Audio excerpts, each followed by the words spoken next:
Good afternoon. Welcome to my studio. My name is Michael Markowsky. I hope all of the audio and everything is working well. I've had some issues getting set back up after our holiday break. So please let me know in the chat if you can hear me correctly and there's no weird sounds or pops or hisses or anything. I'm super excited to get back to painting and to talk about another one of my favorite artists and attempt to recreate their work and begin 2025 on a high note. So let's get right to it. Today we're going to be looking at this painting, La Gitane, La Curieuse, from 1911 by Kees van Dongen. And Kees van Dongen is a super interesting, fascinating figure, arguably one of the most famous artists of his time, and really during, that was 1905 to like 1930 or so was his heyday. And you might be saying, no, actually you're wrong, that's kind of Picasso, Matisse's time. Well, do I have an interesting story for you? Because Kees van Dongen was arguably more well-known, more successful, more famous, and more popular with high society and regular folk than both Matisse and Picasso combined. What happened? How come, as I saw a few people on our Facebook group mention, why I've never heard of this person before? Great, yeah, that's exactly what we're going to learn a little bit about today as I drop the hair dryer on the floor there. Okay, so let's get to it. Hi, Katie. I'm excited to make it to a live session. I have my canvas ready to go, and Barbara's there. Happy New Year, Michael. Great to see you back online. Okay, so let's jump right into it and look at the plan for today's episode. In a couple seconds, we're going to talk about how difficult today's painting is, and if this is something you indeed want to try doing. We'll talk about materials that would be required to do it. We'll do the image transfer, and I'm going to have to do it old school by tracing my computer screen today because I got a brand new printer thanks to your donations, but I haven't had a chance to open it. We'll stain it. We're going to talk about the biography of Kees van Dongen, and then we're going to get painting here. So I would say probably I'd say 2.5 hours of painting, but then, so when are we going to get to the side-by-side comparison? It's when I can shut up and stop talking, particularly about the biography of today's artist. So speaking of which, let's get right to it. Let's cover a little bit of bases as well. I just want to encourage you to support the channel by liking, subscribing, and hitting the notification bell. That does everything. It's very easy for you to do, and it makes a huge difference for me as a YouTuber, but doesn't cost you a penny.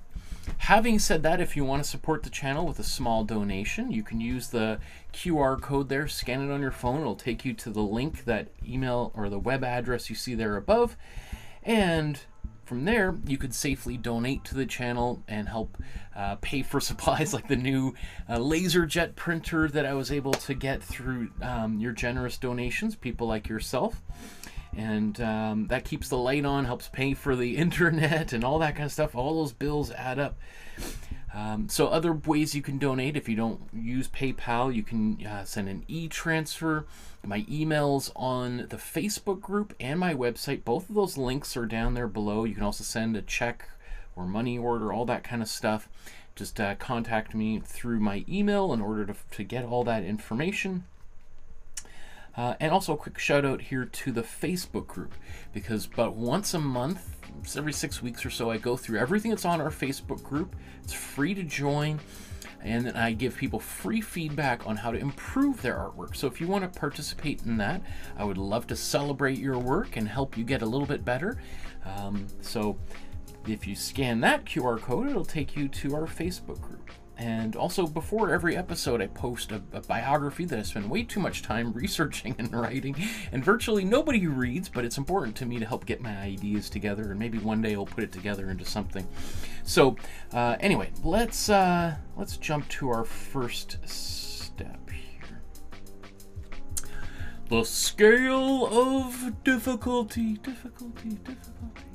The scale of difficulty helps us determine how difficult this painting might be for you or someone that you might want to recommend this episode to do. And so here we kind of start from beginner, novice, intermediate, advanced, and expert. And let's go through these really quickly. Beginner is like you've never painted before, the first time you've ever seen me before, but you like this painting and you're wondering, can I do it? Well, this might be one of those paintings that a beginner painter might be able to do, and that's why I chose it for our first painting of the new year. The novice painter certainly should have relatively no problems with this painting. Intermediate artists should be able to bang it out pretty straightforward and easily. If you're a really advanced artist, you could do this one in your sleep. And if you're an expert or a master like Kees van Dongen, well, you could do this and make millions of dollars with your result. So again, I'm going to say today's painting is going to be somewhere around our beginner and novice area. And again, that's one reason why I chose this artist's painting for today, because I think it's going to be relatively straightforward, and because many of the other paintings, whether it be a Leonardo da Vinci or Botticelli or whatever it is, those paintings can take 10-12 hours to do, and they require a lot of experience. So I'm going to say today's a beginner or novice painting. So let's, speaking of which, let's get right to it. Let's talk about the materials required to make today's painting. Now, I've done an entire episode talking about all of the materials in depth. You can watch that episode by going to the playlist down below for the Master Study series. I think it's the first episode, and it should be, right? You can also use this QR code. It'll take you to the Dropbox. We'll talk about this in a moment, but there's the first folder at the very top has a handout which you can print out. And this is all free. Everything here is free. That's why I depend on donations and support from people who might have a little bit of extra change in the couch cushions. And so you can print it out, take it to your local art supply store, or look at it while you're looking at art supplies online, and you can purchase the supplies you need and get started. But let's go through this really quickly, just because maybe this is the first time you've ever seen me live here. So, hi Christina and Pascal. Hi Pascal. It looks like you're working on an interesting couple paintings, Pascal. I love it. I love seeing all that stuff you post on the Facebook group. So anyway, essential stuff is, this is an acrylic painting class. Now you could do this in pencil or watercolor or gesso or oil paint, etc. But if you want to be able to follow us closely along with what I'm teaching here, acrylic paint would be recommended. And we'll talk about the paint here in a moment. But we're also going to be painting on a 9x12 sized canvas panel. I don't think we're going to be using any of this stuff here.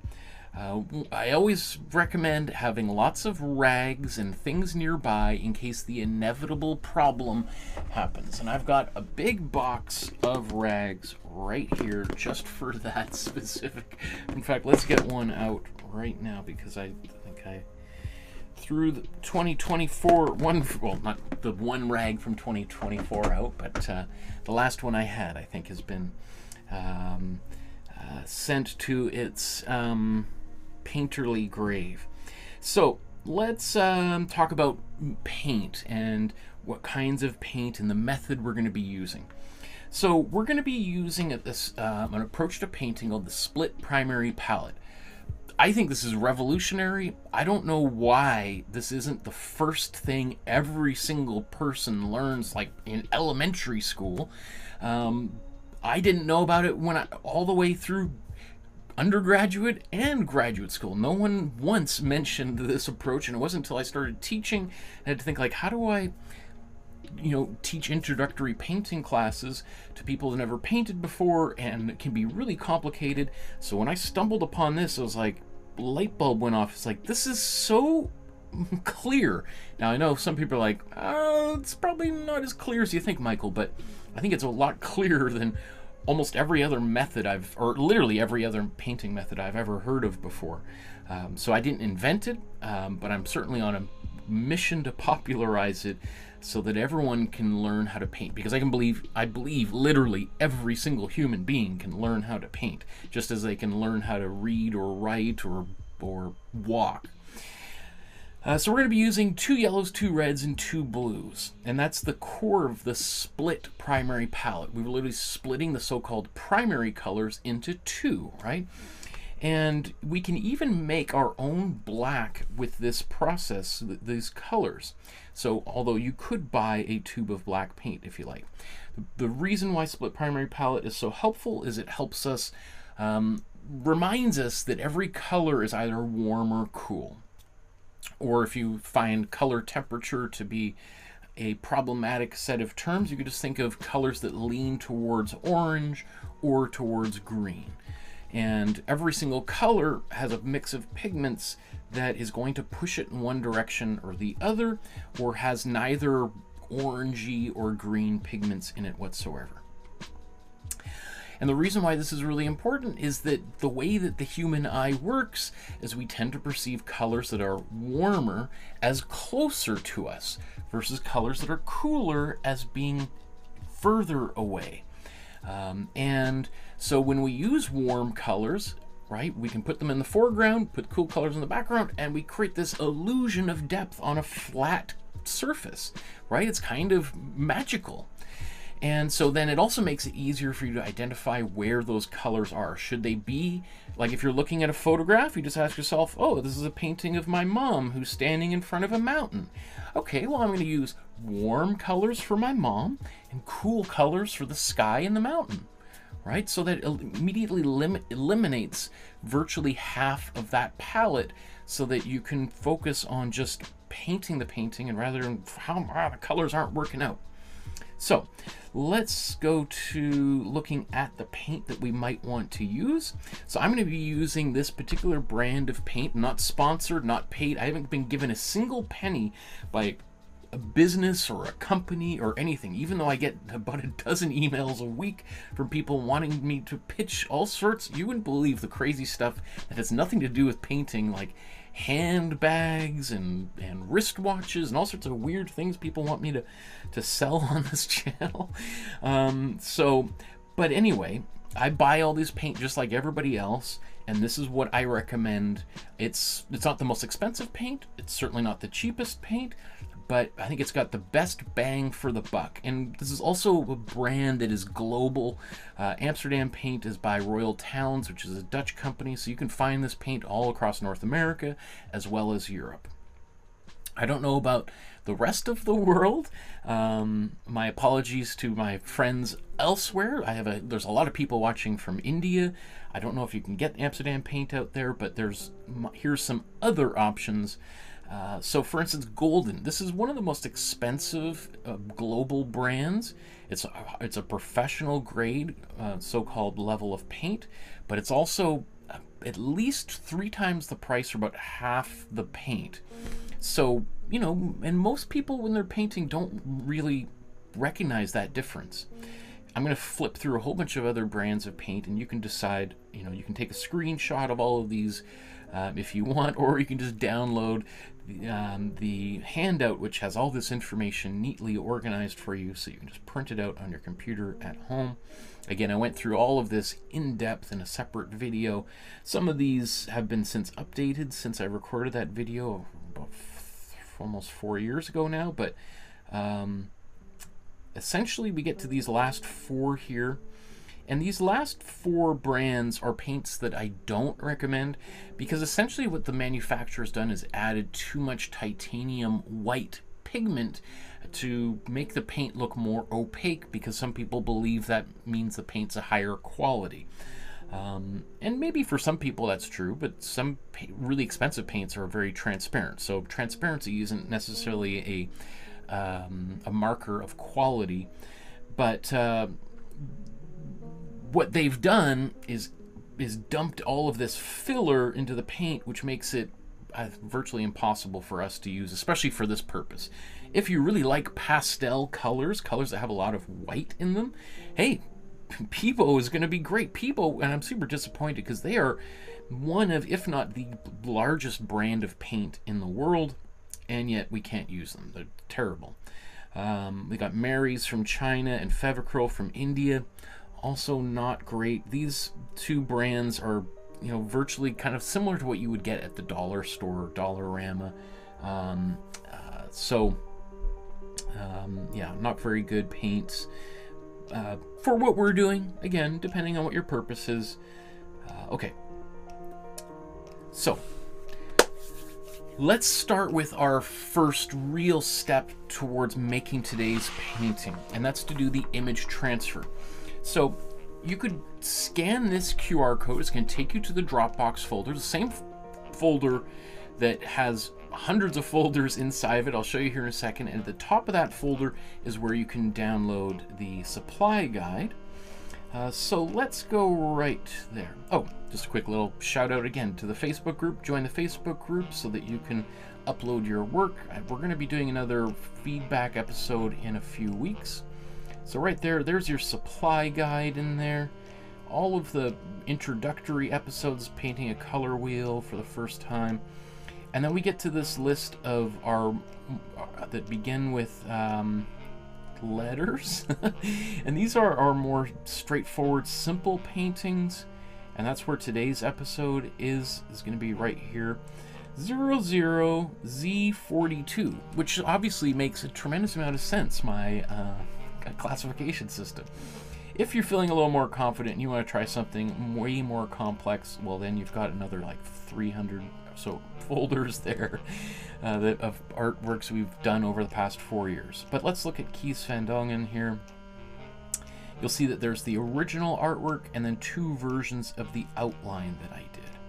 So you'll have the original painting and then the outline that I did using the Procreate app on my iPad Pro. Just imported it and traced it out, and then so you can print that on your inkjet or laserjet printer like the one that I got thanks to your donations, and then you can use that to transfer onto your canvas. And I've done that hundreds and hundreds of times, but today, because I got this new printer but haven't had a chance to take it out of the box, I'm going to be using a real old school method to do this. And so I'm going to use a piece of, let me see, I'll just show you this here.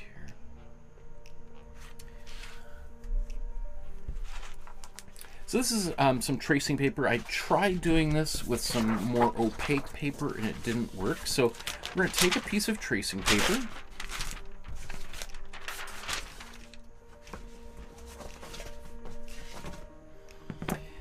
And how am I going to do this? Let's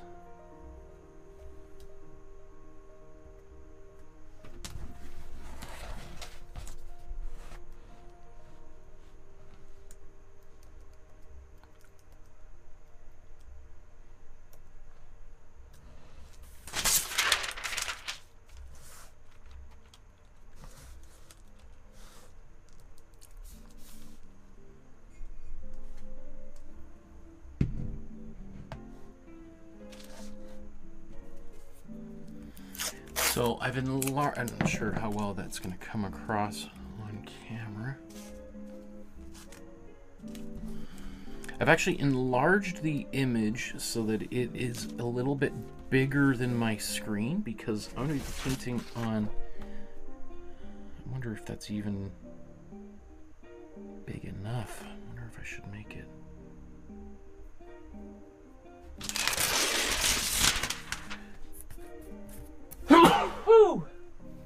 Excuse me, that caught up on me. I wonder if I should make this even bigger.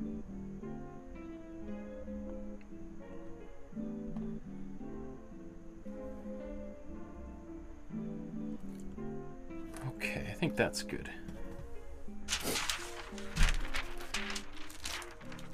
I'll worry about centering it and all that stuff here momentarily.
This is a little bit tricky doing this because, you know, my computer screen isn't super happy with me trying to draw on top of it.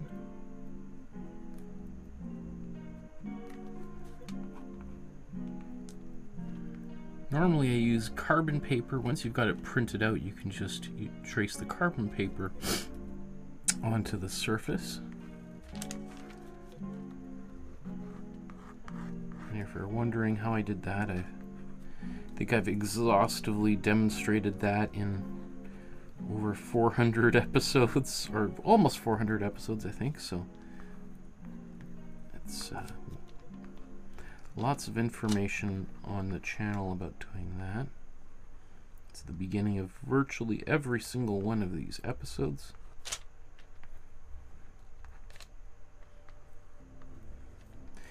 The bit of the frustration with doing something like this is basically I have to do the outline twice, right? I've got to trace it and then retrace it. So I just want to see, do I have, let's trace this.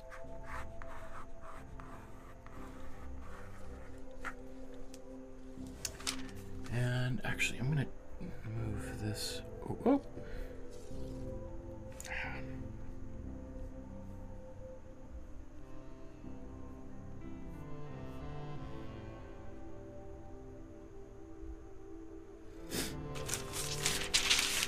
Gonna get this signature on here too. Don't know if I'm gonna use it, but while I'm doing this, let's just do it all at once. Okay.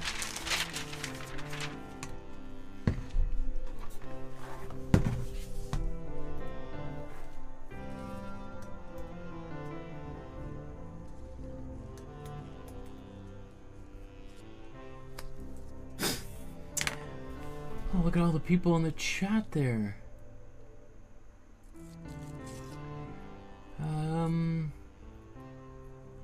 Pascaline's is there. Hi, Pascaline. Quick hello, Barbara. Oh, Barbara's has been there the whole time.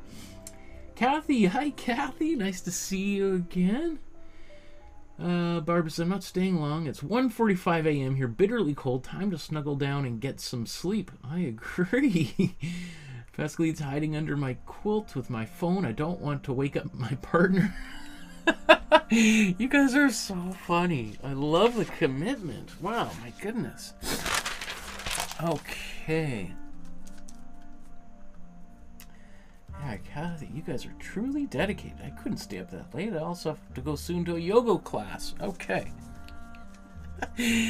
So, now that I've got this transferred, oh, I do need to use carbon paper after all. Why didn't I? For some reason, I didn't think I would need to. Okay. So I'm going to use, now that I've got my image, some carbon paper, or I think this is graphite paper. This is one of the few things that I've bought from Amazon, art supply-wise, that I recommend. So let's just take a look at the original. And, you know, it's probably very soft. Hard to see that, I imagine, on screen. I'm just thinking, okay, where's my figure? I mean, ideally, I'd put her a little bit, like, about as close to the center as I can get. I think. That's my opinion.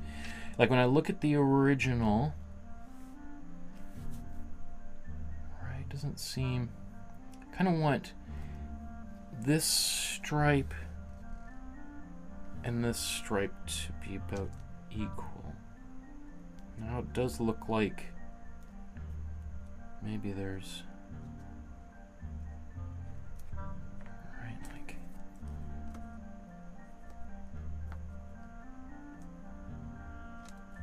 it's definitely more space on the right.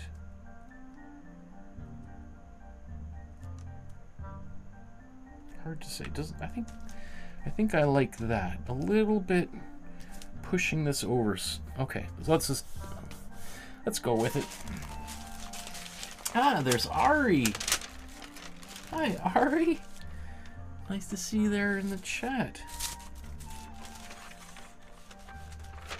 Okay. So now, I put the darker side down. In fact, let's just trace this line down. And now you see it appear on the canvas. Perfect.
Done. I think just the face.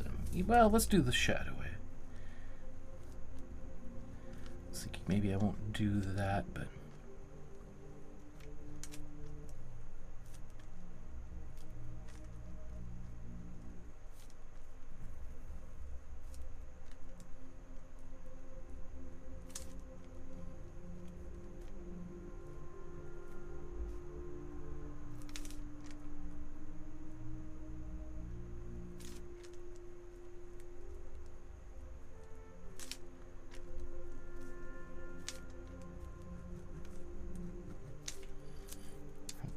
let's just check. All of that is there. Face is there. There's also this at the top. It's black. I'm not sure what that in. Okay.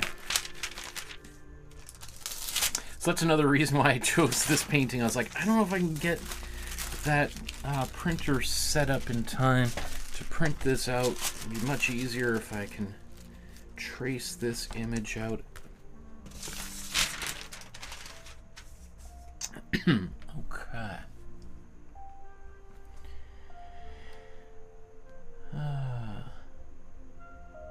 Katie says, thanks for the welcome, Kathy. I just discovered this group and hope to participate more. I'm mostly a beginner, but you gotta start somewhere. Love that attitude, Katie. Absolutely, right? Every journey starts with one step, right? And then if you just keep putting one foot in front of another, before you know it, you're miles from where you began.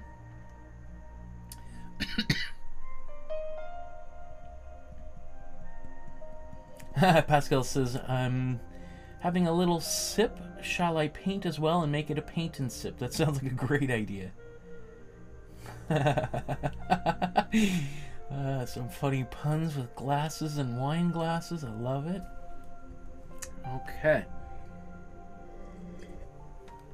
And Pascaline says, I'm waiting to hear about this artist. Awesome. I love that. Okay. Let's go to our next step. Speaking of which,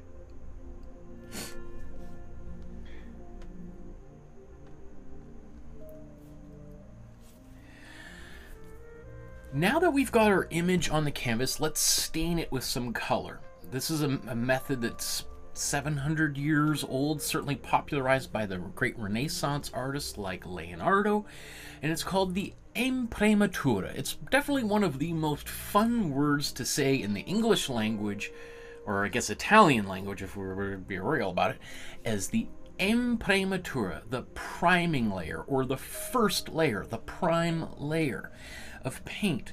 And there's lots of different reasons why you might want to do that, some of which are there on the screen. Artists have done this for centuries as a way of, as a time-saving method, as a way of preparing the canvas to make it maybe a little bit smoother for future layers of paint, excuse me.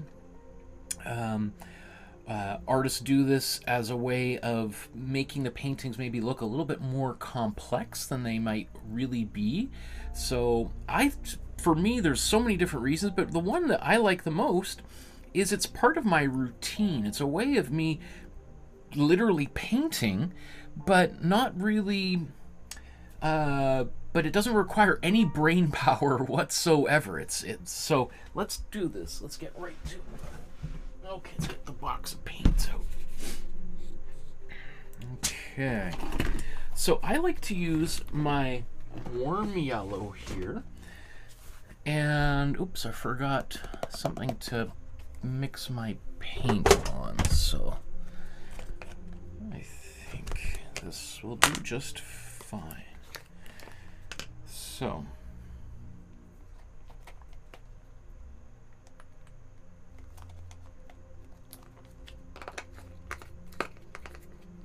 actually, while I've got this out, let's see. Put a bit of that paint on the canvas.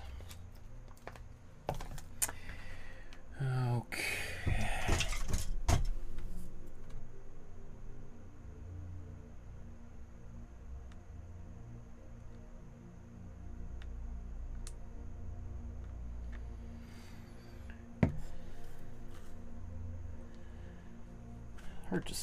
Not the most ideal surface for mixing paint on here, because it was hard to tell how much water I actually had. Basically put about 60% paint to 40% water, some kind of a mixture like that. In fact, let's bring a bit more of this water back into here.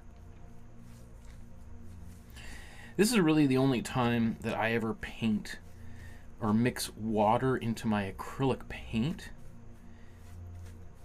There's all sorts of reasons for that, but basically you want to keep the more water you put into your acrylic, the more you're breaking down the bonds, the glue that holds the paint together. The main reason why it's okay to do this at this stage is because we're painting onto a this gessoed canvas. And if you never heard that term, gesso is what makes this cotton fabric white. You know, cotton, which is what this is probably made of, although who knows, you know, what fabric they actually used for this.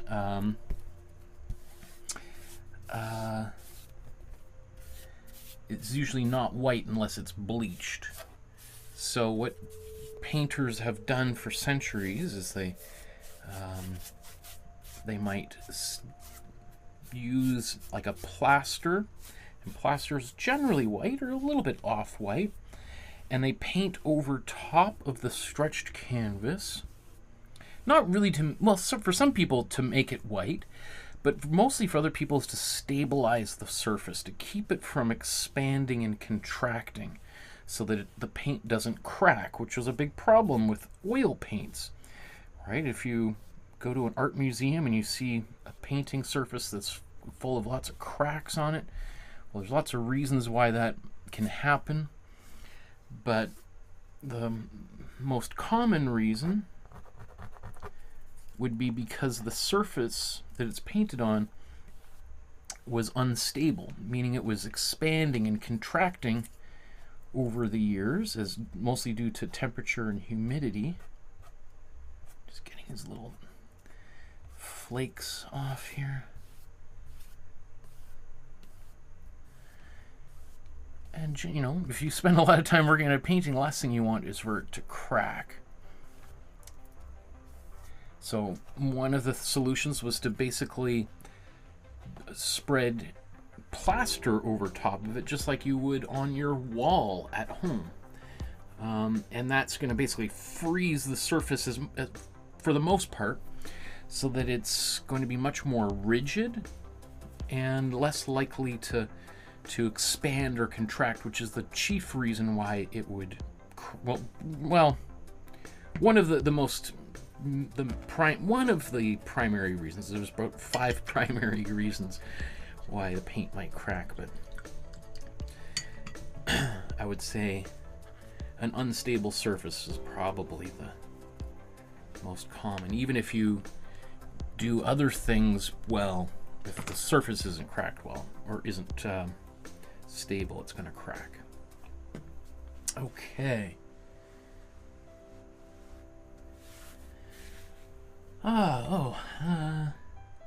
Roblox says, hello, Professor. I hope you had a great holiday. Thank you, my friend. Do you plan to do more Georges Seurat paintings using pointillism technique? I enjoyed watching the Eiffel Tower painting. It was very interesting. I've never seen a painting done with dots.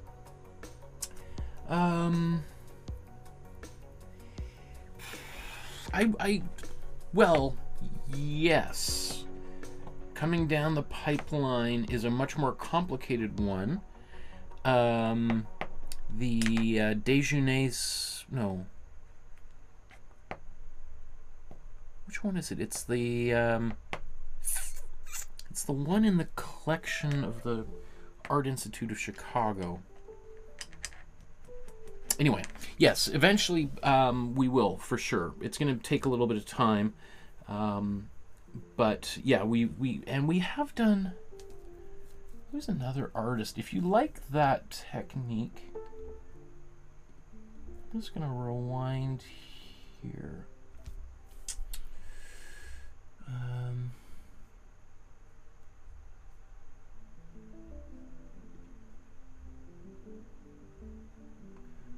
You might want to look at, it was based, I think it's our second master study episode that I did, which is dedicated to an African-American artist, Alma Thomas. And she used a technique similar, not exactly a pointillist technique, but I would encourage you to look at her work. We did it's kind of a circular kind of target-like pattern, and kind of a, I think was it a rocket ship? What was the other painting called? I don't have it written down here. But yeah, anyway, if you like those techniques, I think you'd really like her work as well. And it'll give you an opportunity to learn about a whole totally different artist as well. Yes. Pascal says, a Sunday afternoon on the island of La Grande Jatte.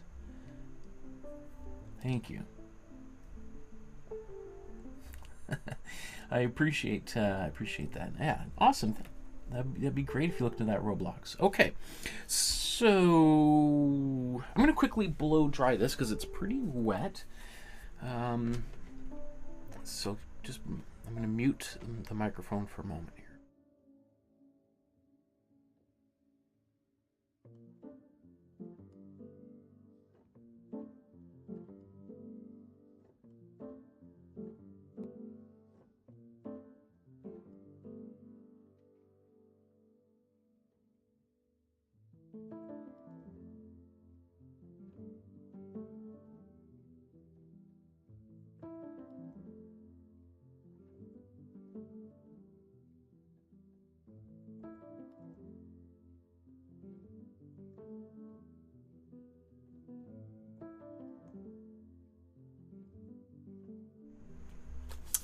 Awesome. I'll just give a little shout out to this hair dryer that I got. I think I got this on a Black Friday sale, because if you recall, I had a hair dryer that lasted for 4 years but finally broke, and I ended up getting this one as a replacement.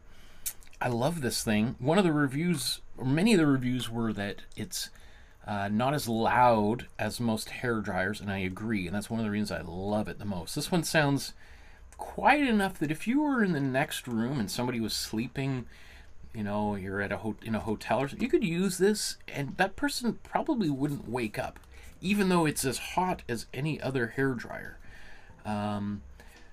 Versus, I did get another one too that is, you know, is just as hot at its highest level, but it sounds like a screaming banshee or a rocket ship taking off. So I love that one because, you know, it's, if you're using a blow dryer all the time, it's hard on your ears, right? Okay. Pascal says Pissarro also went near pointillism. Yeah, totally. Yeah, I mean, it's a lot of impressionist. It's, well, because it's an impressionist technique, and so a lot of impressionist painters really, you know, were experimenting with a kind of pointillism, and so there's a lot of crossover. A lot of impressionist painters tried it out at one time or another. Okay.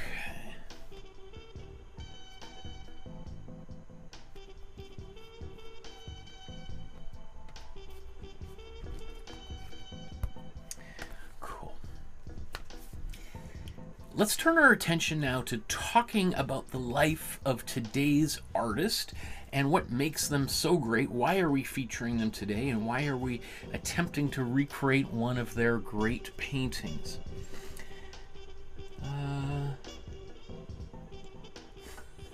Christina says, I didn't realize you were muting the sound. I thought you had a high-tech hairdryer. I love that.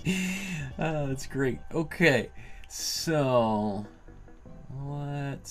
where should we start here? Oh, you know what I wanted to do? Let's bring up the map.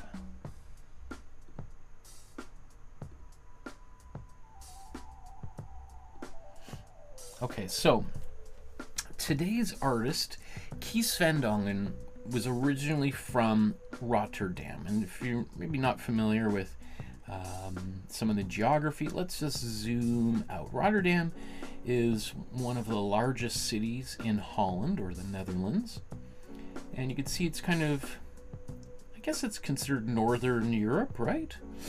And so if we zoom out, you can see this is where he's born and raised, I think up until his early 20s, I would say.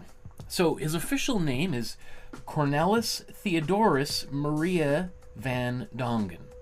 And I even had to look up, like, where does this Kees come from? Kees is a Dutch kind of nickname for horn, or as hard as the horn. And it's a essentially a contraction of Cornelis, right? So Kees is another way of, you know, or Kees would be one way that people would shorten that name. So his first name is Cornelis, but he went by the name Kees. And I think he probably also liked that it had that double meaning, not only as a contraction of his first name, but as like the horn, right? Like that you're like the hammer, you're like a rhinoceros. And I think that's one way to kind of maybe think of him and his work is this is like this bull in a china shop kind of thing. This guy just, and as his friends kind of described, at least his approach to painting. So he grows up in this he was like the third boy of the family. There was, let me see, does it say in here, or he's the second of 4 children in a middle-class family. The family had, I believe, lived in what was called a malt house, and the father would go downstairs and work. A malt house, did I bring up an image of that for myself? Yeah, a malt house was like, it was a where they would take like grain, and then they would kind of soak it in water and dry it out as a way to help the beginning of the beer making process. I don't know if they actually brewed beer and whiskey in that same location, or if they just did that initial processing that was done and taken to somewhere else. But you know, you can just imagine, you know, that kind of the smell of grain as it's fermenting, as it's, you know, it's a kind of a particular kind of smell. You know, if you've ever been to a brewery, you've probably smelt that kind of smell. Some people love it, some people hate it. But considering the kind of lifestyle that he has later on, it seems somewhat prophetic that that this is kind of the industry his father was in. So he grows up in this relatively middle-class family, and it starts going to the Royal Academy of Fine Arts in Rotterdam at age 16. And the school where it was located was essentially in or adjacent to the red light district in Rotterdam. And you know, basically all of Holland, you know, is this very, you know, the Low Countries. There's a lot of ships and a lot of sailors coming and going, military men, but also just local fishermen. And a lot of them, you know, when they're not out at sea, come back, and the first thing they do is they go to the red light district, right? So it was a very colorful part of town. It's also where a lot of travelers would come and stay. So it was a lot of different people coming and going. I'm sure there was, you know, lots of activity. You know, late at night you would hear laughing, and you would hear arguing, and you would hear people fighting, and breaking of bottles, and music playing, and people singing. So, you know, for some people that would be the last place they would like to spend their time, but for some people that sounds like the most exciting place to be. And if you're a young kid in art school, that would probably be a really exciting place to be. And so he spends years there primarily learning some old school techniques, traditional academic training. The school that he went to is now, I think, called the Willem de Kooning School of Art, named after probably the most famous, modern Dutch painter. The great Willem de Kooning was alongside Jackson Pollock, one of the most famous abstract expressionist painters of the 1940s and 50s, 60s. Anyway, it's while he's in school at the Royal Academy of Fine Arts in Rotterdam where he meets the woman who would eventually become his wife, Augusta Pretinger, who later, basically, when you read up about Van Dongen, you hear Gus being come up all the time. You're like, Gus? Who's Gus? Gus is the name that he and his friends, family referred to his wife Augusta, or Gus. And she was also an artist. She was studying at that school, although unfortunately very little is known about the work that she produced. She has her own Wikipedia page, but I wasn't able to dig up much information on her paintings. She did pose. She was an artist model, and a lot of Kees van Dongen's early work she is the primary subject of. So she seems like a quite beautiful person. I read I think we'll come up here, that she was a vegetarian, probably in a time where that was quite rare, I think. I wasn't able to determine if that was a religious thing or just a ethical or personal preference thing, but I was like, oh, that's interesting. But anyway, they get they're together in Rotterdam there, and they decide together to move to Paris, or at least they visit Paris for a few months in 1897, and are like, wow, this is cool. Like, if you're a young artist at the turn of the century, being in Paris was there was no dispute that was the place on earth to be. That was the most exciting place. That was where the Impressionist revolution had happened, and everyone knew about about Paris, and so that was that. I think he says at some point he felt drawn towards it like a magnet, and so they go visit, and they're just both blown away. So that they return. I think he's probably saved up a little bit of money, and also with some of Van Dongen's father's gives him a kind of a generous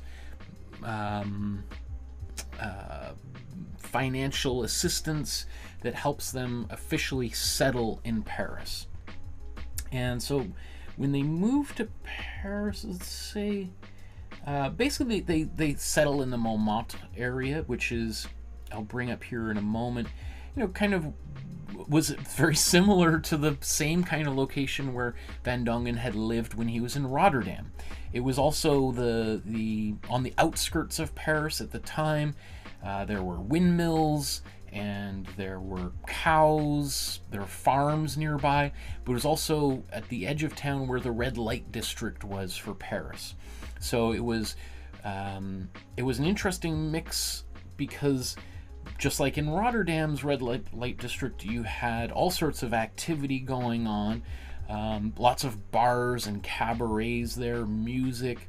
You had a lot of traveling workers, particularly circus performers, which was a big thing 100 years ago. Because before Netflix, if you wanted to see something fun, you would go to the circus, and you'd have these dozens of circuses rotating in and out, performers, with special skills coming and going.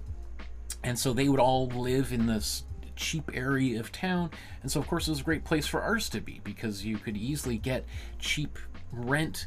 You could, there's lots of people that you could paint pictures of. You just say to some drunk on this, I'll buy you an extra bottle of beer if you come up to my studio, and I'll make a painting of you, right? And so it was a great place for them to be as young artists. It was, I'm sure, very, very exciting.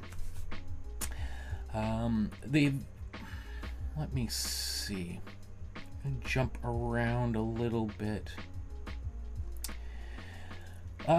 Quickly, because Montparnasse was kind of where all of the young artists were gravitating towards, it made it really easy for him to make friends.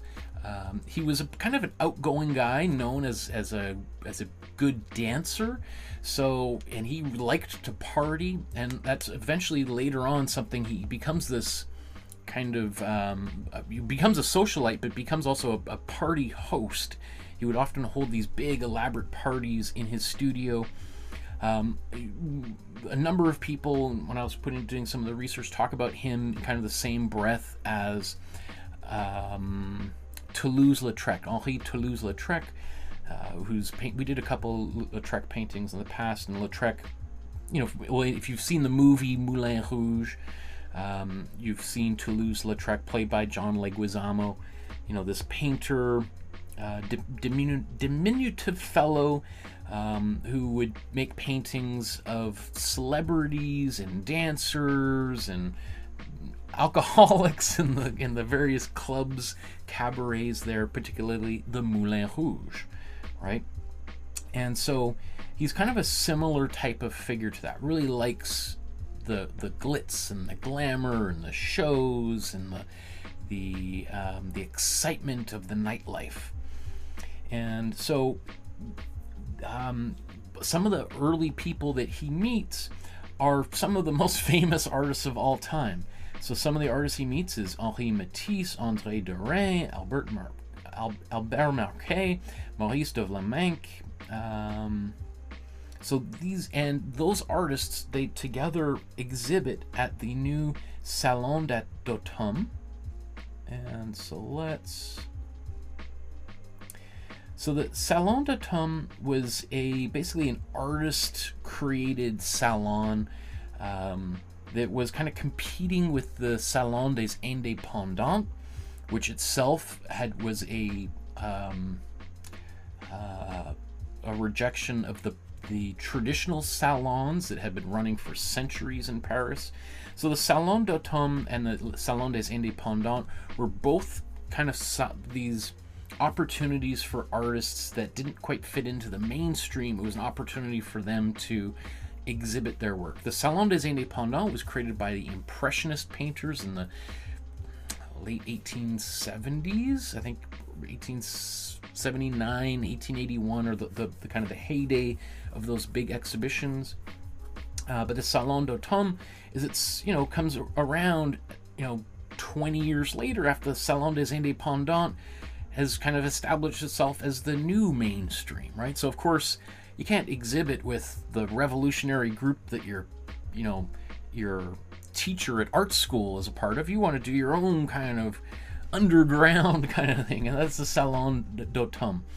And the first, even though they were kind of controversial, they were also they were smart about kind of including somebody important from the past. So like the first one has a large exhibit of artwork by Paul Gauguin. Then let me see, I don't know who was in the second. Oh, the second one was dedicated to Paul Cézanne, who was by that time an older fellow but quite well celebrated by that point. And it's in 1905 when Kees van Dongen and a number of those young friends that he's met in Paris exhibit their work, and this becomes really the most controversial Salon d'Automne exhibition, because it's really the coming out party for this new group of artists who ultimately become coined as the Fauves. It's in this exhibition in a review by critic Louis Vaucels, who calls them the wild beasts. And I don't know if it's mentioned. Oh, so I think that the actual the way that term comes about is he describes the work of these young artists as or he described basically in this one room, this large room, and there were a number of rooms in the exhibition. They had a couple sculptures by Donatello, the great early Renaissance sculptor, and then maybe in contrast to that sculpture, they had these super highly colorful paintings by artists like Kees van Dongen and Matisse and Dongen, etc. So the critic said, basically, here we've got Donatello among the wild beasts. And one of the reasons probably that comes up is one of the paintings that was also in that room was a painting by Henri Rousseau, we're going to be looking at Rousseau, I think in March. We're going to be doing a big painting of his. This kind of famous outsider artist who was beloved by the intelligentsia of the time. And so probably, Vaucels was talking about, you've got this beautiful Donatello, arguably one of the great academic masters, classical artists of the Renaissance, being juxtaposed or paired with artists like Rousseau and these hyper colorful artists. So it was like you've got this angelic artwork next to like in a zoo, right, with all sorts of just the complete opposite type of work on display, particularly a work by Rousseau, who is famous for his kind of animal wildlife kind of paintings. So, but from then on, this group of artists becomes known as the Fauves, the wild beasts. And while that was intended by this critic to be a slur against them, they loved it. They were like, "Wow, that's kind of cool. That's really punk rock. We're the wild beasts." It sounds like a great name for a rock band or something, right? So they embrace that term, and it kind of becomes their calling card. The Fauves. If you're trying to make a name for yourself, there were two strategies. You sort of follow the rules really well, and those older academic rules of painting were still being followed. There are lots of artists, even to this day, who still paint in that style. And then or particularly kind of like the artists who became known as the pre-Raphaelites, who were painting at the same time, or well, yeah, I think they were still active. And then you have, like, let's go the exact opposite direction, and that's what the Fauves did. And the Fauves were arguably kind of like the first truly avant-garde art movement to kind of break through at the beginning of the 20th century. Okay. Ari says, your French accent is so cute. Can you speak the language? I can, very poorly. Oh, yes. So I'll come back to that quote that you've got there, Christina. So that exhibition immediately puts Matisse, Dongen, Vlaminck, and Kees van Dongen into the public view. They become, for better or worse, front page news. Remember, again, this is at a time where art was front page news in a newspaper, right? It was the cinema of its time. And so if you wanted to go see really cool visuals, you wouldn't go to your local movie theater, you go to an art gallery, right? And people would dress up, and you'd be be like going to a nightclub. That's where you'd be seen, and people would go and have drinks afterwards and argue about what they saw. So and a big distinction that will come to between the work of Van Dongen and the other Fauve artists is that while most of the Fauves focused primarily on the landscape, and I'd say that primarily, there were some artists that didn't, but for most of them they focused on the landscape. And while Van Dongen also did many landscapes, his primary interest at this point and throughout the rest of his life was on the female figure. So that kind of also begins a little bit of a schism between them, because he's sort of like the odd man out. If you have an exhibition and let's say there's 100 paintings on the wall, 90 of them are, 80 of them are landscapes, and so you got 20 paintings that are not landscapes, that are paintings mostly of women. There might have been a couple of still lifes in there. And one artist has presented, let's say, has got 15 of those portraits, and maybe there's 4 other portraits by a few other artists. Well, it starts to become kind of a pattern, right? You're like, oh, well, this guy he's got a couple landscapes, and most of his stuff is paintings of women, right? So that already kind of starts to separate him from the group a little bit. And I tried to do some research into finding out exactly why, but it seems that the Henri Matisse and Kees van Dongen are not good friends, and I don't know why, but they eventually become quite big rivals, to the point where Matisse, I've read, despised Van Dongen, which is kind of surprising because in many ways their work is very similar. And I'd say probably of all of the artists that I can think of, Van Dongen's work is probably some of the most similar to Matisse's work, especially of this particular period. And so I don't know if that was Matisse feeling kind of like Kees van Dongen was ripping them off, or that they were competing for the same attention. One thing is, people did talk about how Van Dongen was able to kind of like soak up different styles and techniques from people and amalgamate them into his own work. So maybe Matisse was like, I got to keep my distance from this guy, or he's going to take all my best techniques and ideas.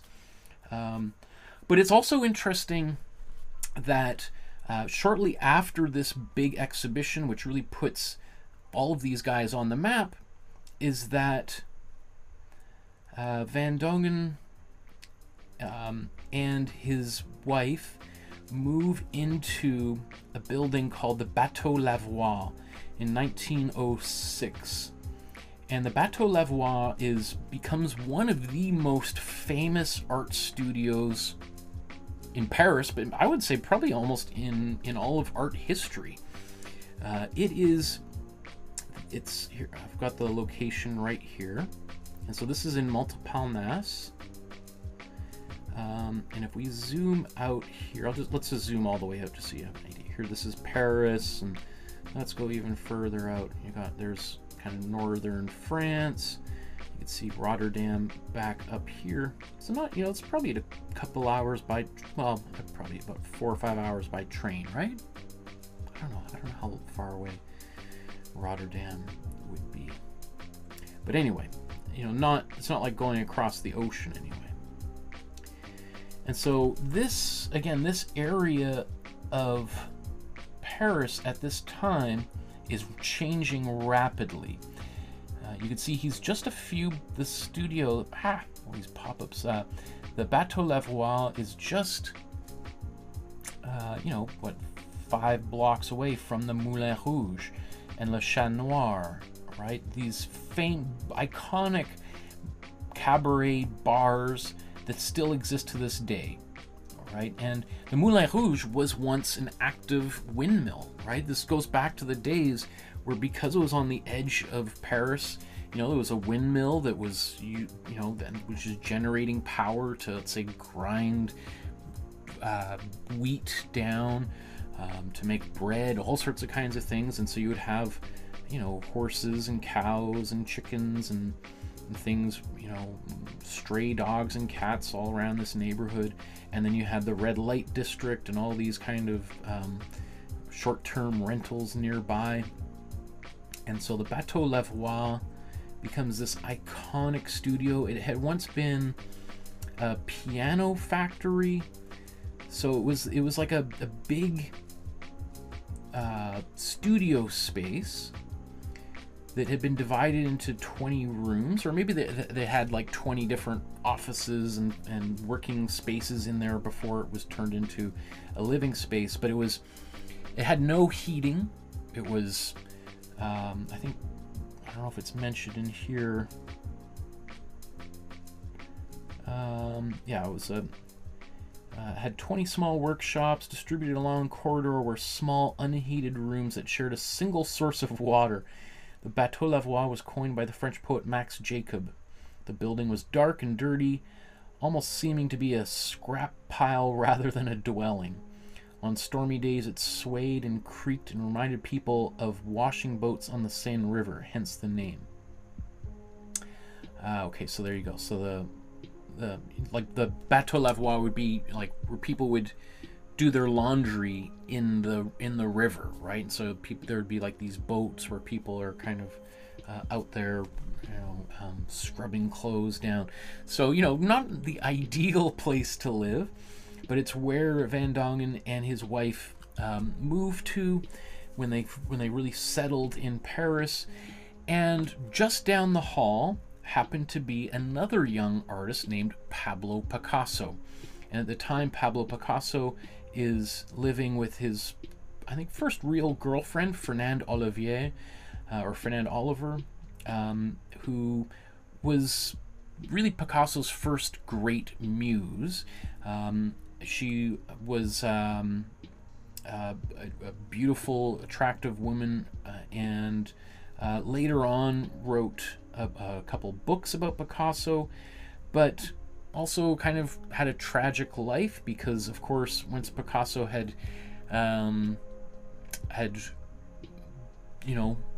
like a vampire withdrawn all of the energy from her, he discarded her and moved on to someone else.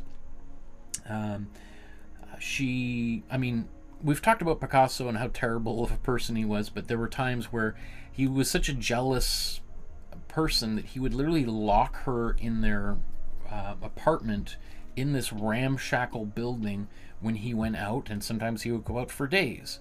And so you can understand why she became friends with this young couple who were living down the hall, Van Dongen and his wife, Gus, as she was affectionately known. So they become very good friends, the four of them. They would go out together and party and drink. And Van Dongen also started making lots of paintings of Fernand as well, which didn't sit very well with Picasso and neither with Van Dongen's wife. That all of a sudden, he, instead of painting pictures of his wife, he's now painting pictures of Picasso's girlfriend, right? Or sorry, and this is no, they have been married. Okay, so they are married by this point, and also Van Dongen and his wife had a son by this point, and who died just a few months after he was born, and they had also now had a young daughter. So this is, it's an interesting place for them to be living at this time, in this kind of I would say it's probably the greatest place to raise a family in this area, but it certainly was lots of action happening nearby, which Van Dongen loved. But there is this quote here by Gertrude Stein in her book, The Autobiography of Alice B. Toklas, from 1933, that's a very famous book as well, which really kind of describes this particular era of Paris. If you liked that Woody Allen movie, Midnight in Paris, you'd probably really like The Autobiography of Alice B. Toklas, because it's all about the crazy goings-on of the artists in Montmartre at this time. Anyway, she writes here, Van Dongen did not admit... let me see. Oh, okay. So, maybe I won't make it too much bigger than it is there, but if you squint closely, you can see this painting of a nude woman wearing a hat, the woman with a large hat from 1906, which is believed to have been a picture of Fernande Olivier, Picasso's girlfriend. So the quote goes, Van Dongen did not admit that this picture was a portrait of Fernande, although she had sat for it, and there was, in consequence, much bitterness. Van Dongen in these days was poor. He had a Dutch wife who was a vegetarian, and they lived on spinach. Van Dongen frequently escaped from the spinach to a joint in Montmartre where the girls paid for his dinner and drinks. So, essentially, the portrait that she writes, that Gertrude Stein describes there of Van Dongen, is this guy who's kind of living in this ramshackle house with his wife and daughter, and sort of seems to take every opportunity possible to get out of the house and go and drink and party and hang out with his bros, with his buddies, right? And so I don't know if both of them were vegetarian, but the description that they lived on spinach is pretty funny, and that he escaped the spinach to go out and so not only is he going out to hang out with his buddies, but he's going out to these cabarets and bars where the women are paying for his dinner and drinks, which is possible, I suppose, because Van Dongen was quite a handsome fellow and also known to be a great dancer. And these cabarets, as I said, so this is like the red light district for Paris, and it's primarily being not primarily, but a lot of very wealthy men and some women are coming from the rich part of Paris to come and party in this neighborhood. So you often have these kind of clashes of class happening in these bars that probably doesn't happen in almost any other place in Paris, really, at the time, right? It's an area where there could be some an artist, poor starving artist like Picasso and Van Dongen at one table, and at the table next to them is like, you know, maybe a wealthy industrialist and a politician, and you may even have the odd wealthy woman who's kind of coming in and hanging out and who wants to party at these places. And maybe it's where a husband and wife come in, and the husband, you know, they get a table, and then the husband disappears off into the alleyway with a newfound friend, and while the wife hangs out and maybe buys Van Dongen a few drinks, right? So it's a pretty wild kind of scene that they find themselves in. It's kind of so around this time, like from 1906 to like, let's say 1915 is kind of Van Dongen's kind of breakthrough period. And let's see.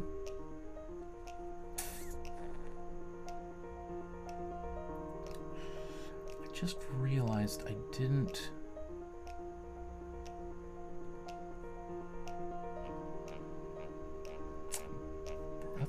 We haven't really looked at any of his works. I mean, I find this interesting here is, you know, there's only 49 paintings by him listed on the Wiki Art page. And that might, for some people it sounds like a lot, but, you know, having done this, you know, if we were to look up Picasso, there would be maybe 10,000 paintings listed here. And Van Dongen, who at one point becomes one of the most famous artists alive, for him only to have 49 works listed in here is just shows that something happened, which we'll get to eventually here. Christina says, "Ah, to have been alive and living in those circles." Yes. And Griselle, we've all fled the spinach at some point, right? Yes.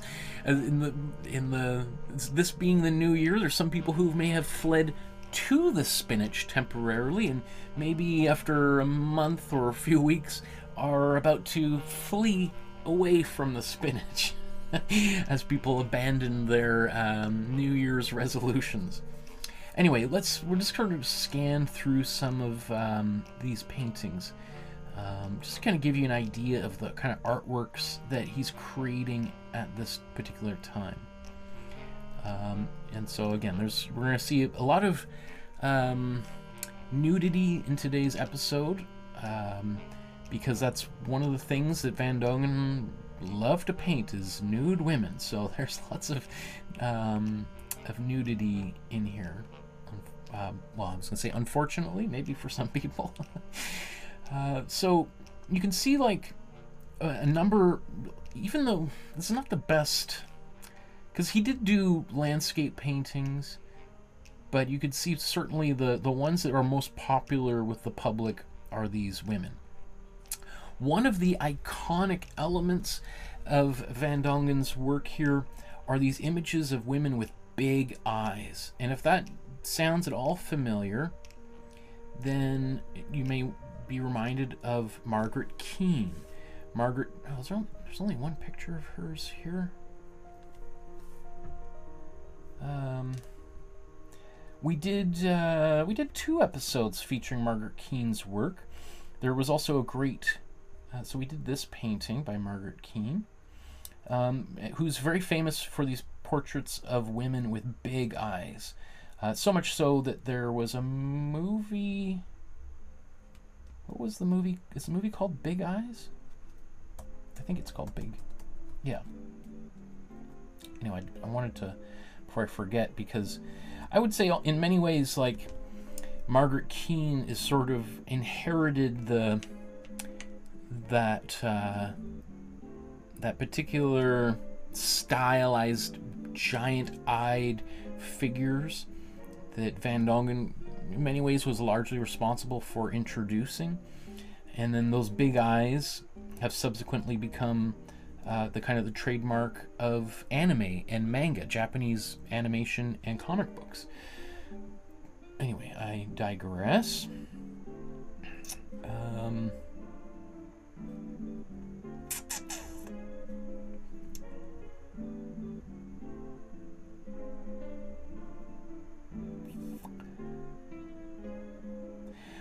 So I think, at this particular time in Van Dongen's career, he's starting to make a pretty big name for himself.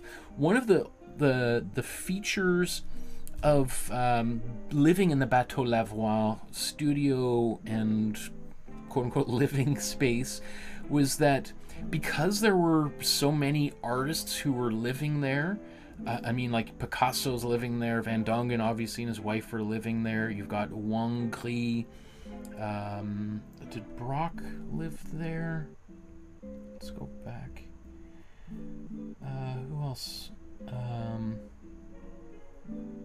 Amadeo Modigliani lived there. Max Jacob lived there. So you have like some pretty big heavy hitters. Again, this is before they're all big famous artists, but each of them are emerging very fast. And so they live there, but then they've all got their own friends who are also up-and-coming artists. So as I said, you got Matisse, Georges Braque, Henri Derain, Maurice Trillo, Jacques Lipchitz, Jan Metzinger, the great poet and author Guillaume Apollinaire, Alfred Jarry, Jean Cocteau, who becomes a very famous filmmaker as well as painter. You got Gertrude Stein coming in.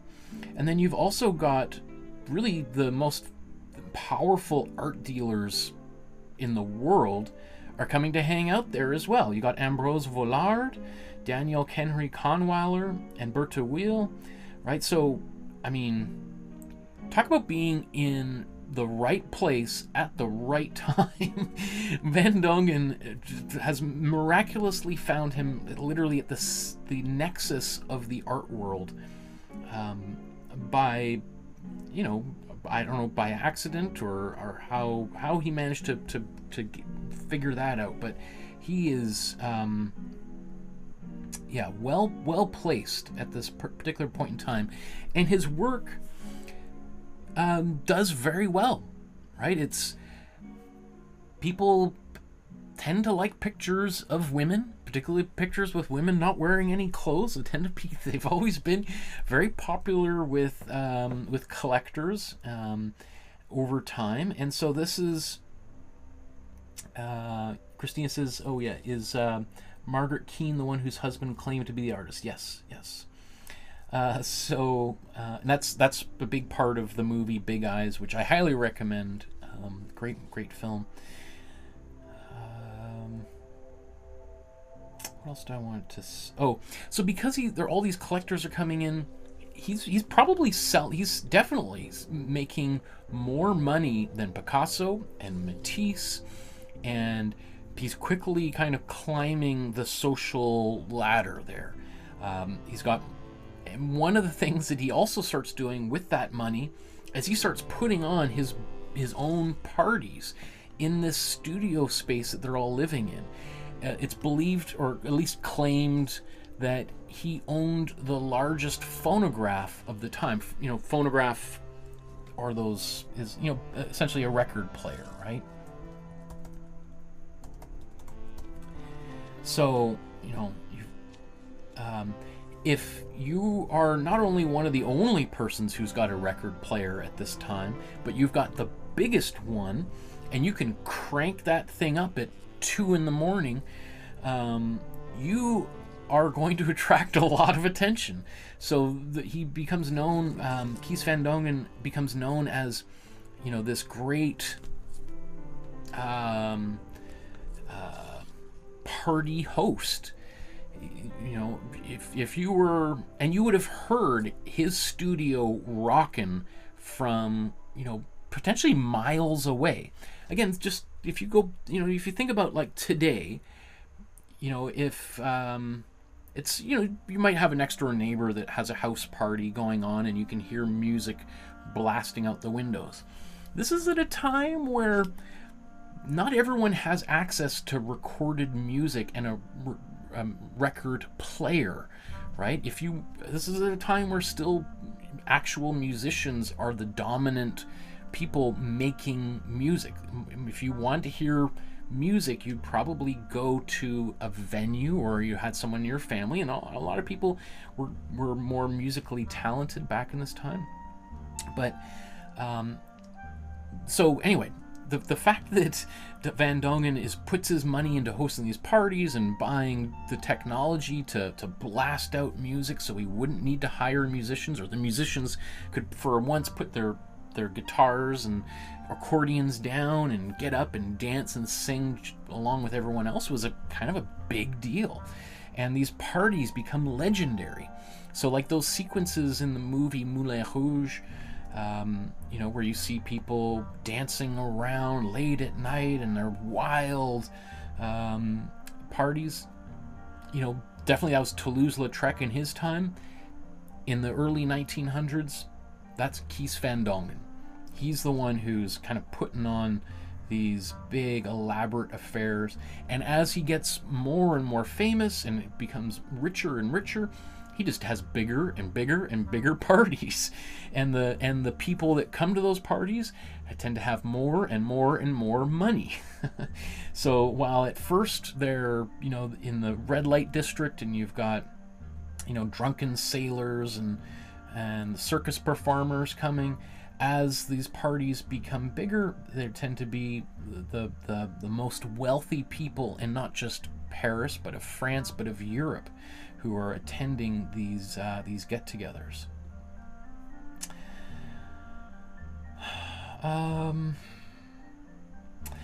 Basically, the big time for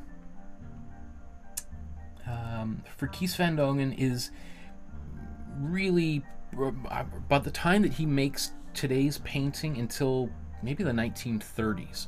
So he has a run of about 25 years in which he is arguably the most popular, publicly well-known artist in Paris, and has got the reputation as a great dancer and as a party guy and as a host of parties, and that he knows all of the most famous women and socialites because he's making paintings of them all.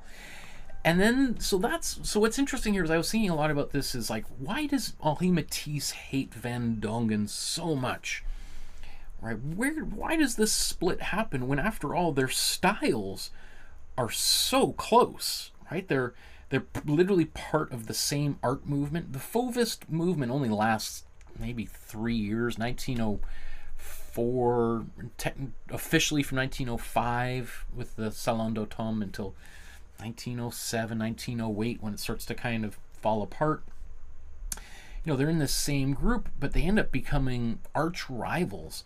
So what is it the Matisse does not like about Van Dongen? And I think probably a big part of it is his unabashed courting of high society people. Matisse certainly had his well-placed friends and certainly ended up becoming very wealthy. But Matisse, I think, was older than Van Dongen, for sure, probably about 10 years, but also was Matisse's background was as a lawyer and like a bureaucrat. Matisse was more of a conservative, workman-like kind of figure, right? You could almost imagine Matisse putting on his suit and tie and going to work in his studio, and, you know, unlike Picasso and Van Dongen, who are out partying every night, and you know, Matisse is a bit more of a family man. Having said that, I think there were some indiscretions there on all sides, but I think Matisse probably had a bit of a sour taste for the way that how overt Van Dongen kind of courted the wealthy, and that certainly did not make him popular amongst, you know, just the general avant-garde group. You know, you have all these young artists who like Picasso, you know, at the same time that, basically the same time Van Dongen makes this painting, the Cubist revolution has just begun. So you have Picasso and Braque and Derain, Guangri. Some artists who had been kind of in the Fauvist movement have now kind of have moved towards Cubism, which is at this point all gray, black, and white, and maybe a little bit of earth tone browns. And so they are, and so Van Dongen and Matisse both make the decision to go brighter, and they kind of, Matisse did a little bit of Cubist stuff, but kind of went his own way. Van Dongen kind of was like totally, he thought of Cubism as too theoretical and too, basically kind of boring. It was too pseudo-scientific. It wasn't a lot of fun, right? And Van Dongen loved his fun, so he loved these bright paintings. And so his kind of contemporaries were like, this guy is a sellout. He's like a fun guy to go party with, and he puts on great parties. But at the end of the day, he's not interested in innovating. He's not interested in pushing the boundaries and maybe sacrificing a little bit of financial security and wealth for challenging himself. So while Picasso, and his friends all go, really take a pretty big risk with Cubism at the beginning, and that's kind of seen as like, you got some super street cred there. Van Dongen did none of that.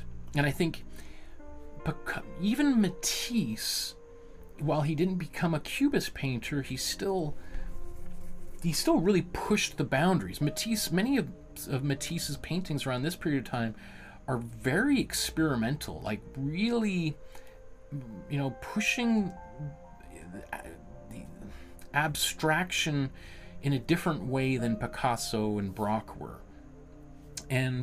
But Van Dongen really didn't do any of that. He kind of just he found something that worked and then just continued working it for the rest of his life.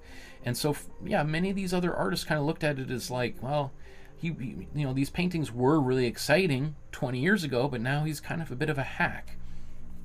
So he definitely kind of starts to fall out of favor with his peers and younger artists. I still don't know if that explains. I feel like there must have been something happened for Matisse to be so, for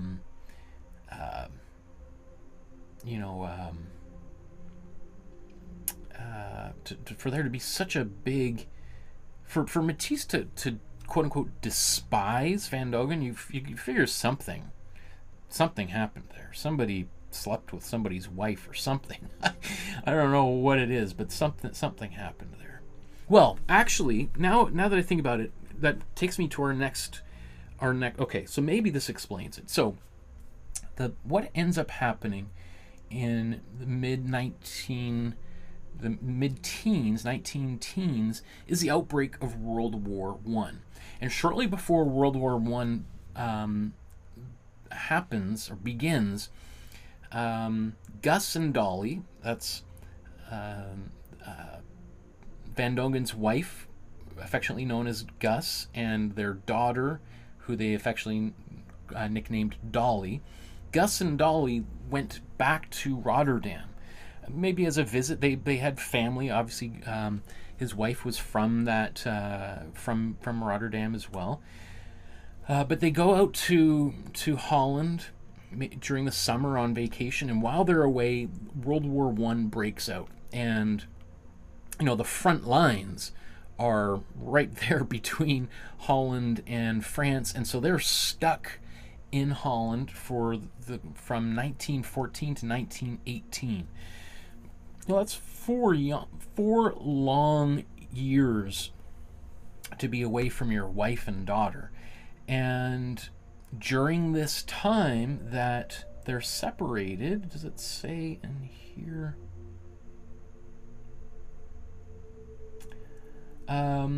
While they're out of town, Van Dongen begins a relationship with a married woman, a quite well-placed socialite and well-known fashion director, Leah Alvin, who was more popularly known as Jasmine Jacob. And Jasmine Jacob is,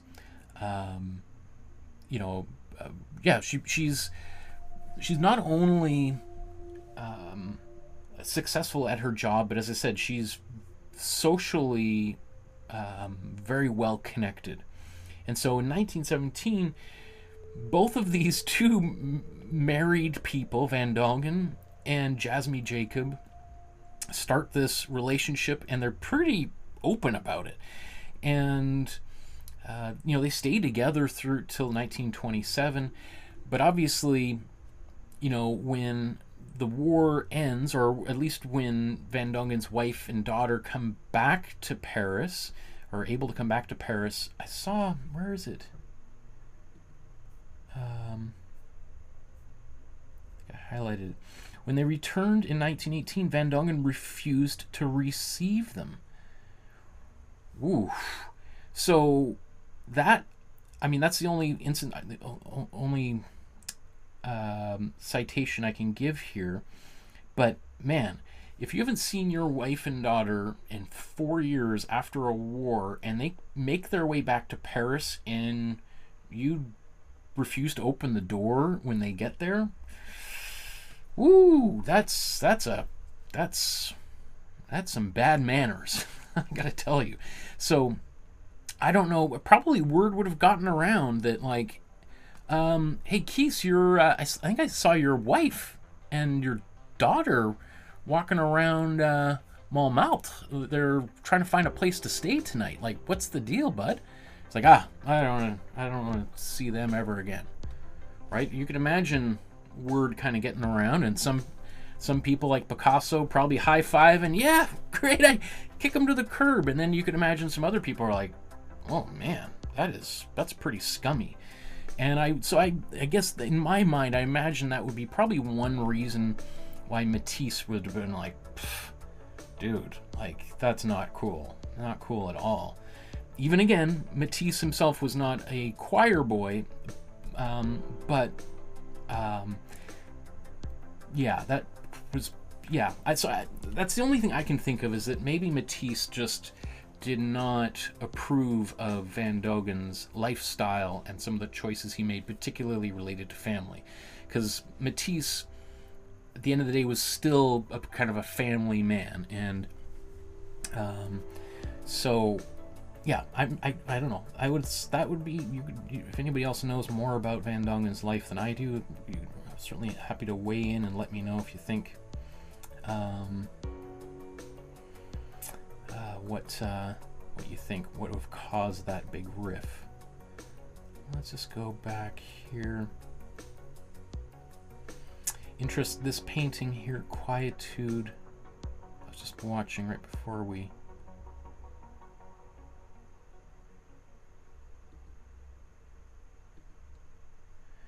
There was this painting was recently auctioned by Christie's here.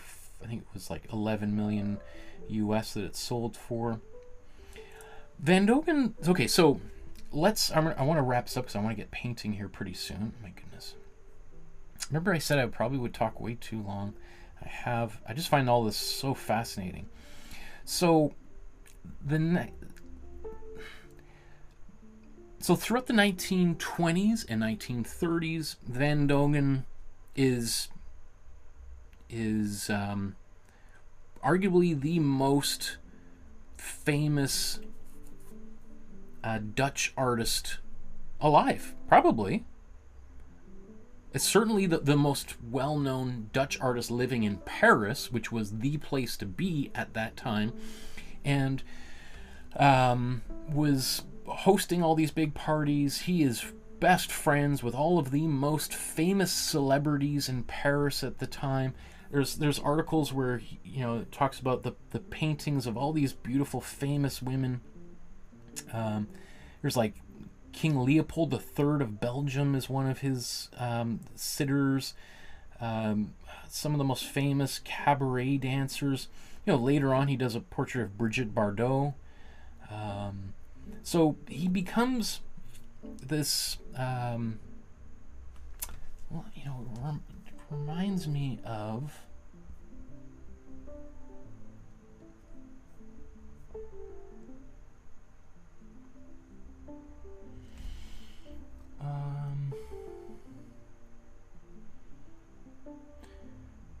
okay, so, you know, it reminds me, we did a painting of Donald Trump back in October or September, by the artist Ralph Wolf Cohen. And Kees van Dongen, I think, reminds me a lot of Ralph Wolf Cohen. And art, and because Ralph Wolf Cohen, he did portraits of like all of these sultans and kings and celebrities and Elvis, you know, at the end of Elvis's life, and Donald Trump. You know, anybody who had a big enough checkbook, Ralph Wolf Cohen was right there ready to paint your portrait. And that's kind of Kees van Dongen. So he becomes, rather than part of the young avant-garde, part of the establishment. And then the main thing that I think really affects his life, and one of the main reasons why he becomes less popular, he's almost unknown today, is that during World War II, he stayed in France, unlike a lot of other artists who immigrated to Canada, the United States, and South America. He stays in France.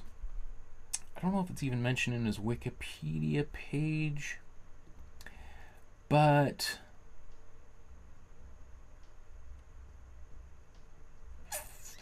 let me get this. So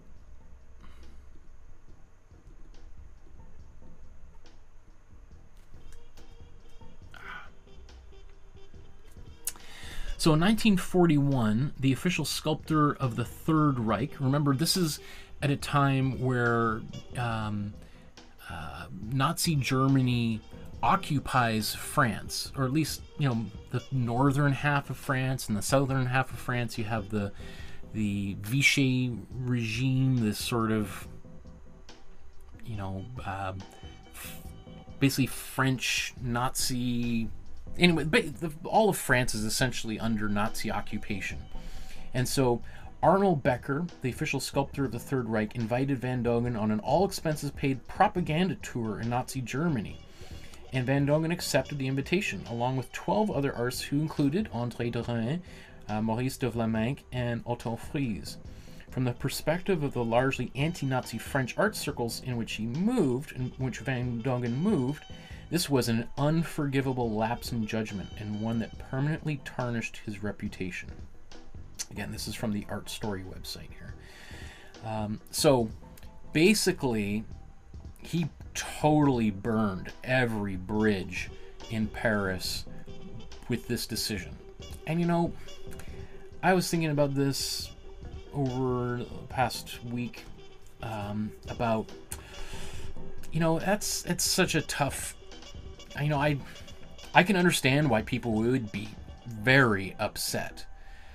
I also have I can understand a little bit. You know, it's like, you know, I'm of Ukrainian descent, and there's a big part of Ukraine that's under Russian occupation right now. And if you're stuck on that side of the border, like in Crimea for the past 10 years, you kind of wonder, like, are we Russian now? Is this what life is, or is this going to one day come back to Ukraine? Like, you know, and so your two things are, I'm going to fight the system and that might get me killed, or I'm just going to, like, okay, I guess this is our new rulers now and I'm going to follow along with the plan. And so I kind of feel like maybe Van Dongen kind of, he made a bad, very, very bad decision. But I think there's a lot of people, you know, war is terrible, and it sort of forces some people to make hard decisions. And he made a really bad decision, to say the least. At the same time, when I was reading this, I was thinking, like,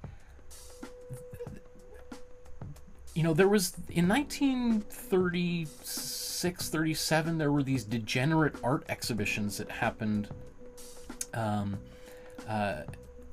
and throughout the Nazi regime, where they would go around and all of the museums and cities and countries that the Nazis had occupied, they would take all of the artwork from the museums and anything that didn't fall along Hitler's own personal taste, which was for basically this kind of social realist artwork.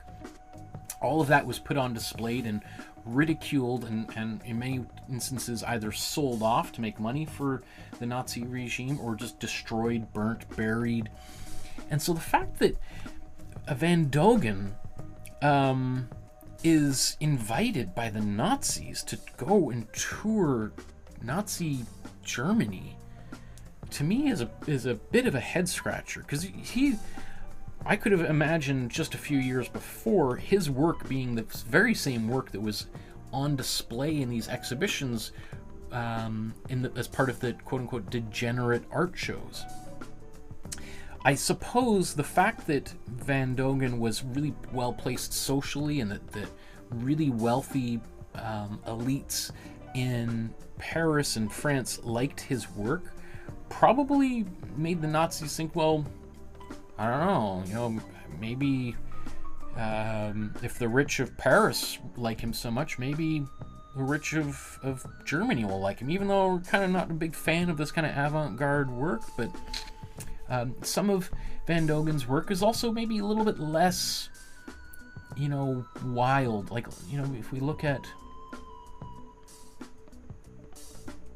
paintings like this, these paintings he did on commission for really rich people, that doesn't seem too this is the kind of stuff I think would be palatable to Hitler and his cronies. So I can understand in that sense why Van Dongen, as long as he did this kind of work and not the kind of work that we're about to do here, I think that made him would have allowed him to participate in that kind of a tour. Anyway, basically, after the war ended, anybody who had collaborated with the Nazis was in big trouble. Many of them were arrested and tried and put in jail. Many of them were also run down in the streets and beaten and killed. So for someone like Van Dongen, after the war ended, pitchforks were out. And so he was not allowed to really exhibit in the salons when they reopened.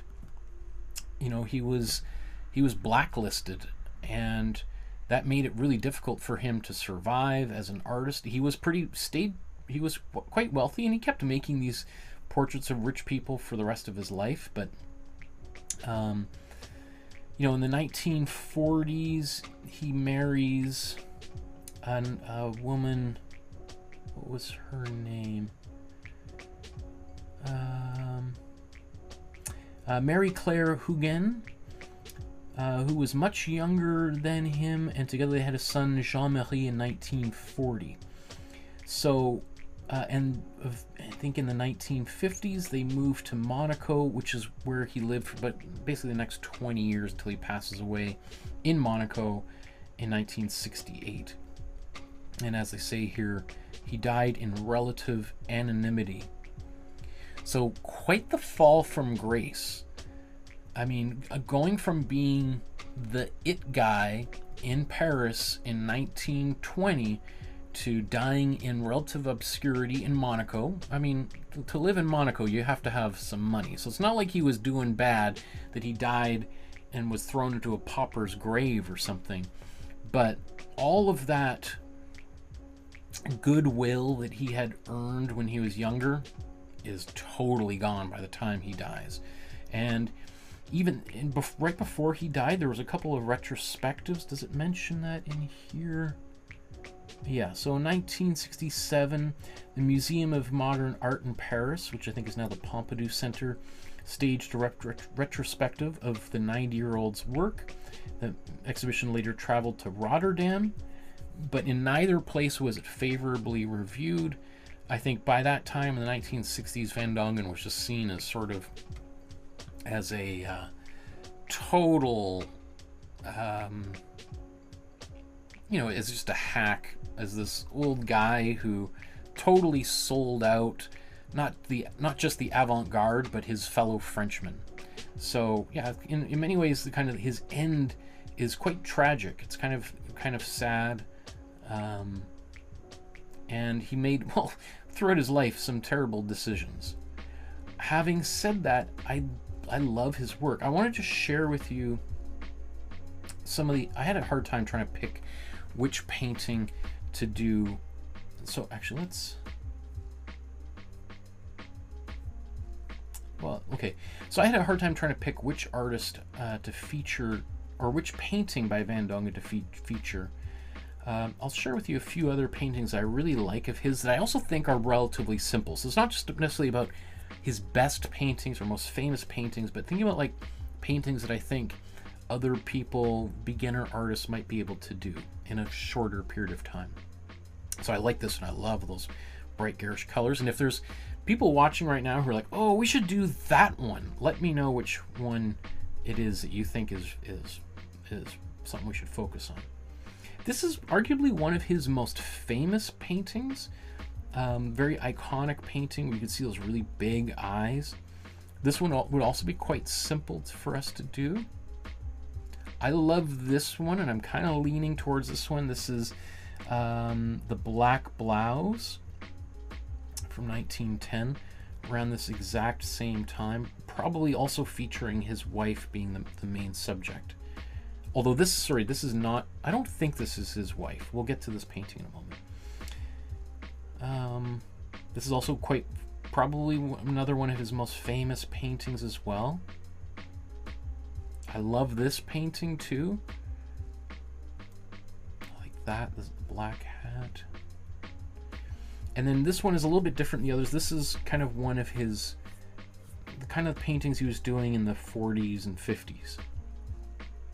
And probably the most simple of those kinds of paintings he was doing. So, you know, if you see any of these ones in here, you're like, oh, Michael, how come you're doing today? You should have done this one. Let me know, and I'll strongly consider. And I love that one a lot. If you think any of these other ones are better. Okay, just before I move on.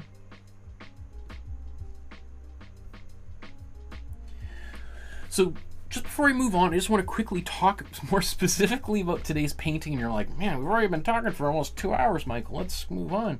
But I do want to just talk about why I selected today's painting.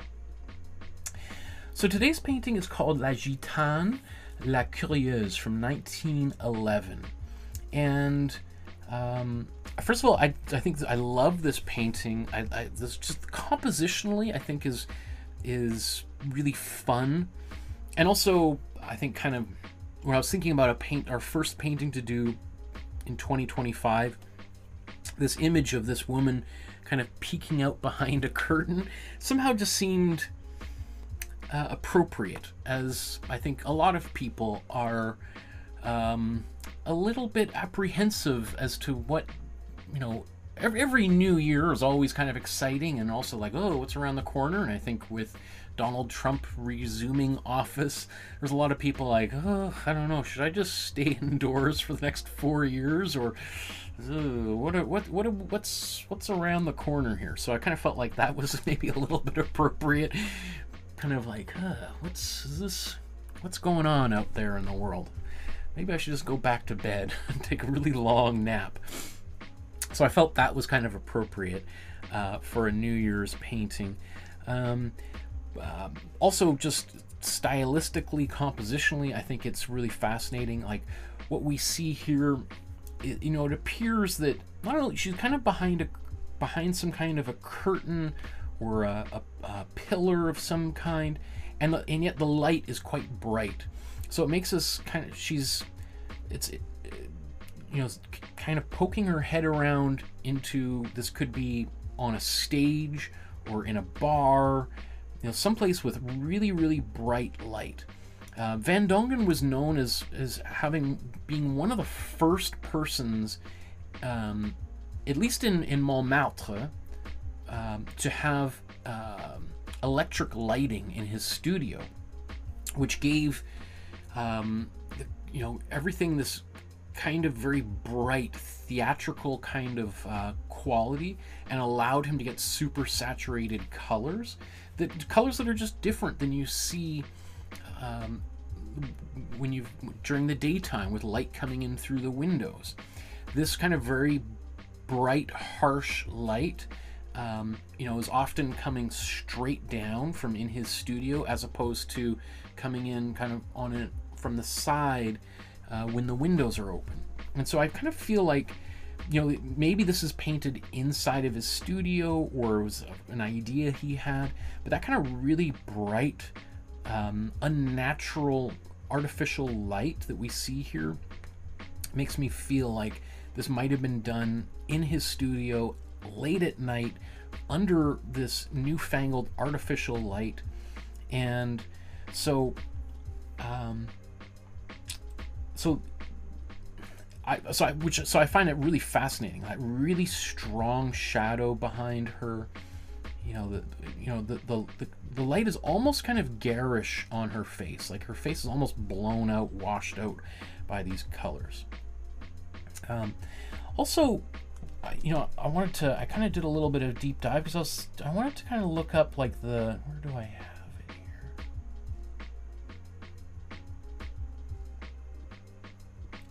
So you may or may not know that La Gitane literally translates to the gypsy in English.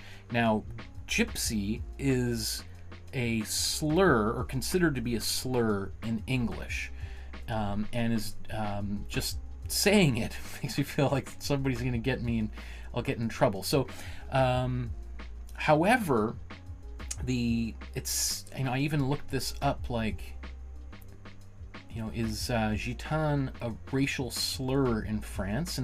And most people say not really. It's Romani people use that term, especially Gitano in Spanish.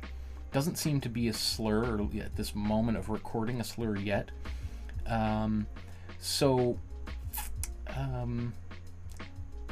But essentially, this painting is of a Romani woman who. So then that kind of starts to change the story here. So maybe this isn't a woman who is, like, you know, behind the curtain at a bar or restaurant, kind of poking her head around, but is this maybe the Romani people tend to be people who've been outcast from society. I was doing a bunch of research into. I fall down these rabbit holes and I put these episodes together, and you know, the Romani people are ethnically descended from an area kind of in northwest India, kind of between India and Pakistan, this Rajasthan area here, and over, you know, centuries of migration moved across Europe, or across, you know, the Middle East, all and through, like, Ukraine, Russia, Turkey, you know, North Africa, all the way into Europe, and particularly thrived in Spain. And when Kees van Dongen, he did, after making quite a lot of money making these portraits in the late 1908, 1909, after those Fauve exhibitions kind of catapult him into essentially international celebrity, he takes some of that money, and besides putting on those big parties I talked about, he travels down to Spain, Morocco, he goes to Tangier, and comes back up, and he becomes fascinated with the Romani people.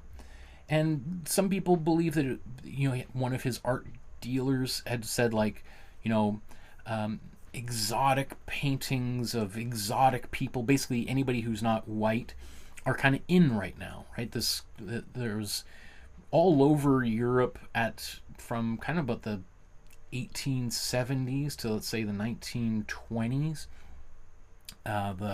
Everyone is obsessed with first so-called Orientalism. art from Japan and later China.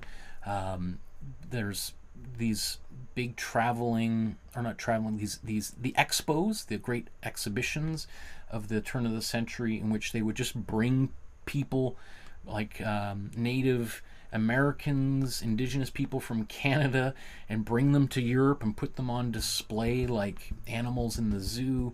They did that with people from Africa and Japan. And so you have a lot, like Picasso becomes obsessed with African art, which leads directly into Cubism, to the point where some people say that Cubism is essentially cultural appropriation. And so same sort of thing when Kees van Dongen goes to Spain and North Africa. He encounters the Romani people, who are considered to be, quite exotic to, somebody growing up in Northern Europe. And so he makes them a subject of many of his paintings, really for the next couple decades.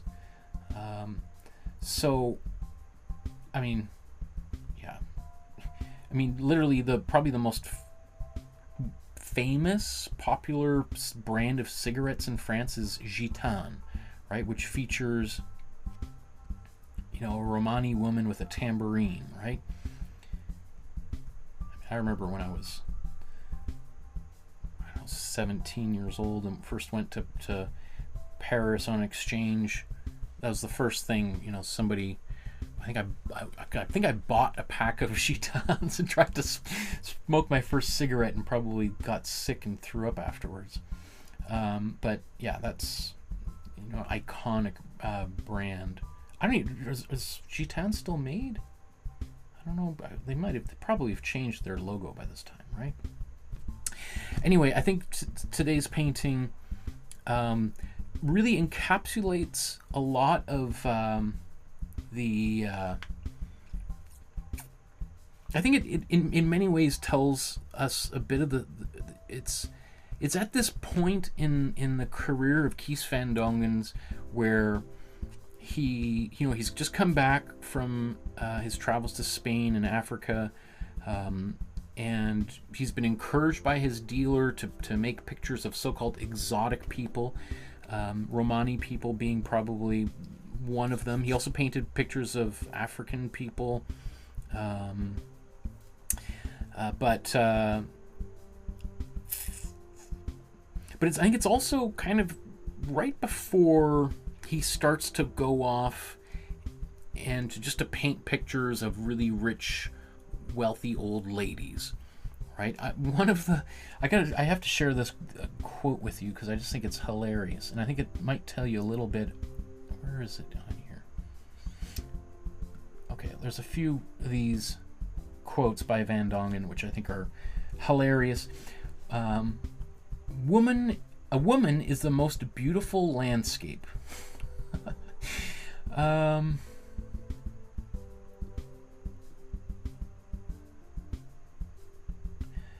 Here's another one. The bourgeois women are silly and insignificant. The newly rich are boring, but the paintings made from them are masterpieces.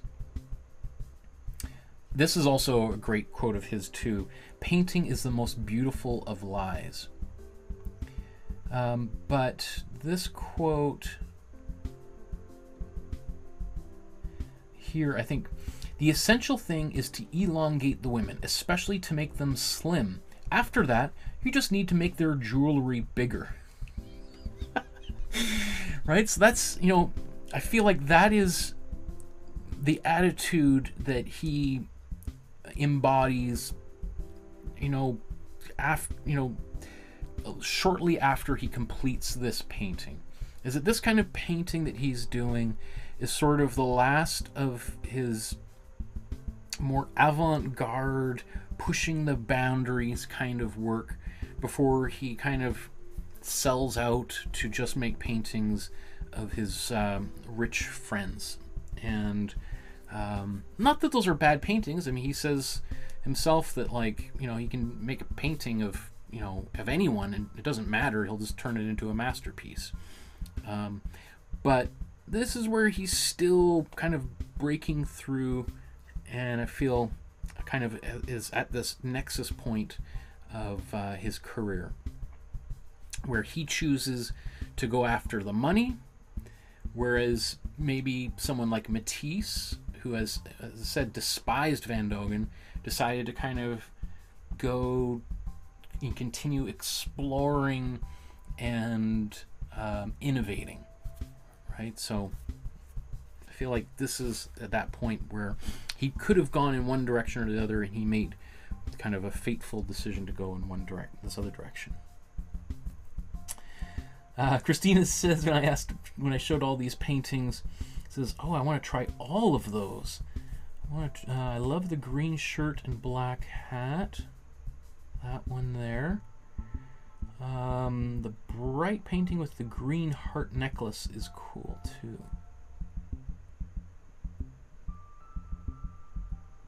Yeah, I mean, I definitely think like that one might be quite popular in our group for sure.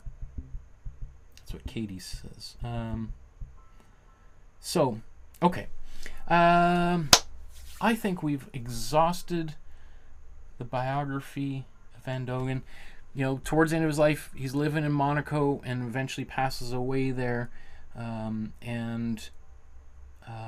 It basically has been forgotten really for the last, what, 70, well, yeah, for about 70 years he's been kind of just a footnote in history, which is quite the downfall after, you know, being at the top of the world. Let's move on now and start painting. I think we've exhausted everything I could possibly say about Van Dongen, so let's start working on this particular painting. So typically, or sometimes what I do at this stage is do an underpainting, which means different things to different people. Some people would even fold the Imprimatura into the underpainting process. As you may know, I kind of do things a little bit differently here. Maybe before that, I'm just going to start putting some paint on the palette, and while we do this, I'm going to think about the painting and if we do want to do an underpainting. So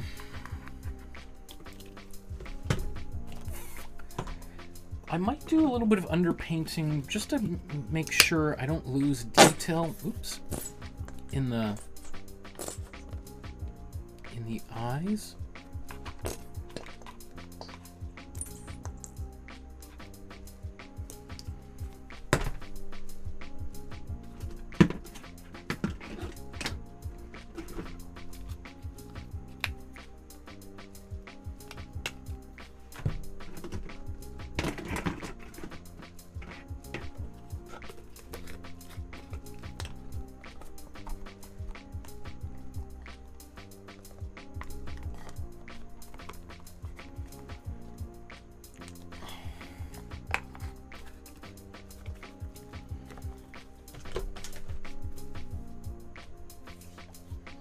Wow, you guys left so many comments on here.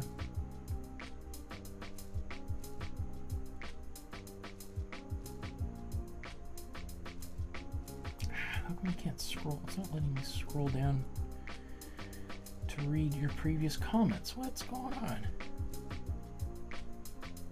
Oh, here we, okay. Katie says, have you done any other Fauves paintings on this channel? They sound awesome. I'm a bit of a color junkie. I have done a lot of Matisse paintings.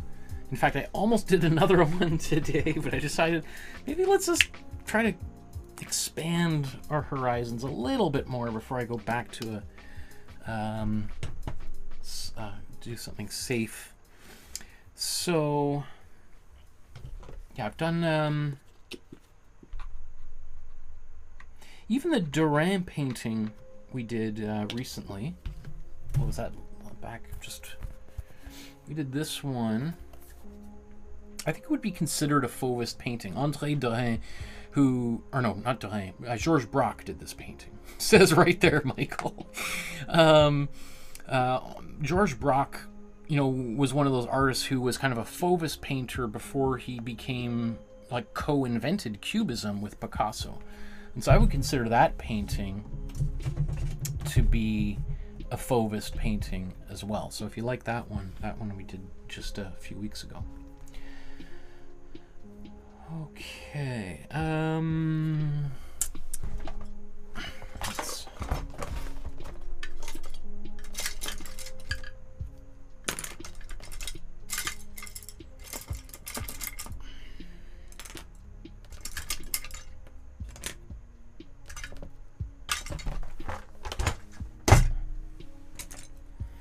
So I'm going to mix up my own black paint here.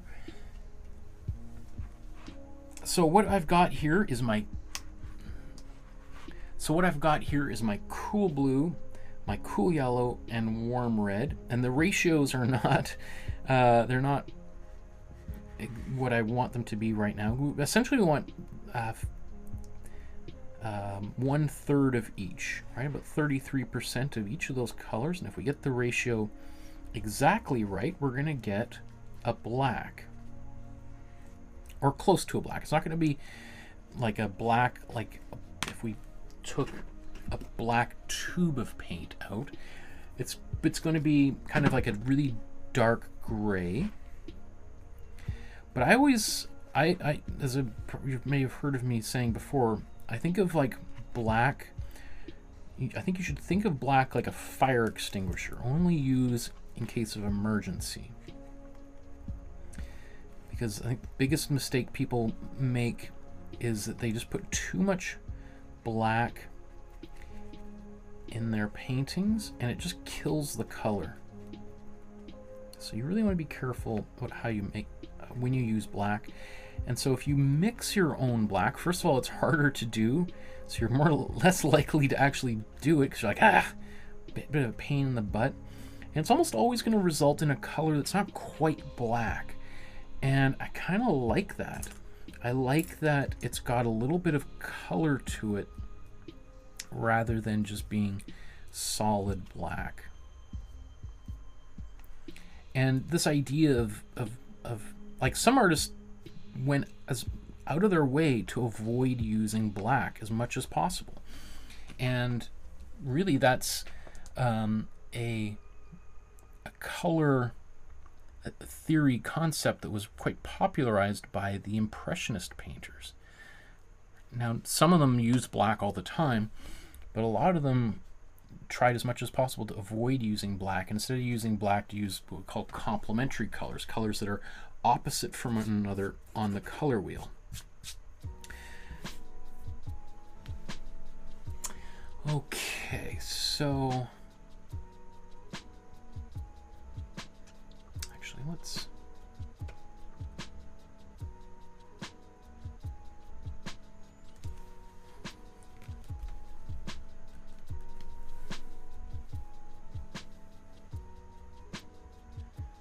I'm going to go to my outline here.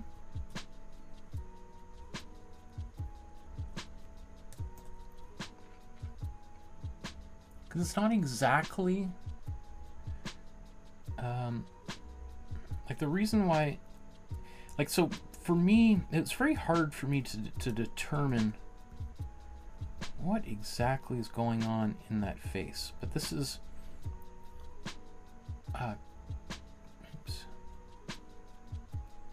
what I saw when I look at this painting. Right, and be like, oh, I don't know if I agree that that's, well, then you can do your own tracing, right? So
So I'm going to paint this face with a lot of, with a kind of a creamy color.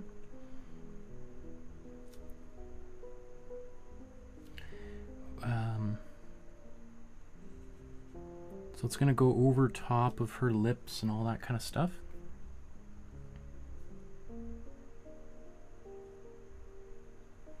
But now that I've painted those lines there, it's going to show through the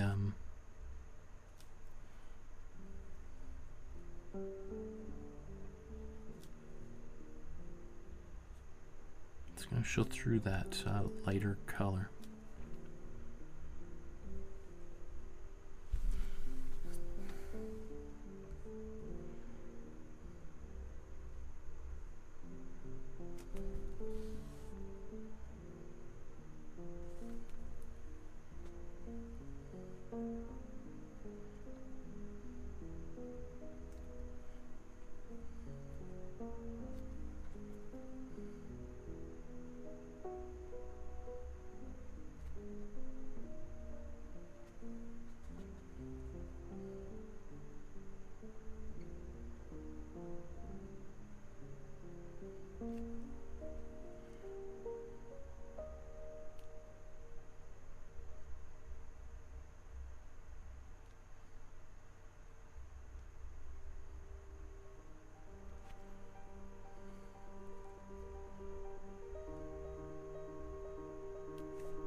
It's more like a thumb.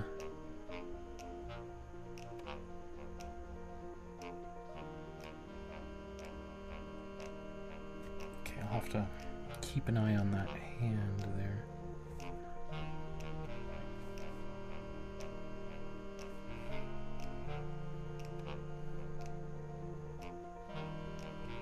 Probably extend that pinky finger up a little bit.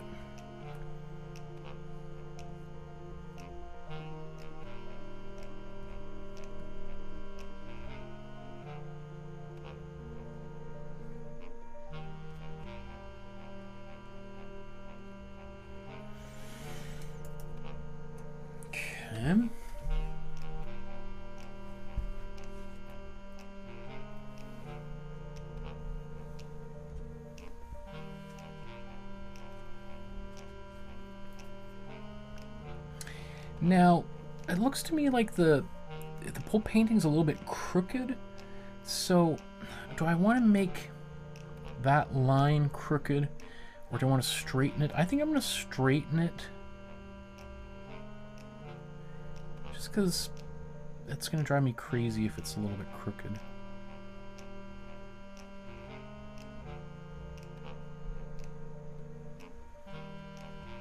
I think I might have just corrected it a little bit. Anyway, we'll come back to that. Same thing with these lines. You can see how in the original they're kind of converging towards the top. Do I want to do that?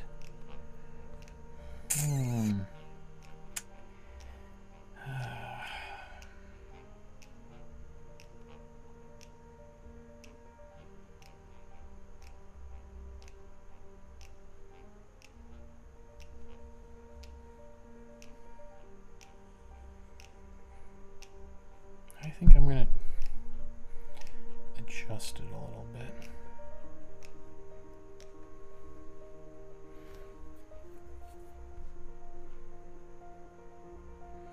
The pillar on the right, though,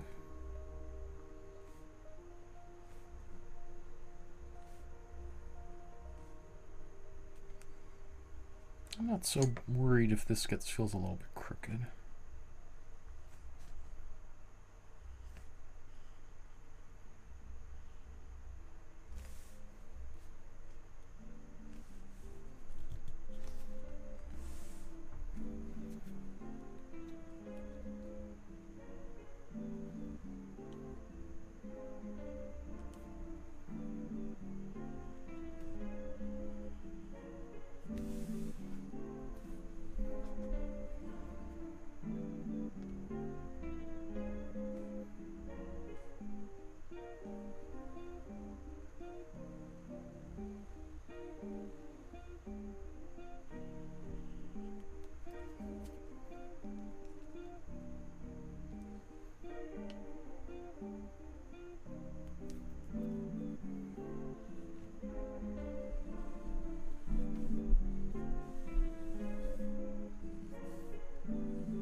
So I'm not worried about it's being a little bit sloppy because I'm going to paint colors over top of that.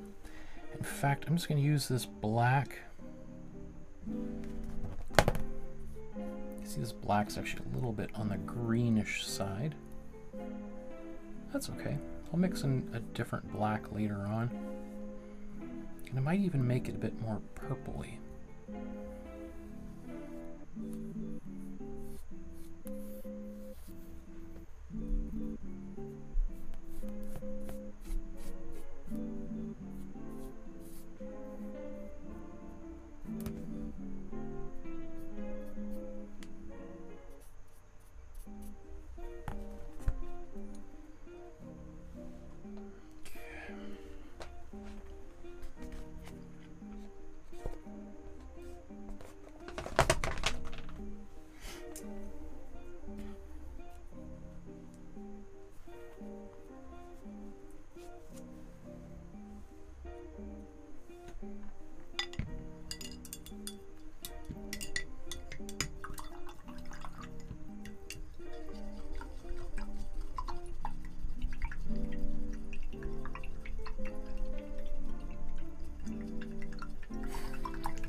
Okay, just gonna quickly blow dry this.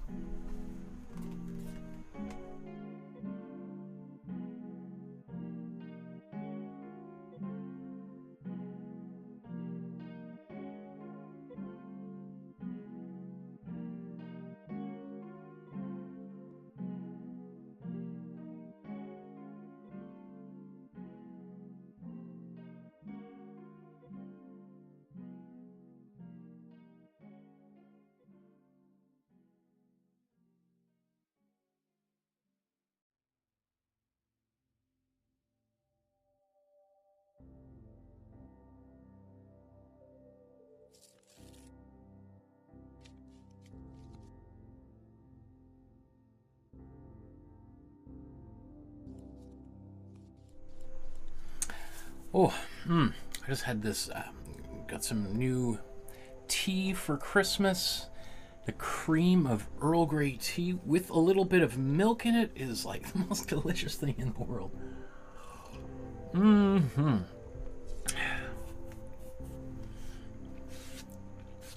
now that I don't have my lav mic on, I can slurp like a proper sloppy guy. I don't have to worry about it sounding so terrible in the microphone. Okay.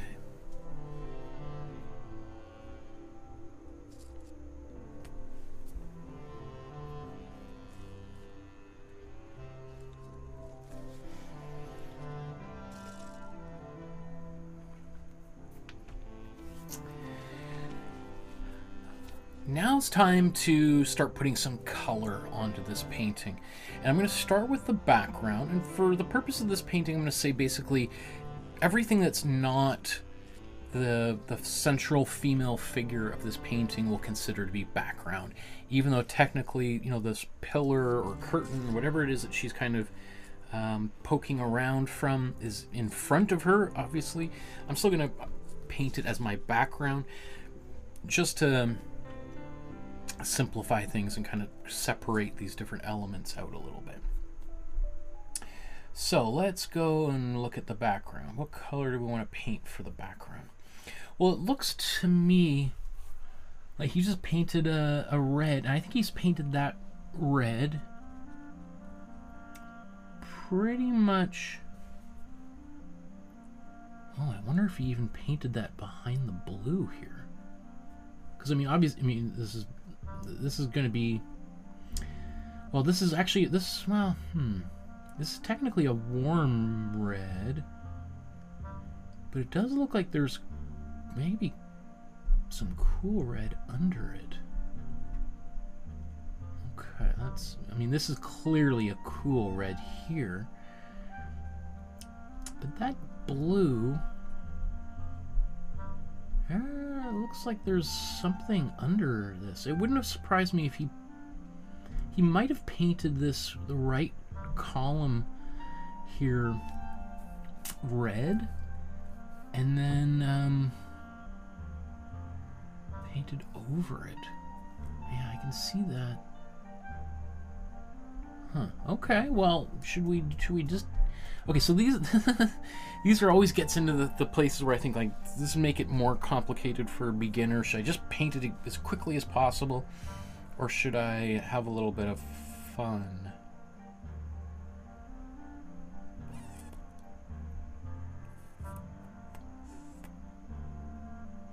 I'm going to paint it the way that I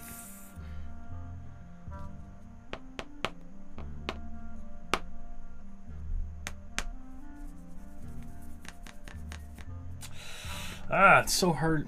I always the eternal conflict of paint it as quickly as possible or try to paint it as authentically as possible, and almost never do those line up.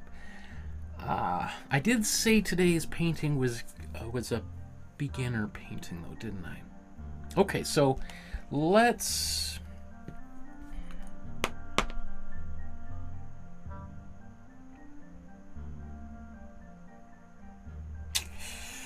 Okay. Yeah. Okay. Let's just make this. Let's do this a little bit faster. Okay. So I'm going to take my warm red, and I'm just going to smear this all over in the background. Now, I talked right at the beginning when I was talking about materials as often, you know, the whole idea of the split primary palette is it encourages us to put our warm colors in the foreground and cool colors in the background. And here I'm literally doing the exact opposite of it. I am painting my warm color in the background. This is, at least it appears to me, to be the thing furthest away from us, the viewer. And so the immediate question would be like, why would you do that? Isn't that wrong? First of all, it's breaking.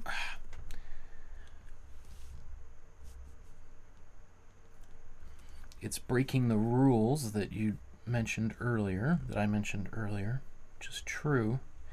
But it's also, I think, important to recognize like the circumstances in which this painting was made. This painting is created during the avant-garde period of art, in which artists are sort of challenging all the rules and asking themselves, like, okay, I know my art school teacher told me never to put these warm colors here, but what would happen if I did do that? Does it mean the painting's just going to fall apart? Or could it still work? And so that's what Van Dongen is kind of doing here, putting this big bright red right there. Now we're going to paint over top of it with some white and also with some cool red in the shadows. I kind of do feel like he put...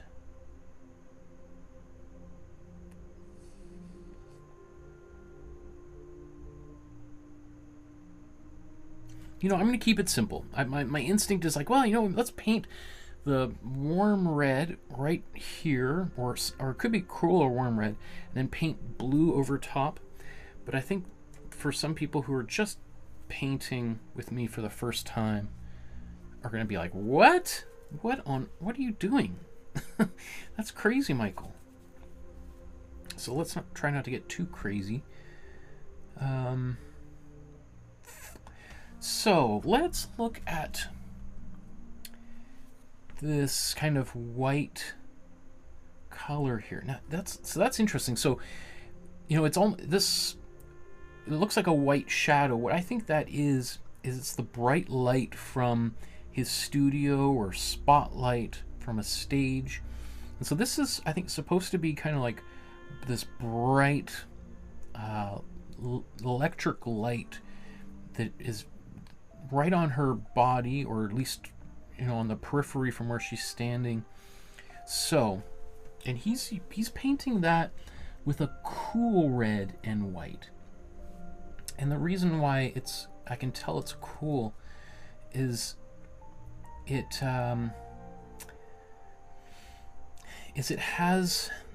doesn't have like an orangey color to it at all. It has a bit more of a purplish quality, just like this cool red, this magenta that we have here.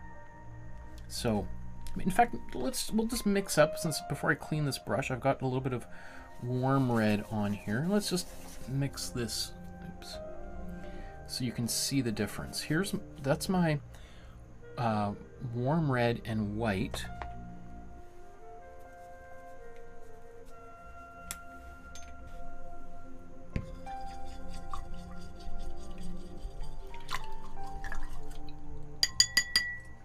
Because you should never take my word for anything.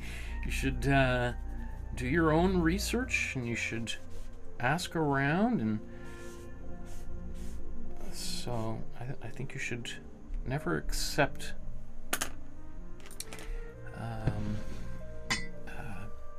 what somebody says as the definitive truth unless you know for sure yourself. Okay, so here's my white. Let's take some of this cool red. Now let's bring these two side by side here. So let's zoom in. So I did that because I wanted you to see the difference between adding white to warm red versus adding white to cool red. And hopefully you can see that this, I mean, they're different, right? They're both kind of pink, but you know, it's interesting enough, people might call this kind of pink like a hot pink. This kind of more fluorescent kind of pink. Whereas this kind of pink to me, like, I don't know how to describe the,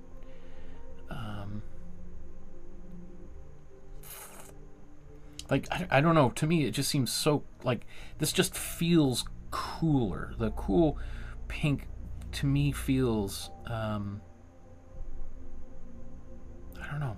Anyway, that's the color that we want to use. So I'm going to take more of my white. I'm going to take more of my cool red here.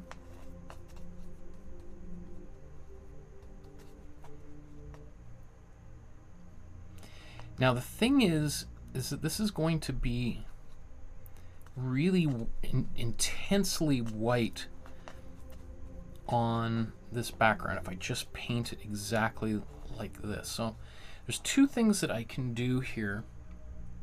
One of which is to just sort of make it quote unquote darker or less white to minimize the amount of white in there, or to add a substance like a medium to make it a bit more transparent.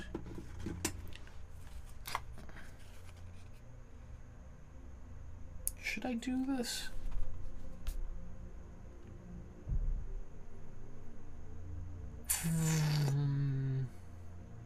You know, I think I'm going to keep that to the side for right. See how much I can get away with this painting without using my little tricks. Okay. It's going to be a bit of a challenge, but I'm up for a challenge.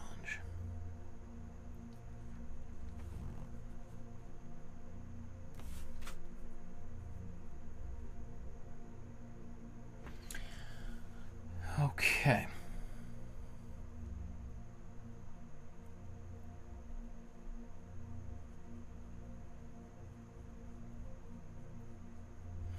Now, it might get a little bit lighter. It might also get a little bit darker.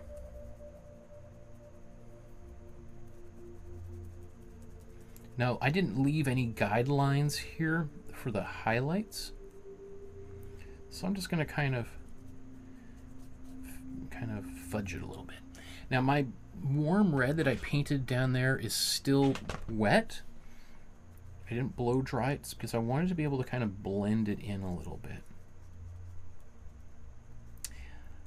And you know what? Actually, I'm going to go right up over top of the shadow. That's going to allow me to make that cool red shadow even more intense. Yeah, I'm gonna paint over top. One thing I'm doing as I'm painting this is I'm actually putting relatively little paint on my brush. That way, when I paint it in, I'm kind of wiping basically the paint off of my brush.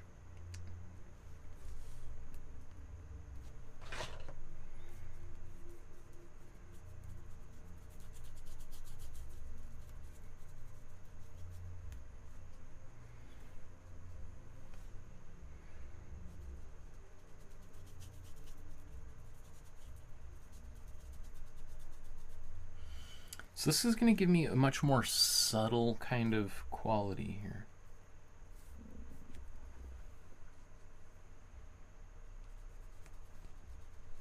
And I'm painting with essentially what we call a dry brush.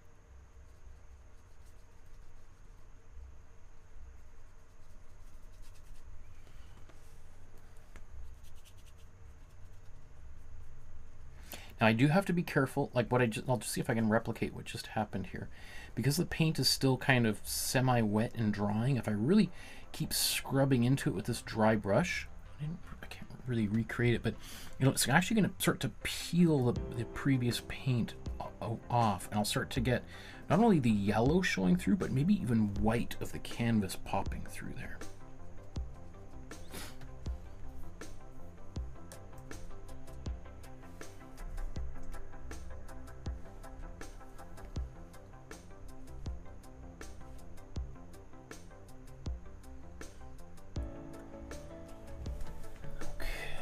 Take a bit more.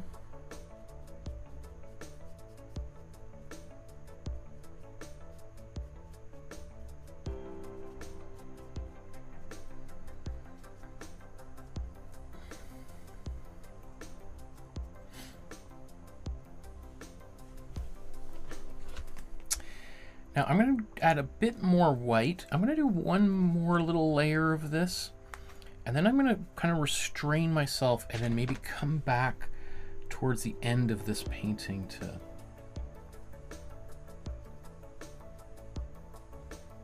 Because while it gets, I think, like right here, really white, and that could just be like a reflection on the painting and not the actual white, but I'm just going to assume that I've got it. I've got a good, well-documented painting. I also want, I want to paint more of the painting around it, so I have a more faithful idea of what it is I'm looking at here before I go too wild with this pink.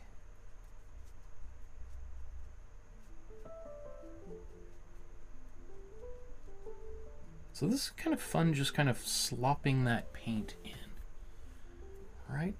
And I think that's pretty good. I mean, I almost feel like maybe I need to paint another layer of my warm red. But let's, I'm going to, rather than get stuck on making it perfect, I'm just going to move on.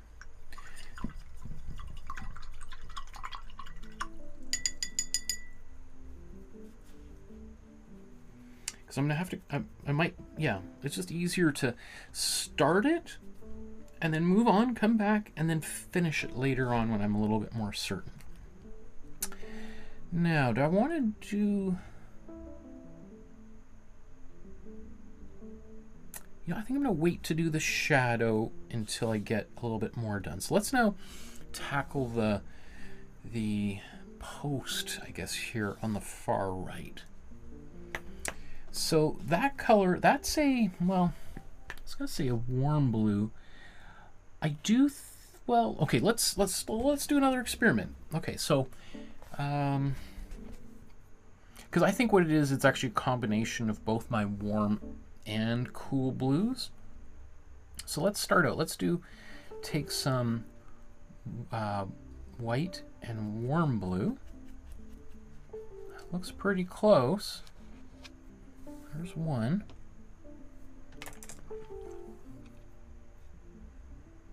And where should we, let's do this here.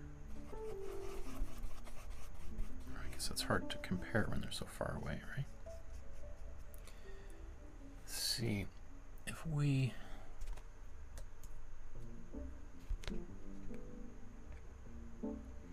see, this is my cool blue, right? And there's my warm blue, with both of them have white in it. And you can see that, you know, neither of them are bang on, right? It certainly feels a lot, to my eyes, a lot closer to the warm blue than the cool blue. But I do think that there's a little bit of cool blue in here. I also think that there's a bit of a gray in there. Now, that's why, if you were watching the earlier, I was saying maybe I think that there's red under here. And I'm quite positive there's red under there. And so I think he painted that red and maybe changed his mind and then painted a white with blue over top of it. And by doing that, it's going to it's going to blunt the brightness of that blue and white.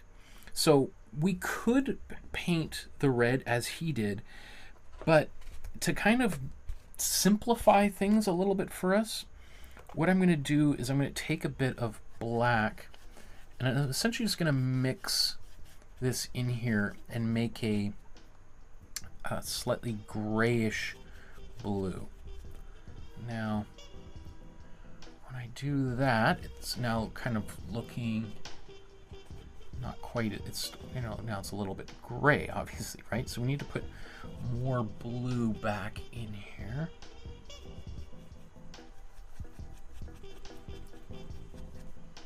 Have I gone too far?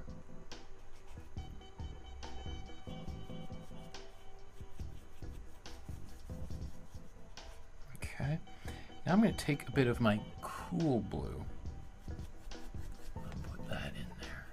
Because I think what we're doing is the color that he's probably using is what's called like a cobalt blue. You can put a bit more black in here. So the difficulty right now is I'm trying to mix one color when in fact what we're seeing here is the combination of two colors. One color, a red, that's been subsequently painted over with a blue. And so to try to mix that color and to do one paint application to substitute for two is, it's kind of like, it's a little bit impossible to do. But anyway, let's just go with it, and it's gonna mean that this painting is not gonna be exactly like the original, but perfection is the enemy of good, right? As oh my goodness, as the famous photographer said, you know, I think is it Alfred Stieglitz? I think it's Stieglitz. Oh my goodness.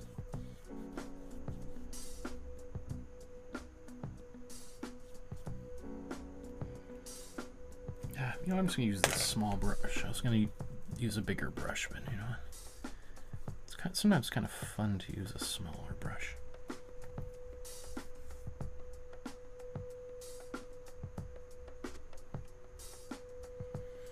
So I think I'm gonna have to go over this color anyway a second time to get the color that I want. So even me trying to mix it and save myself a little bit of time just hasn't really worked out. This color just has, I think it feels like to me like it lacks a little bit of the punch the warmer blue that we see in the original.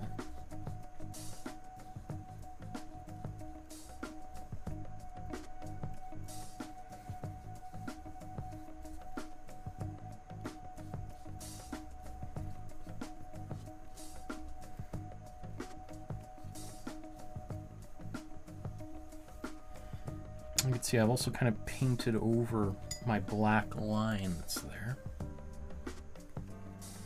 And so if you're not happy with where it was, well, that's great because it's kind of disappeared. I think it's going to reappear a little bit once I let this dry. But the reason why it's kind of disappeared so much is because of the white mixed into this painting.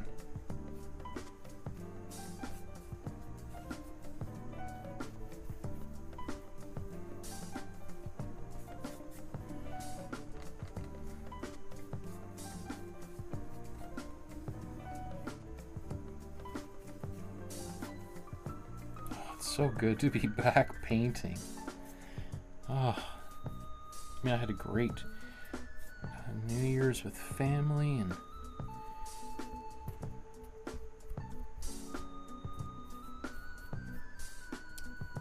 but you know, it's like getting back on the horse kind of sometimes feels nice.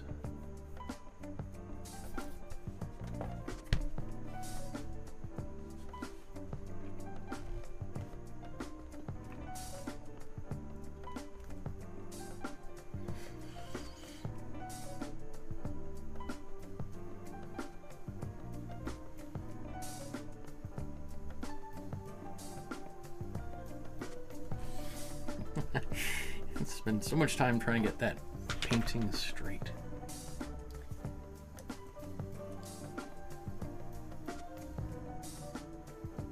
Yeah, so we're going to go over these colors a little bit. And I think that's just a good lesson for anybody who's new to painting. That, first of all, there's a couple things. First of all, the possibility that you're going to mix the quote right color the first time is almost impossible, unless you're like a master. Right? Mixing colors and getting the quote unquote right color is really tricky. So I think you should have almost zero expectation for yourself that you're going to mix the quote unquote right color. And so the first step would be just try to get close enough, right?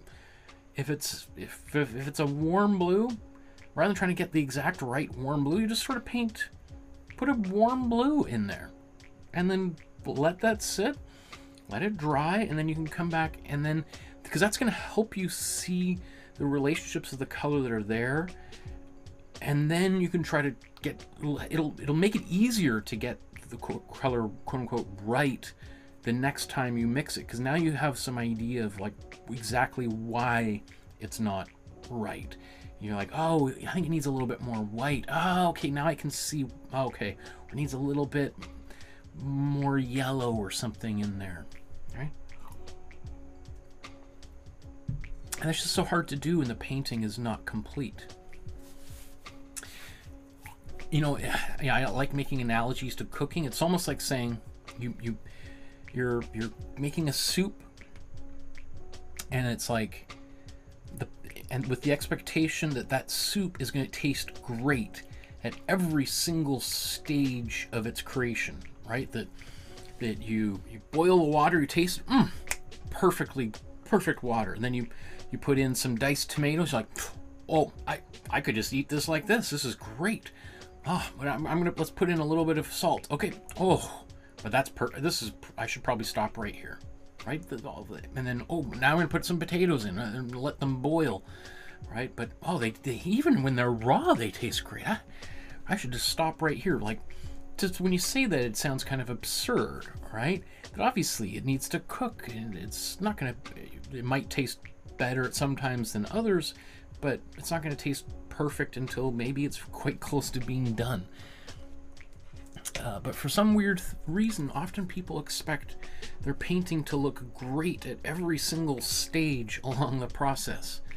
That the idea that it might look kind of good and then look terrible and then look good again could just, it literally is just part of the process. It's going to look like that. Like, another way to think about it is like, if you've ever, I've put makeup on a few times for performances and things, but have you ever watched someone else put on makeup just to go out for dinner or something? You know, if you were just to pause halfway through that makeup application, they could look quite silly, right?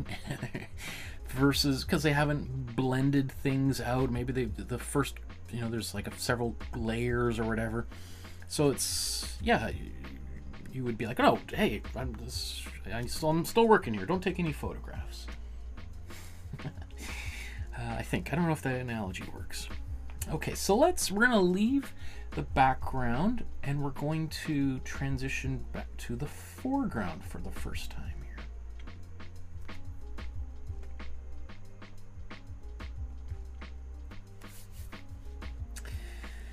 Now we've got some colors in what I'm calling the background, even though technically the pillar or curtain on the right is as close to a foreground as we really have, but I'm just for our sake of breaking this painting down into steps, I've included it in the background. So really what we're going to focus on for the foreground is the central figure, the Romani woman who's kind of poking out from behind this vertical shape on the right side of the painting. Okay, so let's take a look at the colors. Excuse me, I got a little hiccup all of a sudden. So I'm probably going to start with her skin color because the skin color is behind everything else, right? The skin is being covered up with fabric and hair. So we probably want to start there so that when we paint, those things are literally behind other things. So let's look at this color. Now, yeah, this looks quite complicated. What this tells me is he probably changed his mind a few times and repainted this over and over a couple times. But generally, I would say this is a white with a little bit of warm red and maybe a touch of, I was going to say warm yellow. But some of that looks like some cool yellows happening there. That's definitely cool yellow here.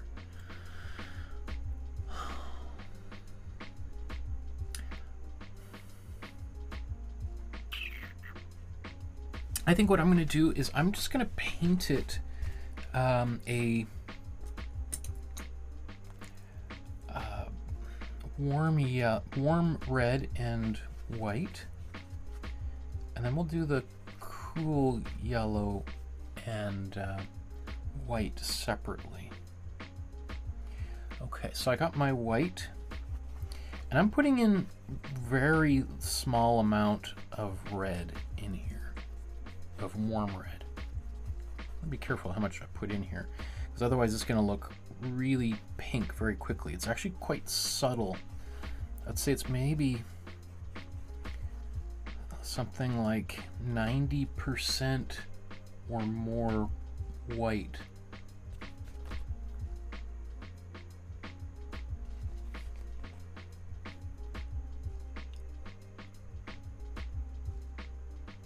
You know, I do that.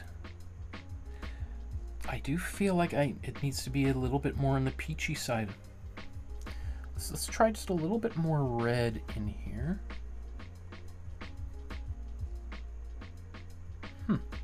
Okay, so to get it a little more peachy, I'm going to take just a tiny dab of warm yellow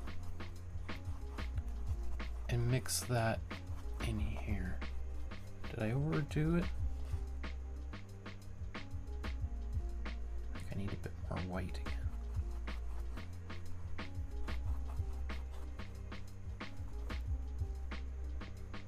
Okay, that's close.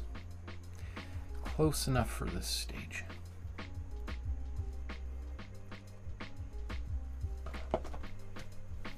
So let's zoom in.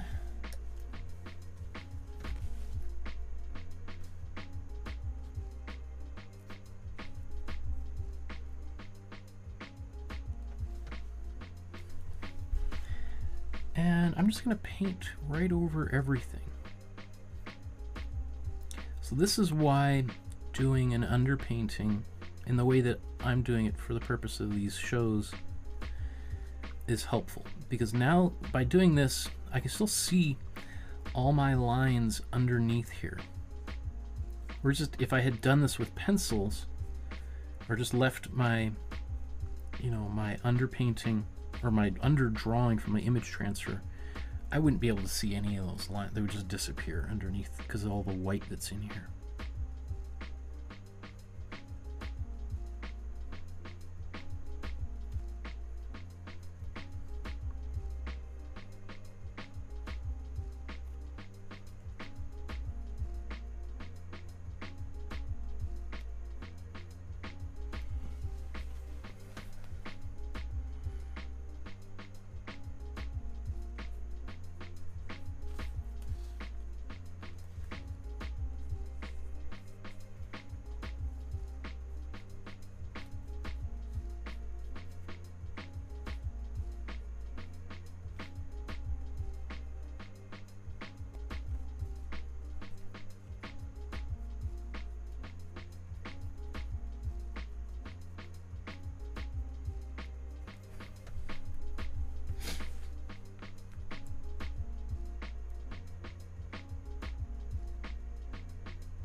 Okay, I think that's pretty good for there.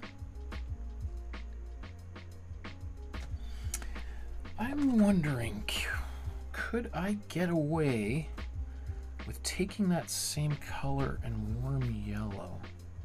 If I just, or sorry, this is cool yellow. Oops, where are we? So I took cool yellow and white, and I didn't even clean my brush at all. I just took that same color, just mixed it in there because I don't want to be too different. So using that same color. Okay. And then I'm going to take a smaller brush.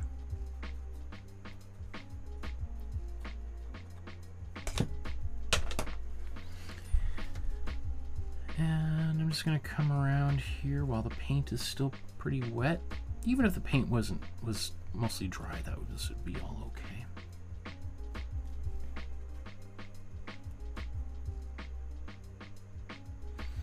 So I think what he's painting here right now is kind of a little bit of the, almost the slightly garish color of this early electric lamp on her face here.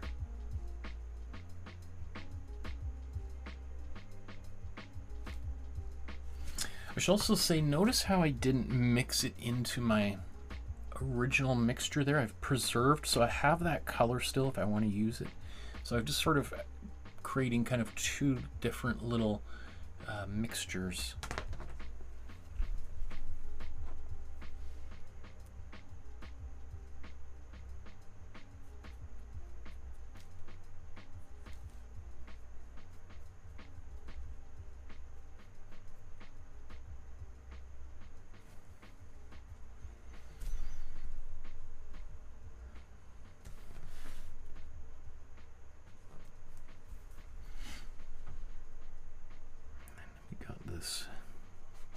Cool yellow on her arm here.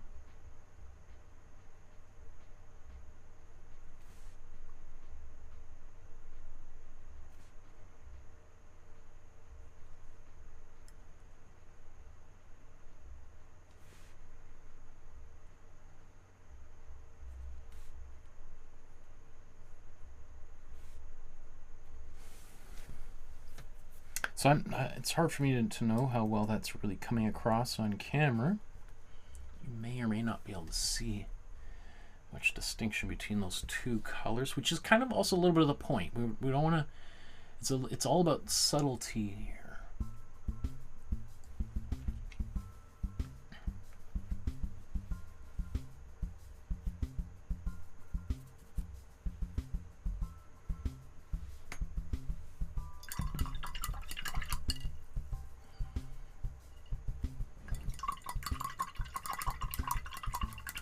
Now there is this cool blue and white that I want to use, but I want to wait for this to dry, because if I start putting that cool blue over top of this white, or over top of this yellow, what do you think is going to happen?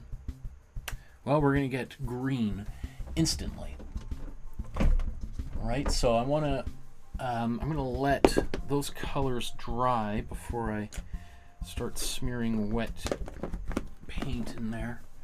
Not that there's anything wrong with green, but you know, if we want to try to get closer to what this artist did, then we just have to show a little bit of restraint.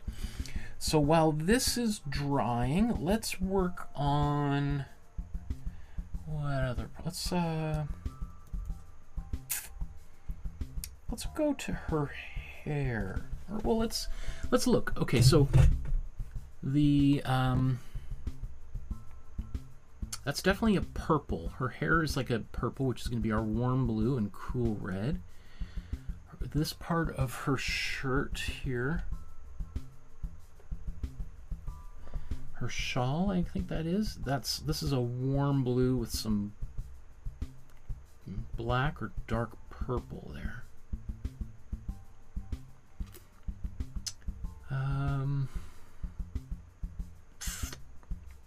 Maybe before I do that, maybe I'm gonna paint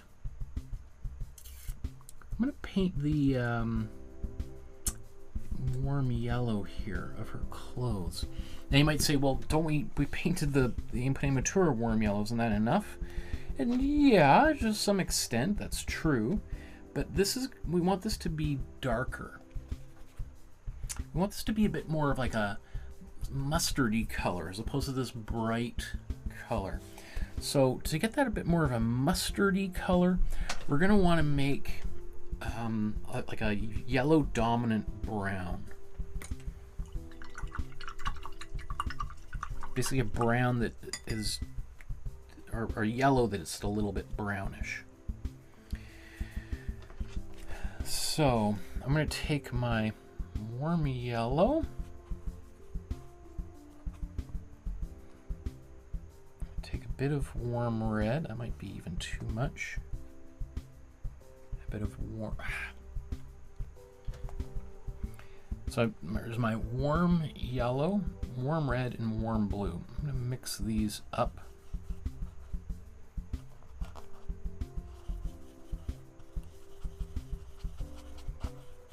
It's going to get me a brown. And I'm going to try to remove as much of that brown as possible. And then just go back in here. Just basically mix my brush back into this warm yellow. Let's see, I might need a bit more.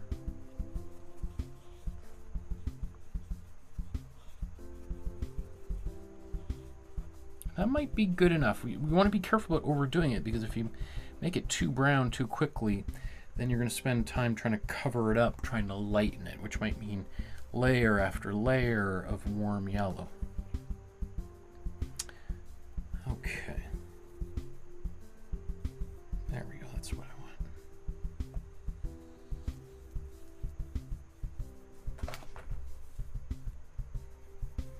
And I'm going to paint right up and underneath all of these tassels that are going to be there.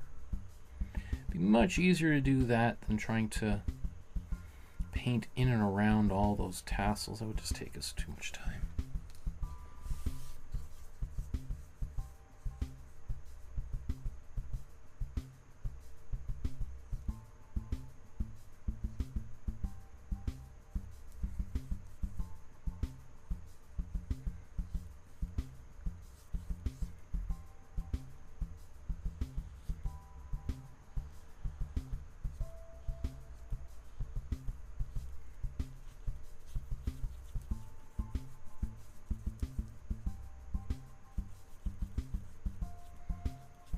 One thing, if you're painting with colors that are a little bit more transparent, which is what this yellow is, you're going to notice it's going to be more streaky.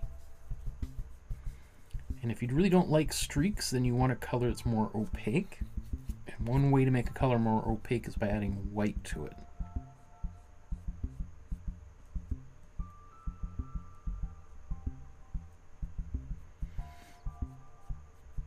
Sometimes you want those streaks to appear and sometimes you don't. What I would say is, if it's really streaky, is think about trying to have those streaks move with the fabric.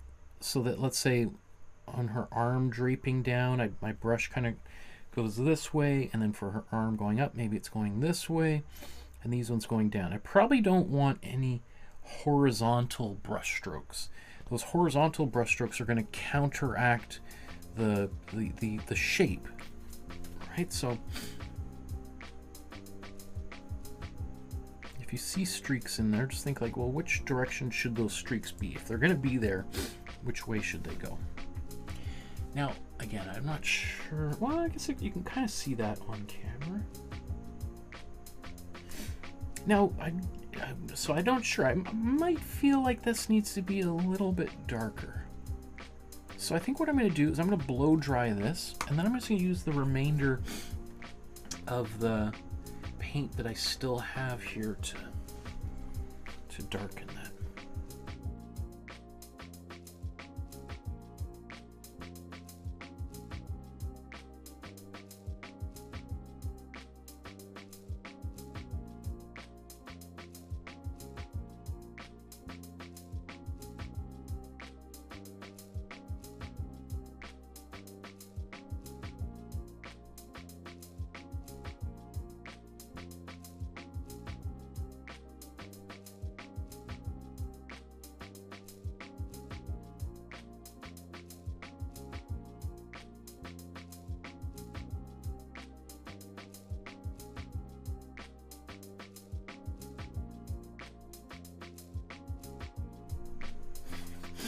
I just, while I was blow drying there, I was just looking at some of my YouTube comments, and somebody wrote a comment saying I'm using the wrong cool red. I should use this red instead of that for this. It's like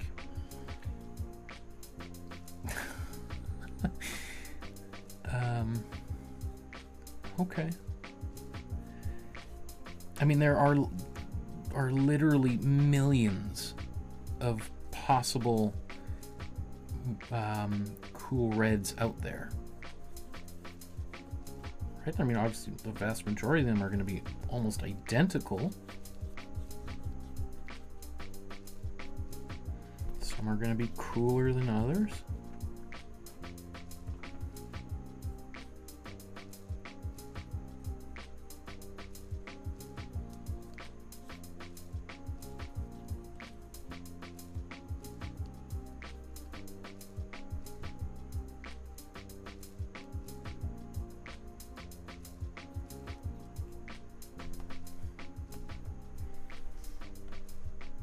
Okay, I think that's pretty close. It could go a little bit darker, but I like that, at least in person. I think it looks good. On camera, I think it looks a little bit lighter because, as you may know, I brighten things up with the cameras a little bit brighter, just so, especially when I'm doing darker areas, you can see what's happening in those darker areas. So the paintings generally appear a little bit brighter in person than they appear a little bit brighter on camera than they are in person.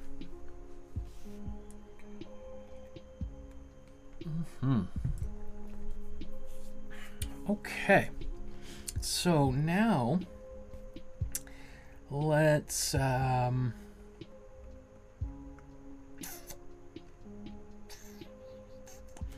what, I think I'm going to do the shadow next. Because that shadow is in behind her hair and her shawl, so it makes sense to do a little bit of that.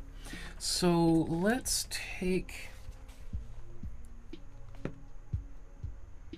Well, you know what? I'm gonna first of all, I'm just gonna take my cool red right out of the tube. I think it's gonna need to be darker, but let's just see how it behaves on top of the white that we have here. There's a little bit of water in there. Just okay. Oops, that's a lot of paint too. We don't need. So one thing, often these magentas are quite transparent, and so that's what I see happening right here. It's, I mean, you can see it on camera, but how much of a difference does it actually make? Minimal, right? And so in order to make it, and after all, this is supposed to be a shadow, right? So we need to make it darker. So one way we can do this, we can take our cool red and we can add a little bit of warm blue into it, and that's going to start to make it go a little bit more purpley. And by going more purpley, it's also going to get darker too.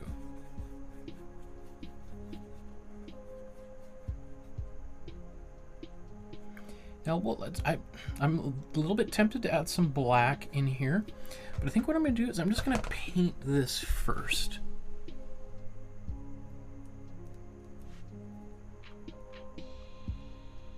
Now it's kind of having a little bit of trouble because I painted the previous color still wet. So I probably should just blow dried this first, but.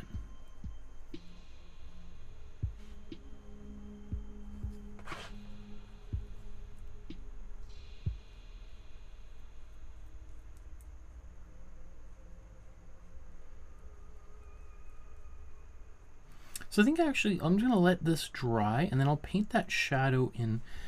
Maybe, should I darken it now? It probably would be easier if I just, yeah, okay, so I'm going to blow dry this.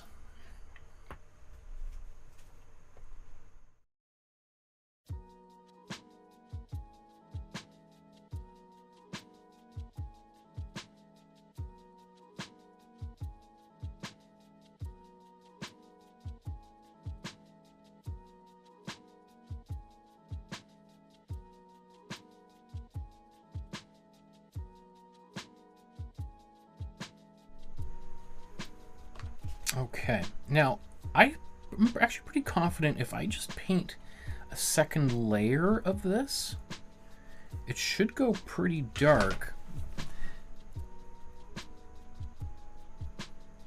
That wasn't totally dry. I should have blown it, dried it a little bit longer.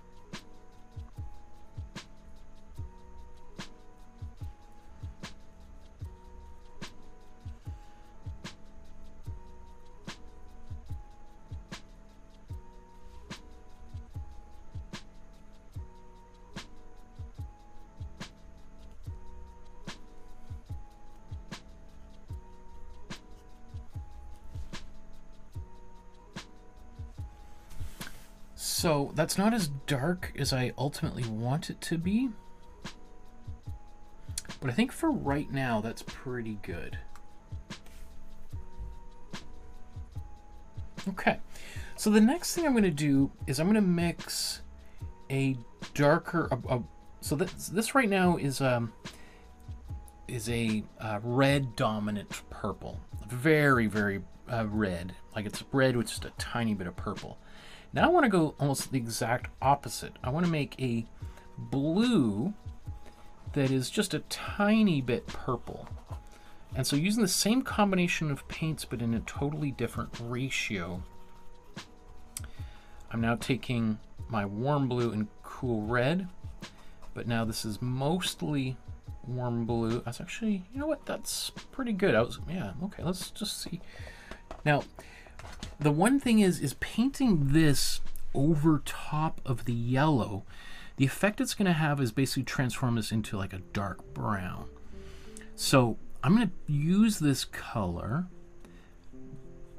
but it means I'm probably going to have to do a couple coats of it, and maybe even, in fact, I'm going to add some white into this color right now, even just a little bit of white in here is going to help cover up that yellow and make my life easier in terms of getting a purple that I want, as opposed to this really dark brown.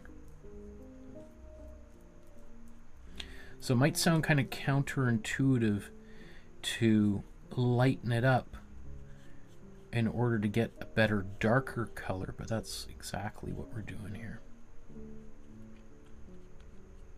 Because otherwise I'm going to have to struggle painting layer after layer there, and I don't want to do that.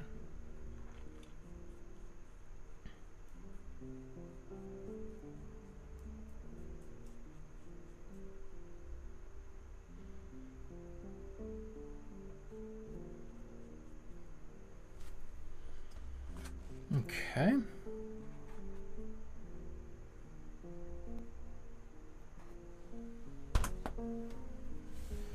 Katie says, good night all, I'll have to finish the rest on replay. I also need to figure out how to paint mittens. I'm not great at hands.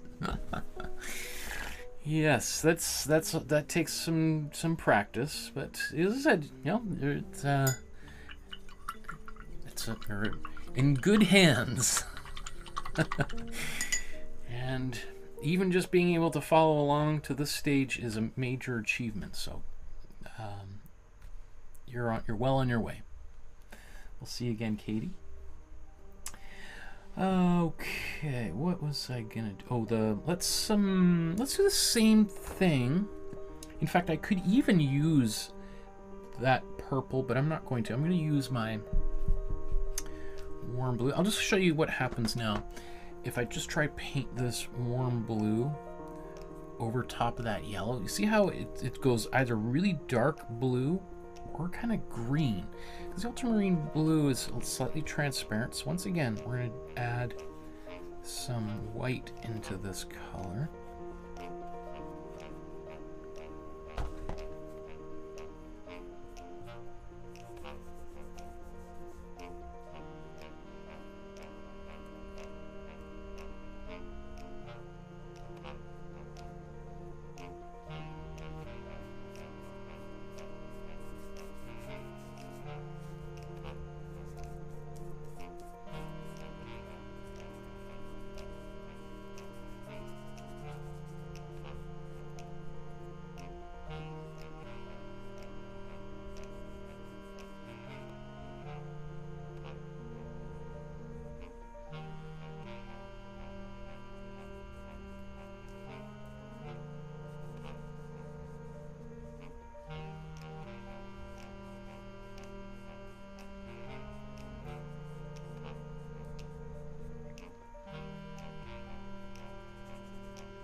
Maybe should have gone a little bit higher with my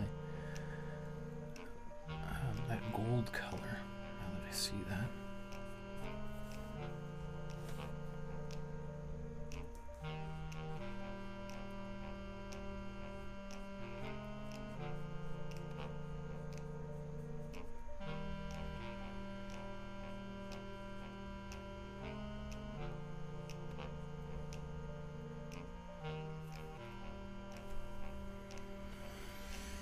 Christine says, warm, cool color question. You used a cooler red and added warm blue for the shadow.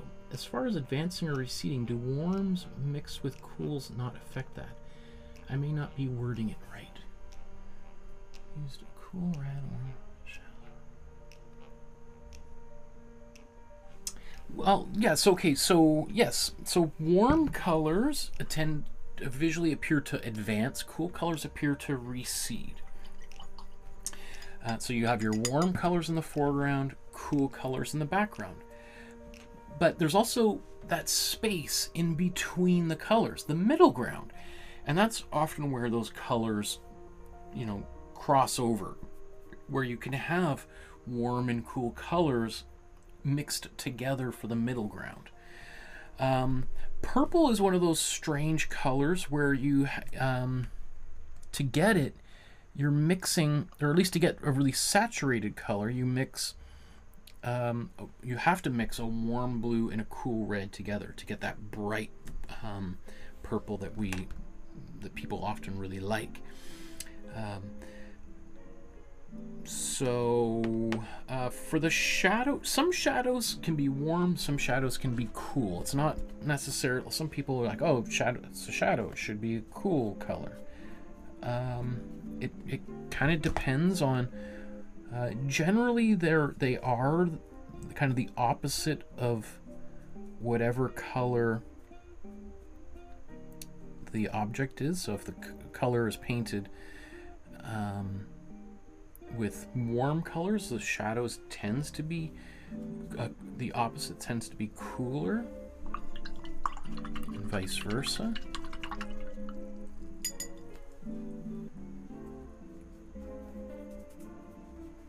I don't know if that answers your question. You know, and the shadow should be a little bit behind. So, you know, let's say if I have warmer purple for her hair, and the shadow should probably be a cooler purple and behind.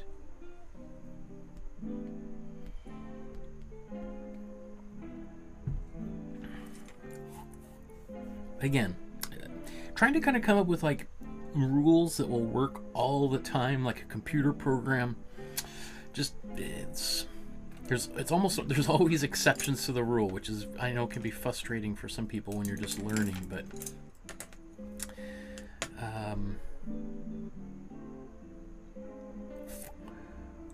okay. Oh yeah, what I wanted to do was these tassels. Yeah, I'm gonna use this same color here.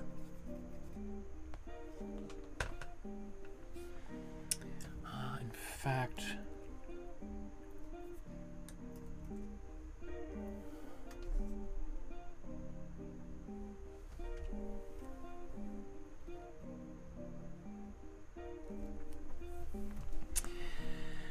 okay, where should we start? Now, most of my lines have kind of disappeared, so I'm going to use reference points here. So if that's the corner of this shirt and I look across, how far do I got to go across? Pretty much about halfway till I see a tassel up here, right?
So as her arm bends here, all these kind of tassels kind of get all tangled up, and so that's kind of what we're trying to describe here, is this kind of all bunching up.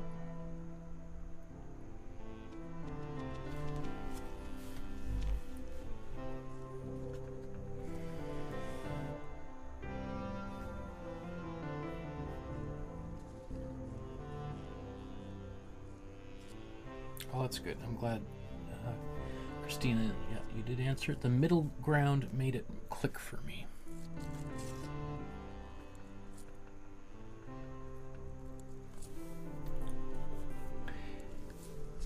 You know, and again, these aren't like hard and fast rules. And this is a great example of a painting where, you know, he knew, he would have learned how warm and cool colors worked, absolutely, no doubt about it. But he's choosing to kind of play with those quote-unquote rules. He's like, yeah, okay, well, I mean, what if I put warm red in the background? Is that such a bad thing? Like, what would happen? Is the painting going to fall apart, or can I still make it work? And clearly, that still works, right? So,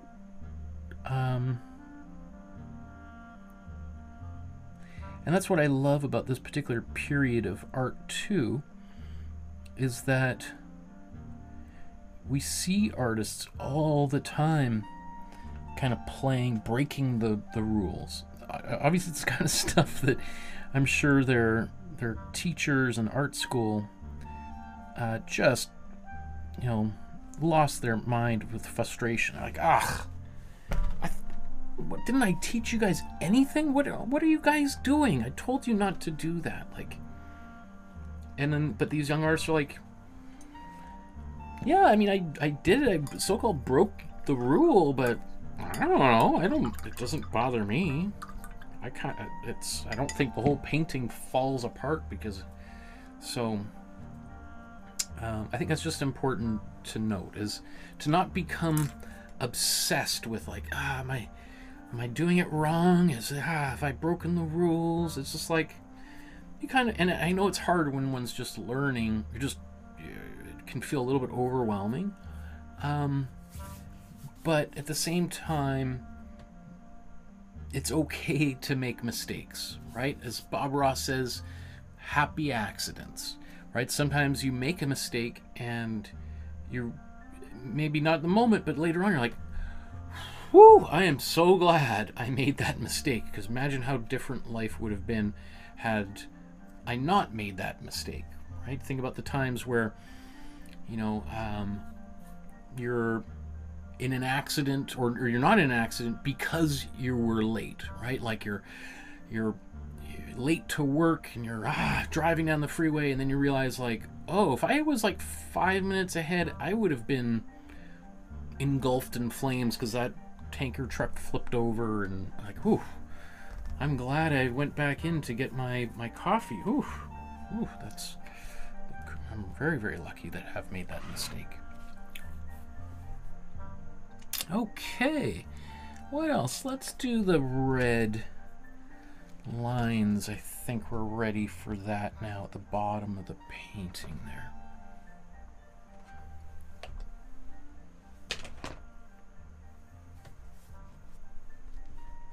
Oh, there it is.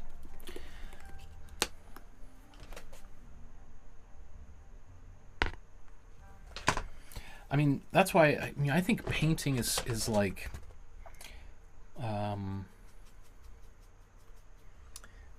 it's so full of like life lessons, right? You think all you're doing is just spreading colored mud all over a surface, and then every once in a while you're like, whoa, I've just learned an important lesson about myself today.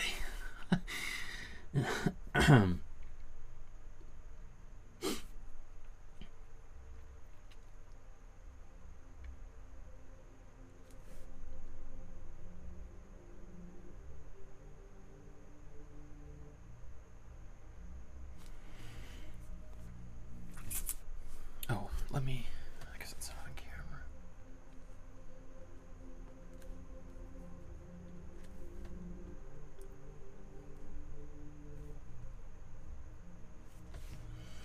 So it's a little bit unclear what's going on here. I think that's part of her, the part of her clothing, her shirt. It could just be the background that he didn't paint completely over, but I'm just going to paint that in like that, make it maybe a little bit more distinct.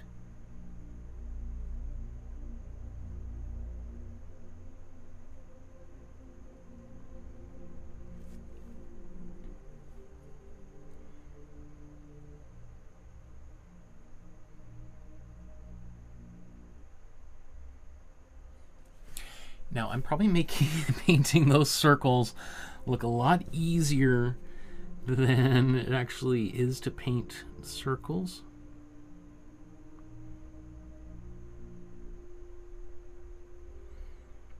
You know, as simple as a painting like this is, like, it can really help develop some brush control.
So what do you think's going on down here?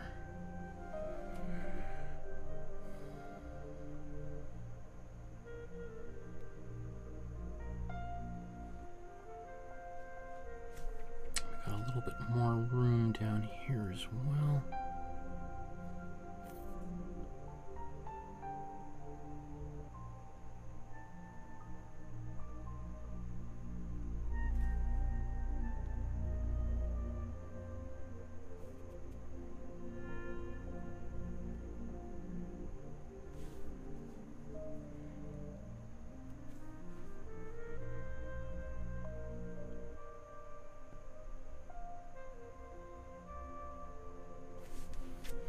So that stuff I'm painting obviously isn't in the original because the painting ends down there, but in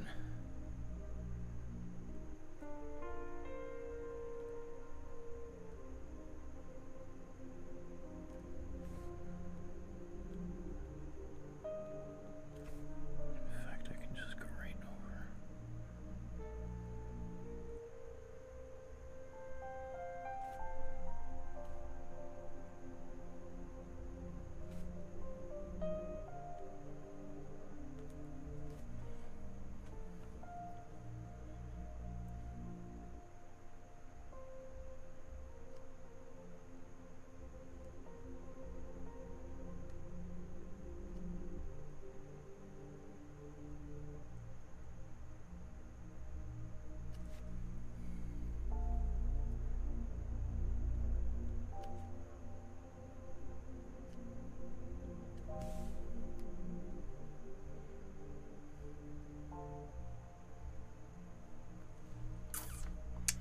That circle's a little bit smaller than I want, but I'm going to leave it like that because otherwise I'll just spend hours trying to touch that up. Now, there is little bits of red under here. I wonder...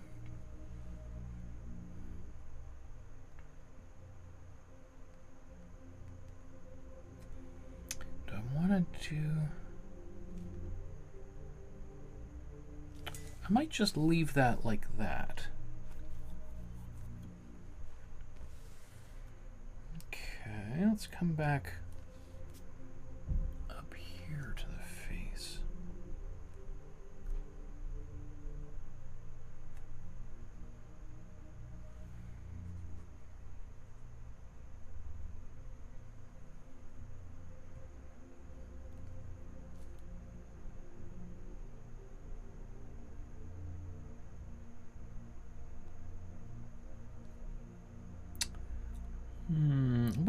I'm gonna make a darker red there, but for her lips,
I know that's slightly different than what he did, but that's okay. I'm going to go with that.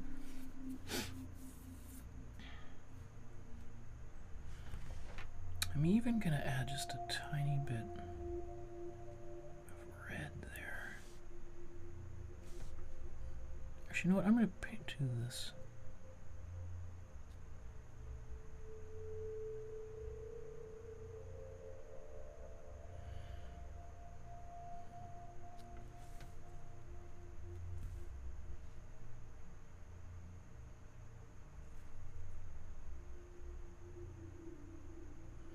I'm using a pretty dry brush.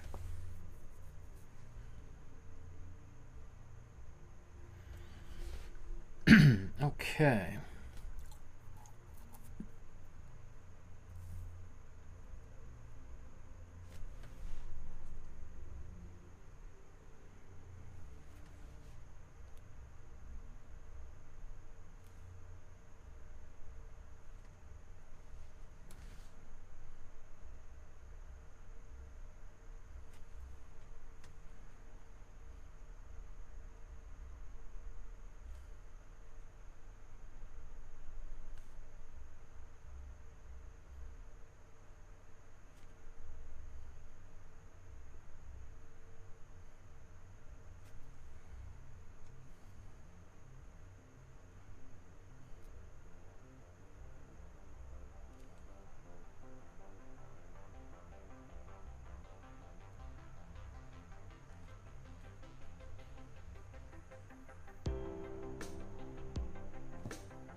Okay, now let's take some white.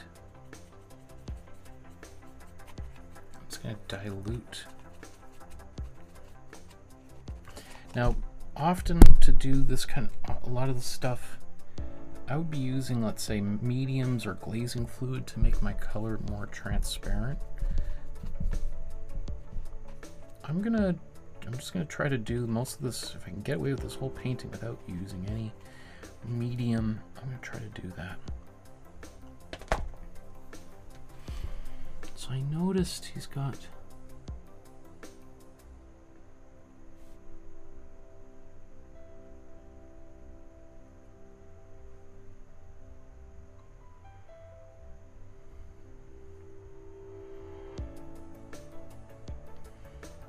these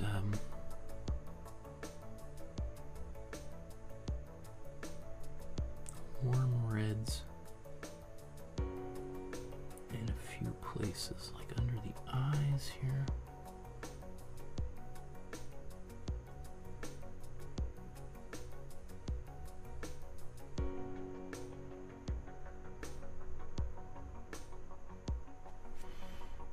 It's kind of amazing. Like, so these colors, I wouldn't, yeah, this is really interesting for me to see how this is all coming together and the color choices that he's made here.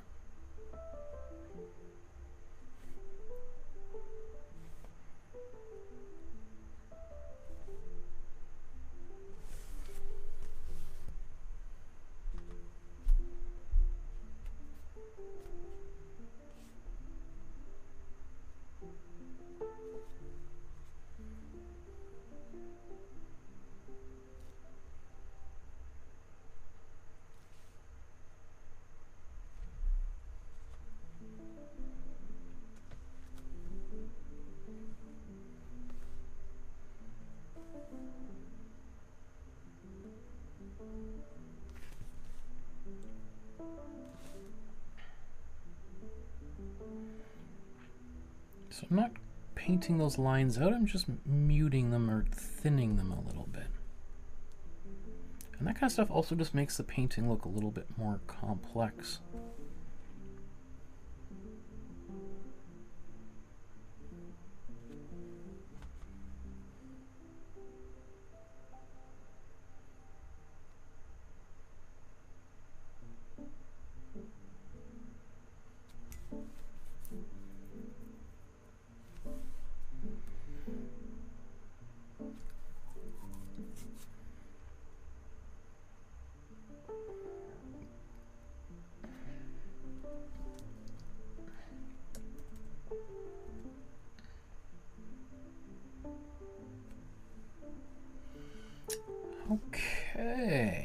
just kind of wondering, do I want to do more? I think yeah, I'm going to darken her hair and her shawl next. And then I think I'm going to move on to back to the background. Because now I'm getting a much clearer idea of how these different colors are working with one another, and that's going to help me identify whether something needs to be lighter or darker or more warm or a little bit cooler. So I'm going to blow dry this before I move on here.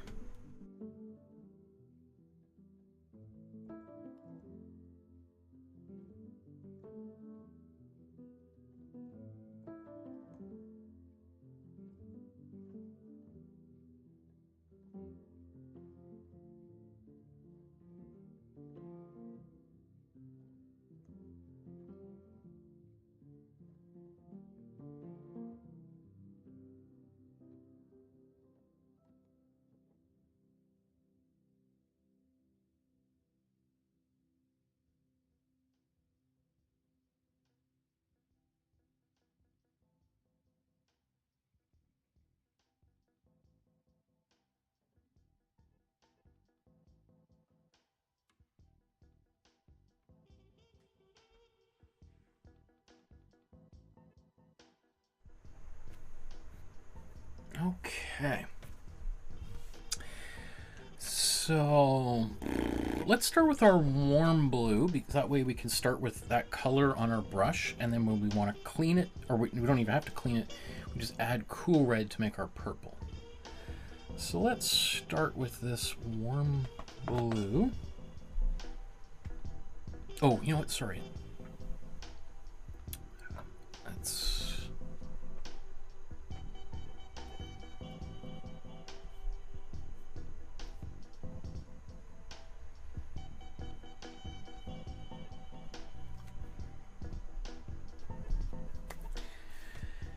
Now that we've got... Oh no. Sorry.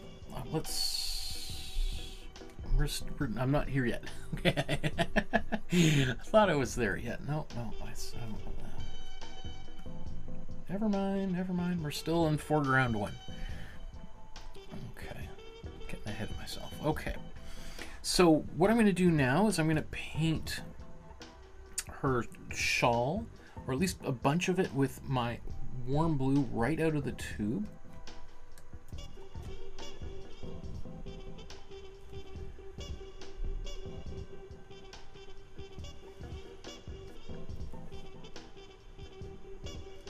Okay.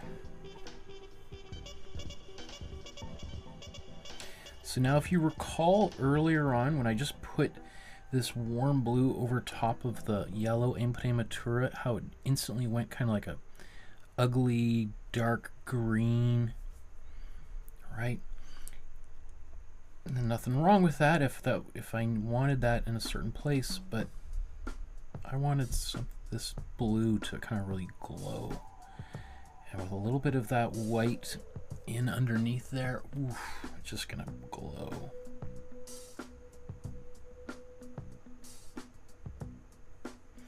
Now, because it's a little bit transparent, we're going to see more of that white coming through. So I'm probably going to do 2 coats of this.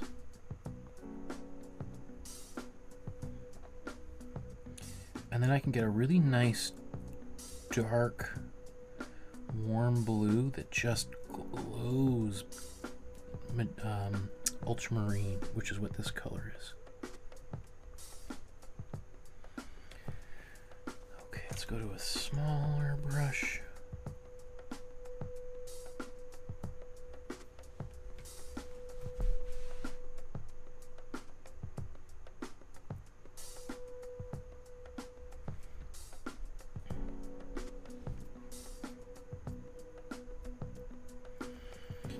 I wouldn't worry so much about painting these perfect and going back over the lines perfectly, because I'm probably going to darken them again. And I might want a little bit of this lighter blue kind of showing through or poking out here and there. It's going to kind of look like maybe there's a bit of light highlight on there. So I wouldn't even have to paint that highlight, because it's kind of like I'm just leaving it there, waiting to be to do its thing.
So once again, if it's gonna, you can see how this is a little bit streaky, and sometimes also there might be some texture that might build up.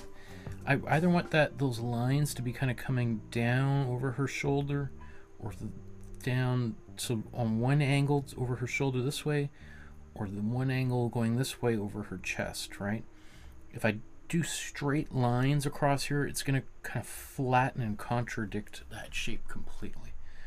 So I'll leave that like that.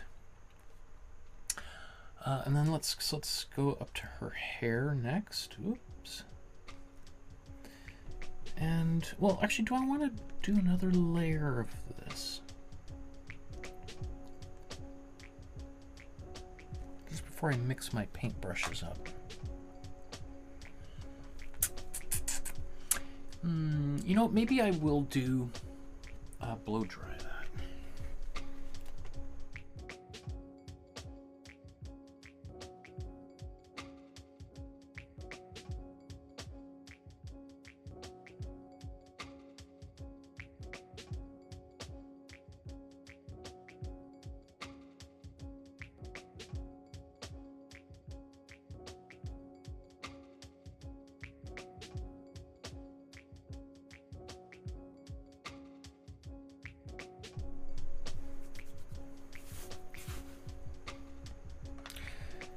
So I'm going to take a little bit more of my warm blue.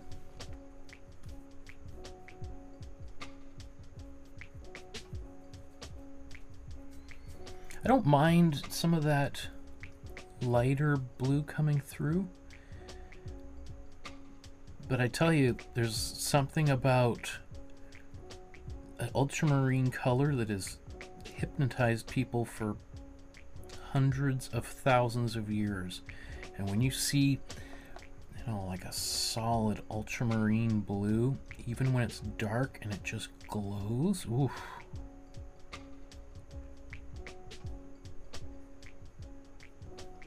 Yeah.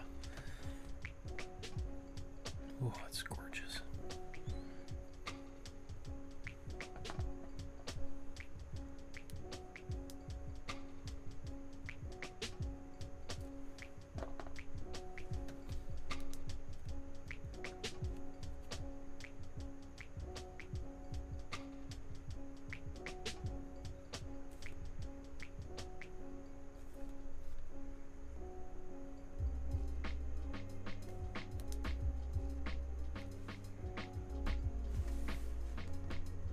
love it. Ooh, that's gonna look great, especially when I put some black around it. The black is gonna make that blue, even though it's really dark, pop.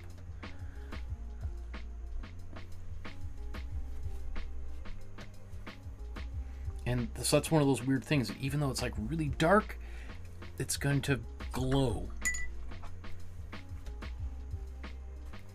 That's one of those enigmatic, beautiful things about paint is, yeah, it's just wonderful. How you can make a dark color appear to glow. Okay. Well, I guess there was, well, shadows under, that's maybe some final touches. I'll wait for them to do that. Let's do her hair next.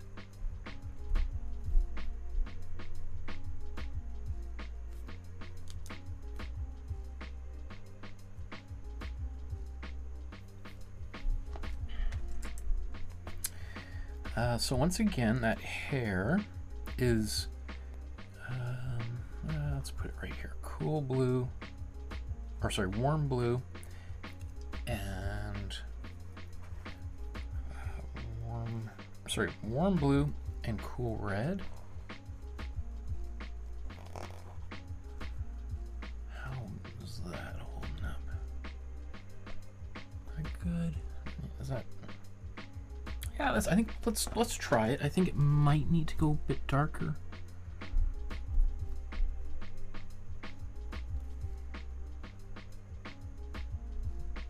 Oh man, I'm loving the interaction of these bright colors.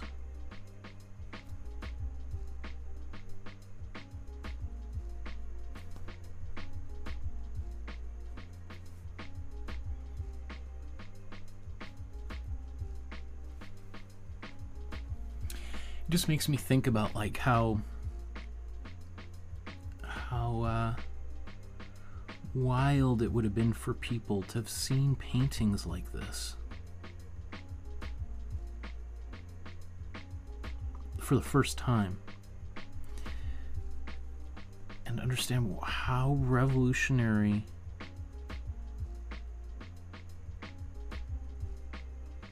it's kind of like the difference between black and white movies and color film.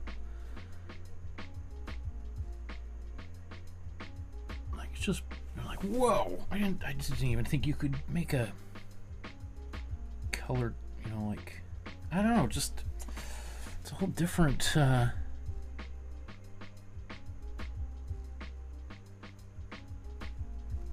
I like that. Now there might be parts in here that I'm going to come back with some black. Do I want to do that now? I think, actually, you know what? Instead, what I want to do is I want to come back into the shadow. So I'm going to take more of my cool red this time and just mix.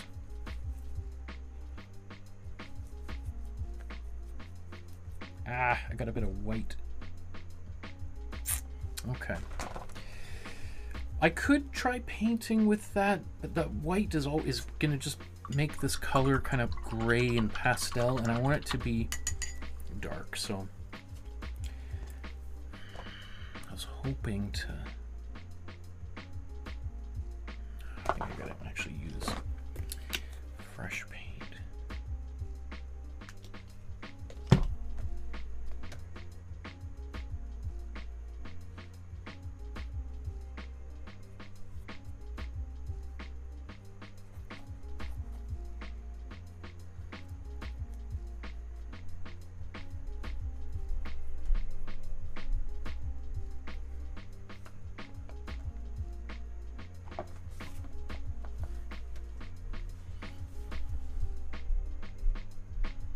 So I like these juxtapositions of these different purples here.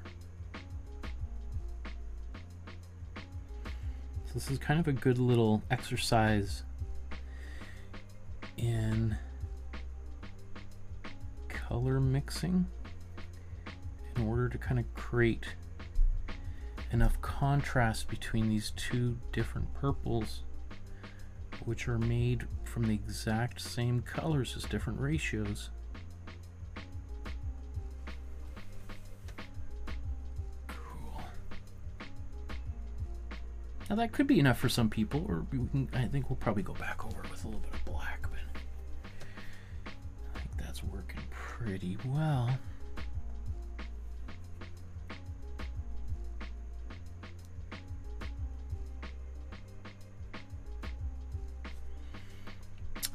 In fact, I might blow dry this.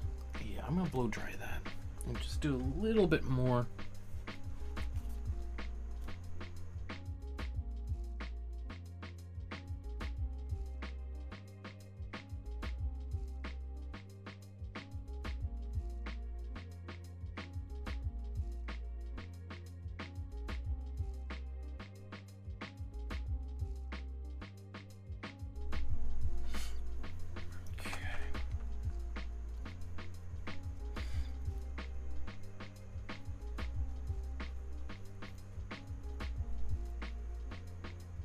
And I'm going to sneak a little bit of my black into here as well.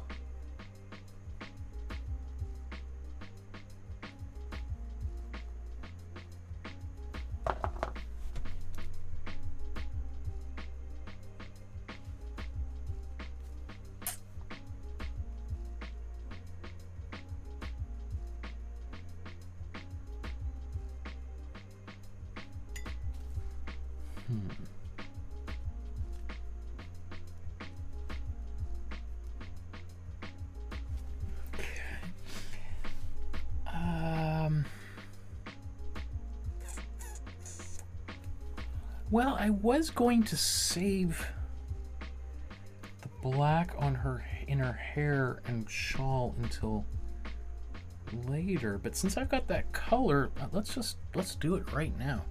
I'm going to take my black, I'm just going to mix it into this purple.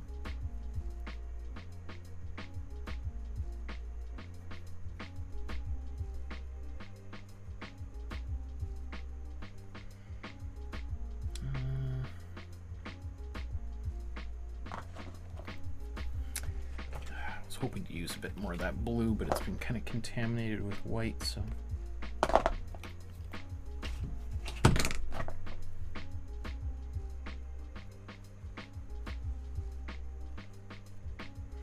So again, I'd much prefer doing this than just using black out of the tube, because now I've got this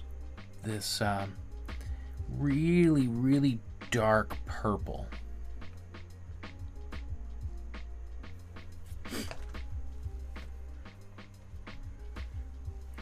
In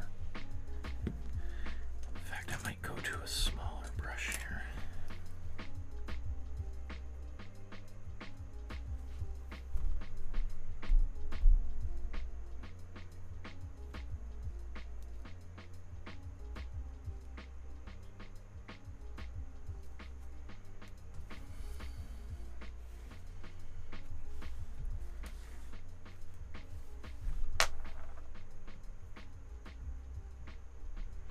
I'm going to start down here with some of these tassels and things, and then I'm going to work my way back up.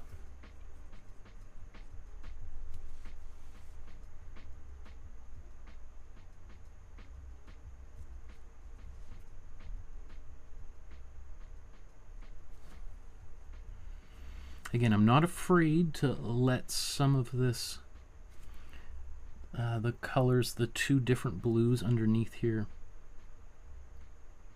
stick around. In fact, maybe I'm not even going to paint the entire tassel. I'll leave a little bit unpainted. And that just gives a bit more variety. It's going to make it look a little bit more lifelike, so that they're not all painted exactly the same.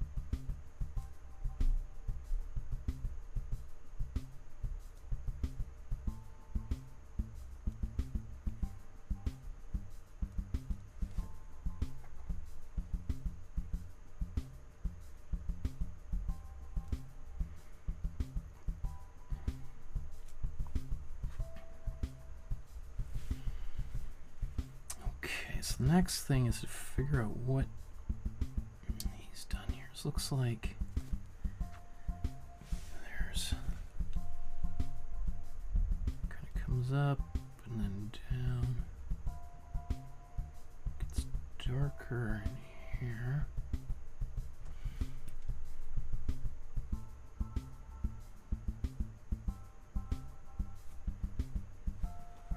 And then there's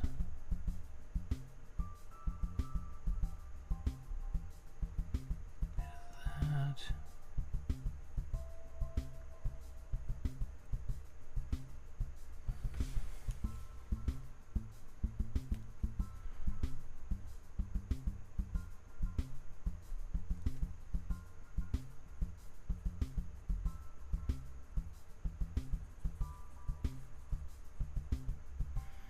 And I'm just going to scrub it in, dry brush it, maybe use my finger to smear it a bit.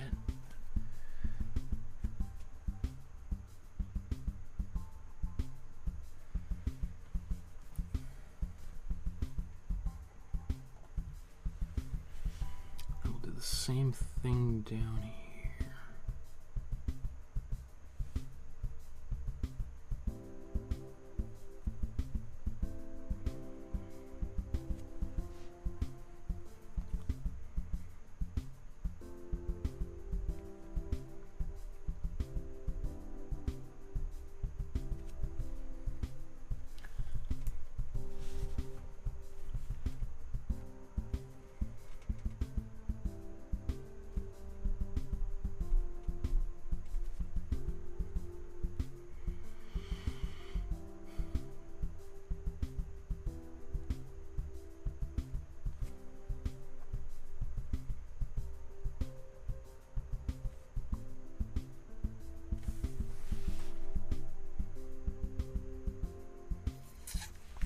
Just debating how I feel about some of those blues coming through.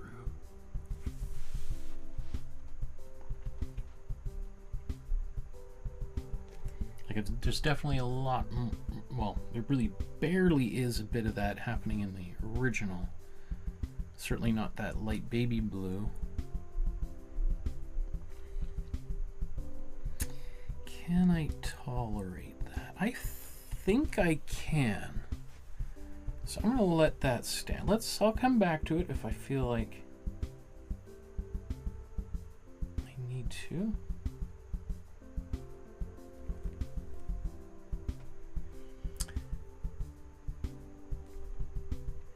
Kathy says, I love these colors. I look forward to doing this one soon. Awesome. You've been rocking out. I love those paintings you work on, Kathy. You do such a great job. Yeah, I'd love to see your interpretation of this. Okay, the hair. This pretty hard to see what's actually happening in here. So mostly it's just dark around the edges here. I wonder, I don't want to. Yeah, let's paint that out.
How's it look on camera? I guess you can kind of see that. I think it's very subtle at the moment, and especially once it dries.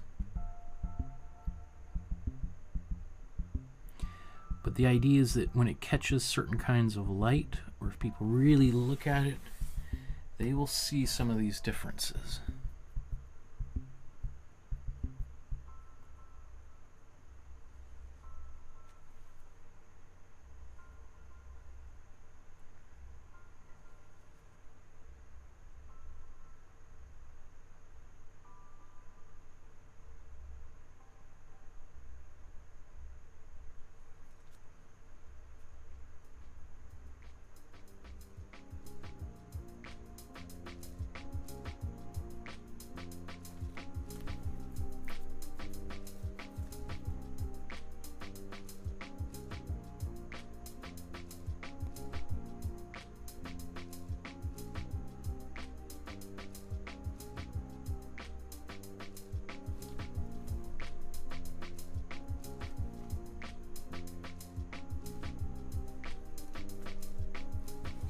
Okay.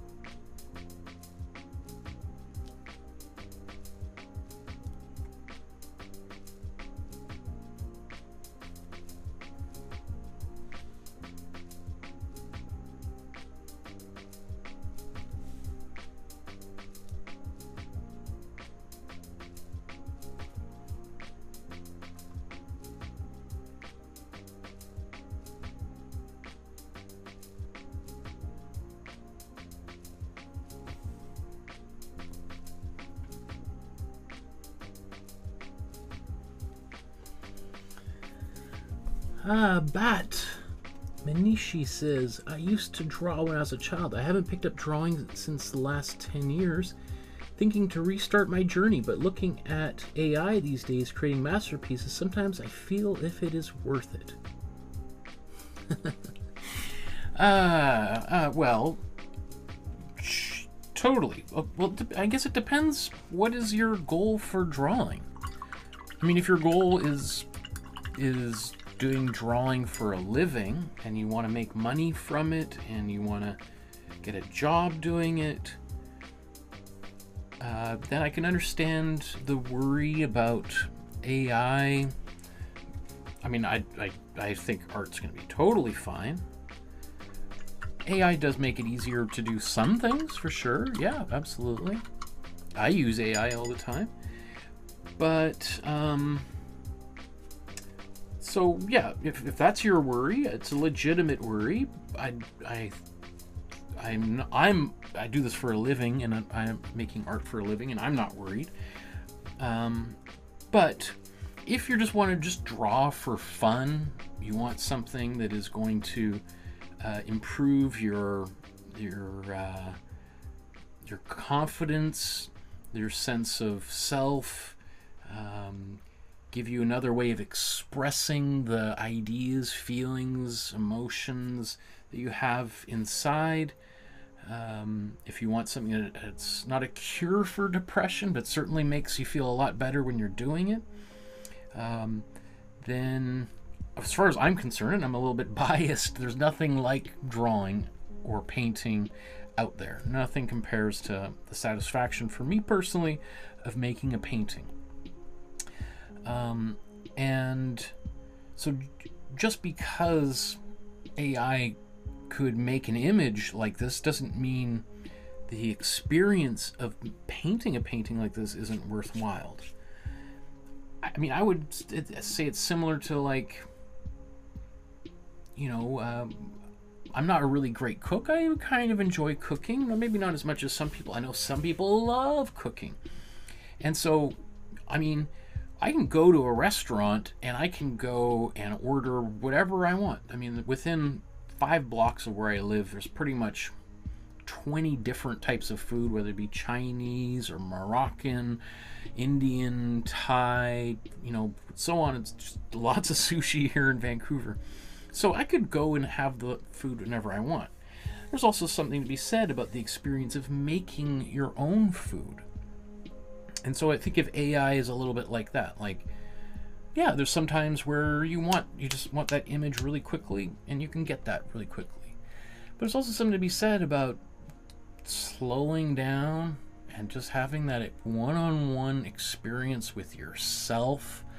That, you know, it's very hard to draw and watch, you know, sports or listen to the news and or have a conversation with somebody. It's hard to focus, right? So a lot of people talk about making art as experiencing this flow state of deep focus, and all of a sudden kind of your worries and anxieties kind of disappear for a short period of time. They don't go away, but you have a little bit of a break from that.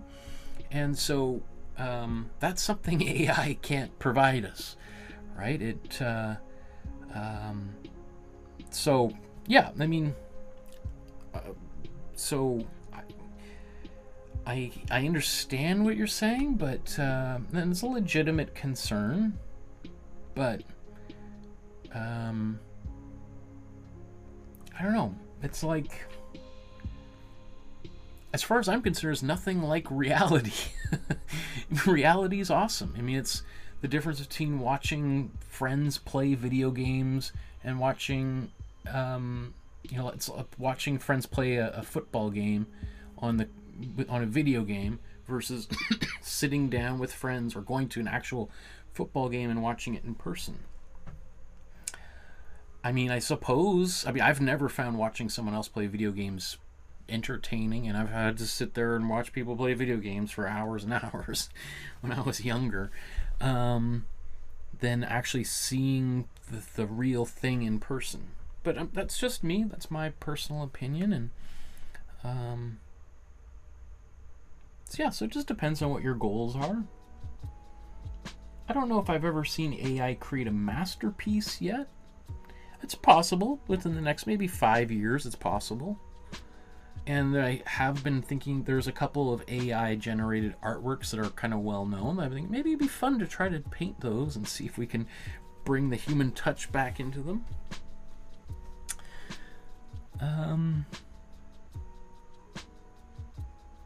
Yeah, but I'm not worried, and I do this for a living. It's not just doing this, but making paintings and selling them in galleries and museums and all that kind of stuff. So I don't know. And I teach art at the best university in Canada, one of the best ones in the world. And every day there's thousands of young people that come there to want to learn how to make art, even though AI is on the rise. Some of them are worried about it, but I think for most people who make art, it's like, I don't know, I can't do anything else. So even if a computer could do all of, I mean, we don't have computers that can make actual physical paintings yet. It'll come. But will that make people not want to make paintings because a computer can do it? I don't think so.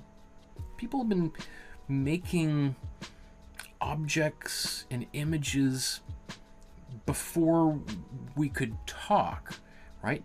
On cave walls hundreds of thousands of years ago, people put their hands and drew bison and deer on there with berries and blood, and I don't think that tendency, that desire is going to go away just because a computer can do what we can do faster, maybe even better.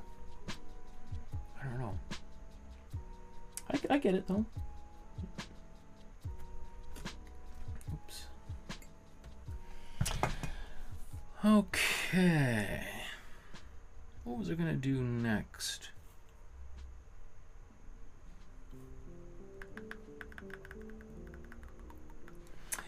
You know what? I think I want to put some of this cool blue on her face before I move on. So let's take the cool blue, a lot of it, and my white.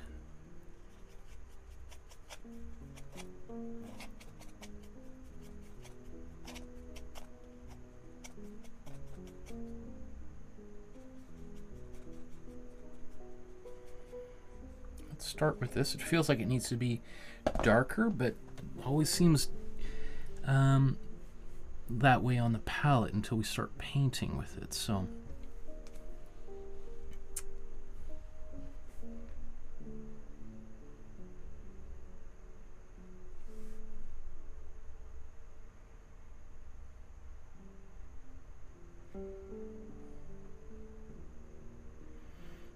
Now I do feel like as I use this that maybe it should be darker.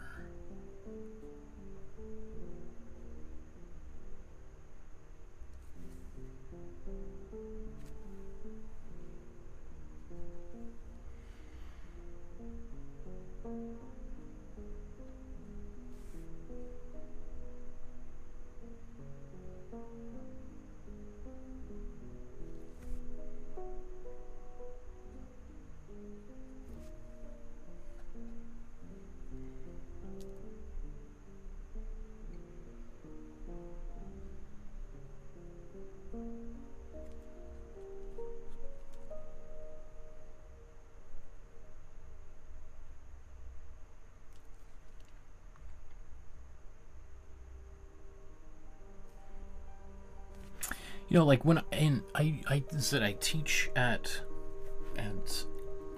the best art school in Canada. So that's what all the rankings year after year say and all that stuff. And I make my students use AI for some of their projects.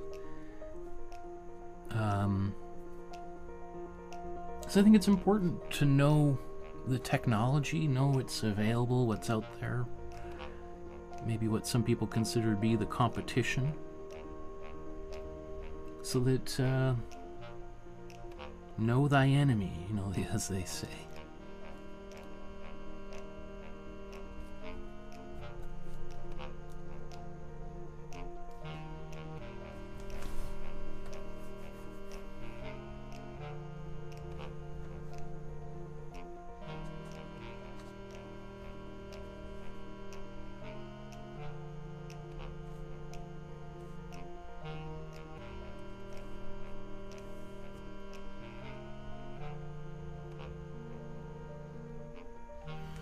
Like, for instance, if somehow there was a computer algorithm that could literally tell me step by step what colors I should mix where to make this painting instead of me having to figure it out, I'd be super interested to try it. I would, tomorrow morning we would do that exact painting. I'd be like, let's see how well this works. And if it worked really well, I'd be like, wow, this is awesome. Now anybody can paint, you know, one of the greatest paintings of all time. We've literally got the instructions right here. Perfect.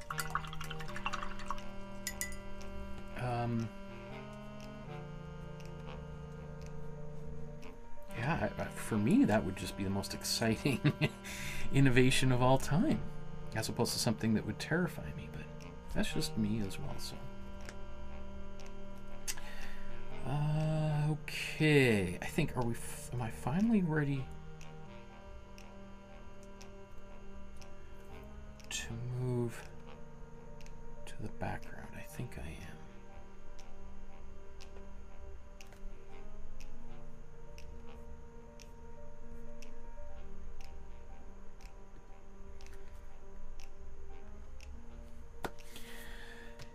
Now that I've got the foreground pretty well established, I want to go back to the background and maybe do some changes or additions.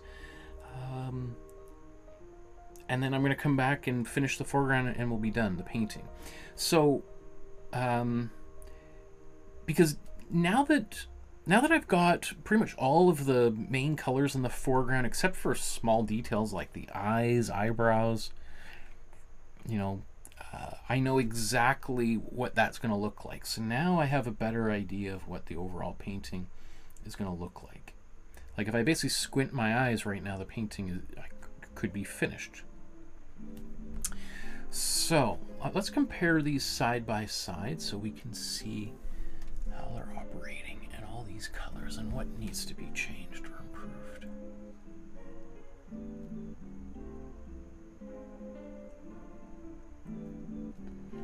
So that black, that's going to have to get darker. Kind of a question is like these reds and this white.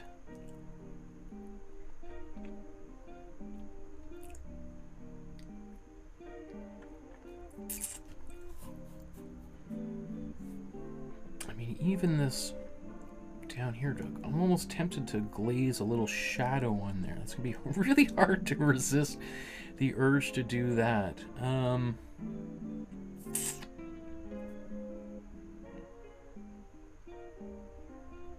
Well, there is... Okay, so a few things. Let's... I'm going to take my cool red, maybe a bit of my warm red too, and just make up a little mixture.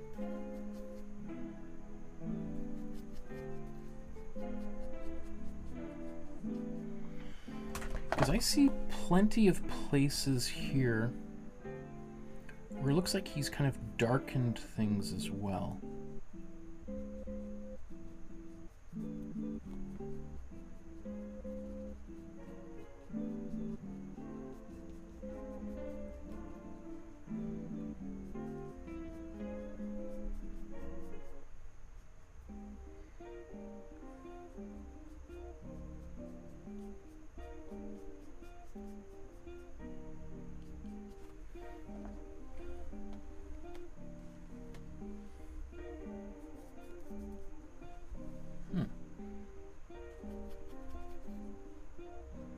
Kind of liking how that looks. So now I'm taking quite a lot of cool red.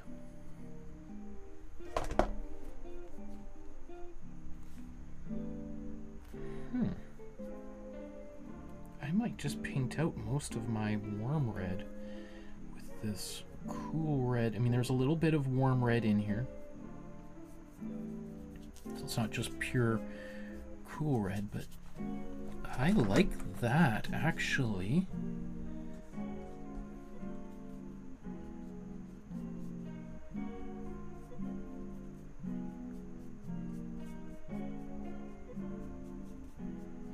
So I was just started in small segments to darken it, but I think that actually works really well.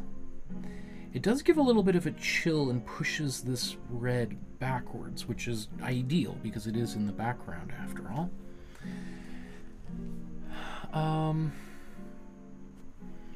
I do feel like I want to darken it up a little bit. Now, do I want to take... I'm just going to take a bit of my darker color here. Take a bit of this black. Mix it in here.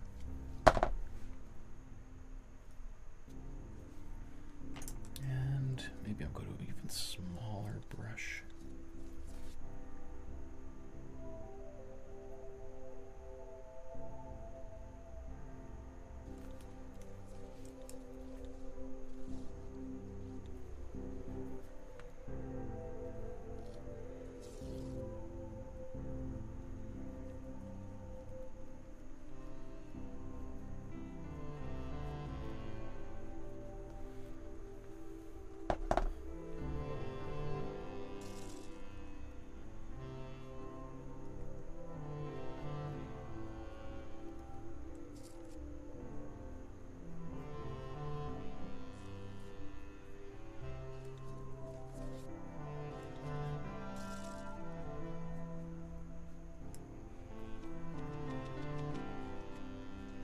So because that paint is kind of semi-dry, semi-wet, it's not adhering very well, so I might just blow dry that and then just do a little bit more of what I'm up to here.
Okay.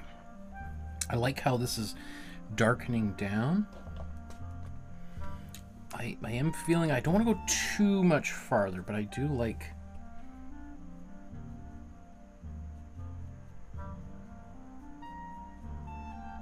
some of these results.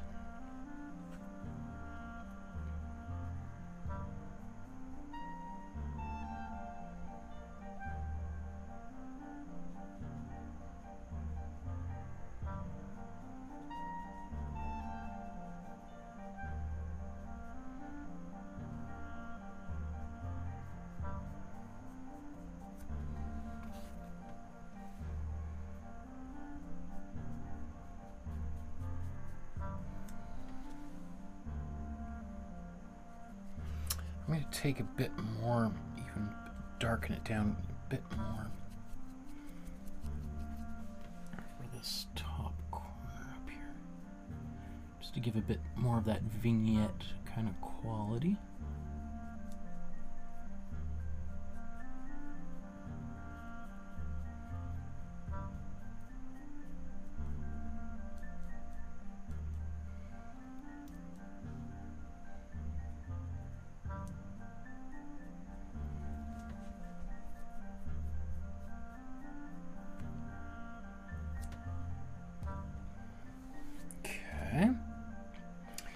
Now let's do the exact opposite. I'm going to take my white .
So my paintbrush is quite dry right now. Normally, I often would just be using like glazing fluid to do very thin, semi-transparent layers here. But since I'm trying to restrain myself from that, the next best option is to do dry brush technique.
Okay. You know what, it just reminds me, I found a photo. I couldn't find this image actually on the website of the museum where this is, but where is it?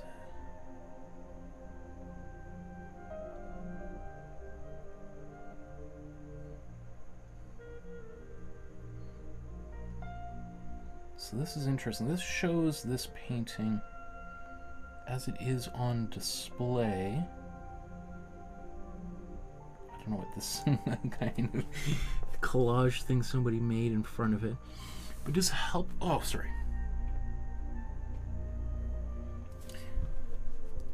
So this image is on the official website or the Instagram account for this museum in Saint-Tropez.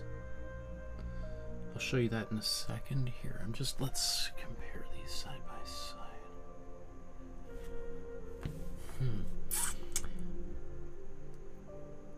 So I don't know if it's that definitely is probably about as bright as I want to go. I probably don't want to go any brighter. I maybe even have gone a little bit further than it should have been. I don't mind. I don't think it's ruining the painting in any way.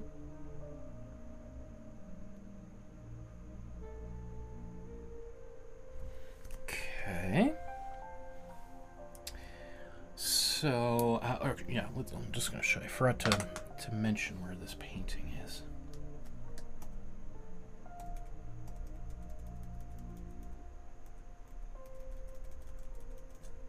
What is going on here?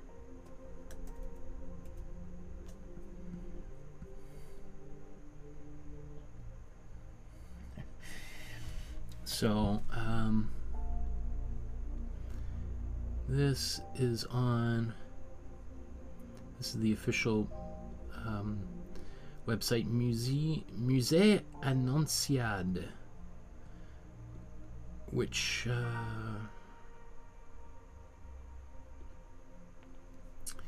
here this is the Annonciade Museum in Saint-Tropez, which there's another official, there's a couple different, this is the official website of the city of Saint-Tropez. I actually had to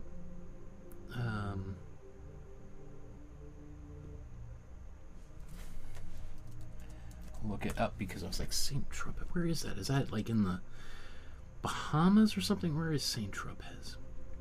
Because I've never been there.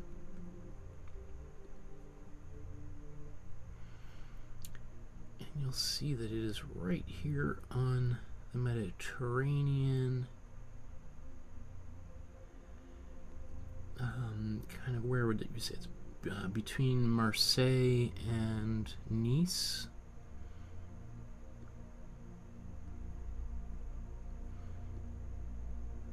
Where is Monaco?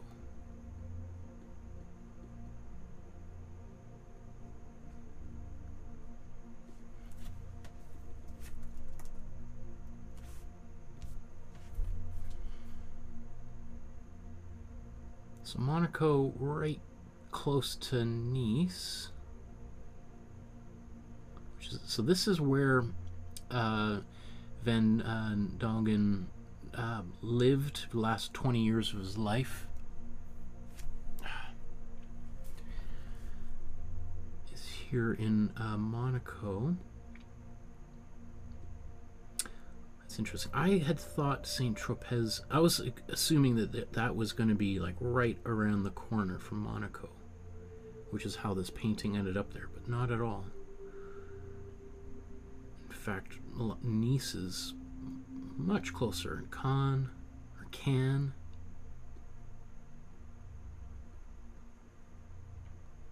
Anyway, let's. I should have shown that much earlier. I don't know why it totally slipped my mind.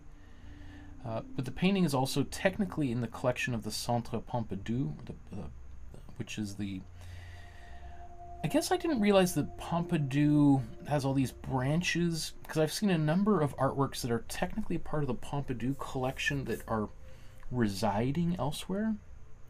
So you can see here, this is, you know, it was acquired by the Pompidou, but it's in deposit there. I don't know how. It's totally different way of organizing a collection than here in Canada.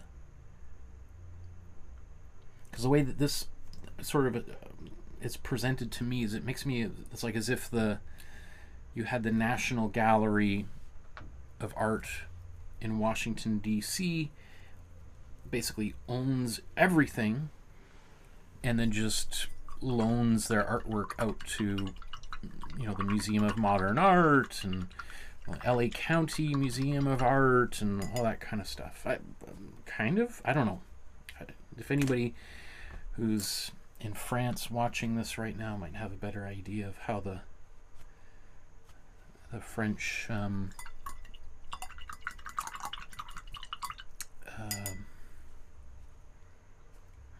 how their collections work.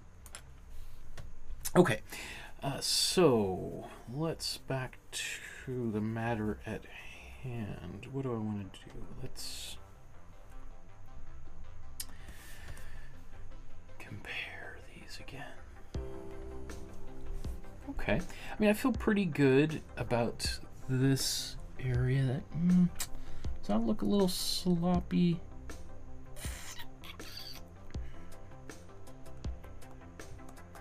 I don't know. I don't mind that, actually. There's still that lines to be down here, but I think I want to take care of this next. I don't think I'm too far off, but anyway, let's take our ultramarine blue and white. Now that's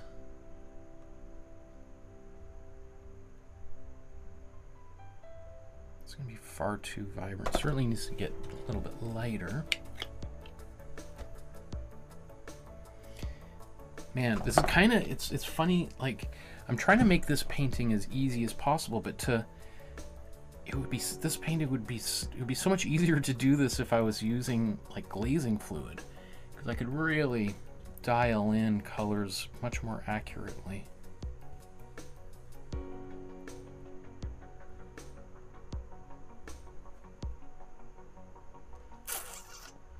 Do I want to just slop that color on? See, the thing is too, is that's radically going to change. See, if I was doing with glazing or medium, I could paint this on. It would be semi-transparent. It's got so much white.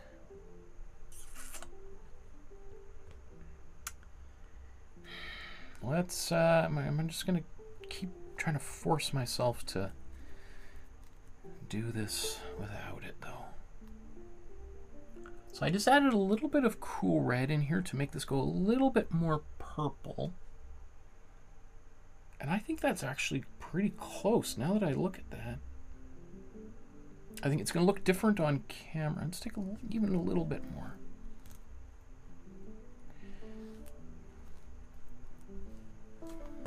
Okay. It's going to look different, but that's okay.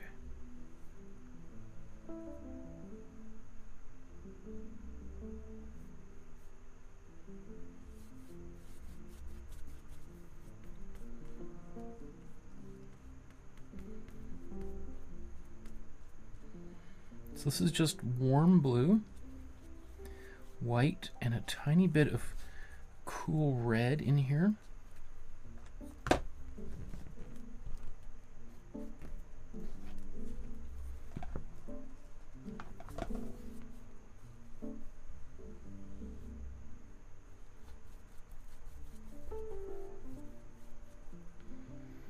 Yeah, it's definitely a little bit brighter, more saturated, and lighter than the original.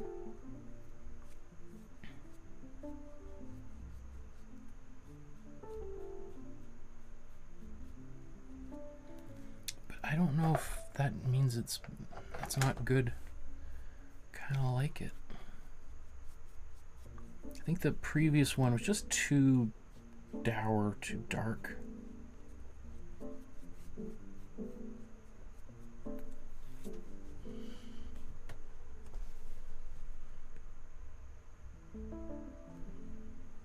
And it's a little bit streaky in there, but I still don't mind that. In his, you could see there's quite a lot of brush strokes in around there. So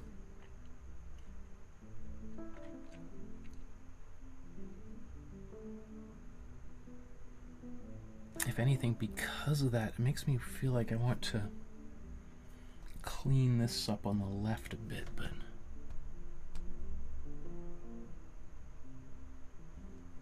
because that looks so clean, and I mean relatively clean compared to this side, which now looks kind of a little bit sloppy, doesn't it?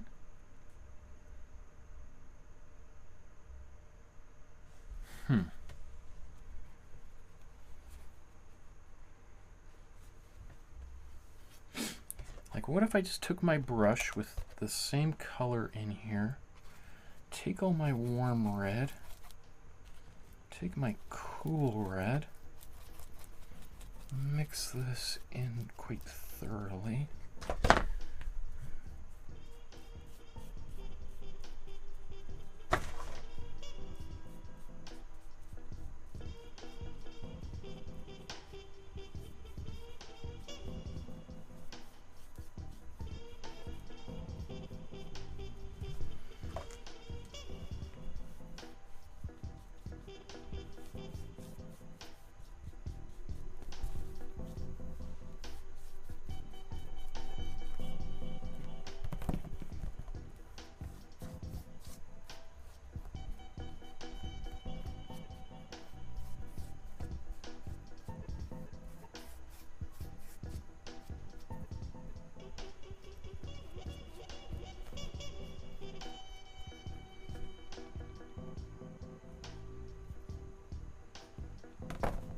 Okay, I kind of like that. I feel like it just tightened that area up a little bit.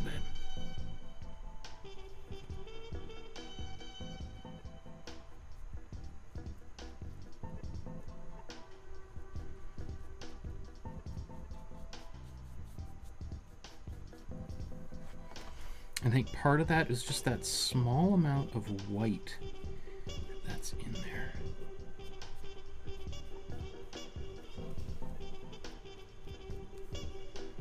Just gives an extra little bit of opacity.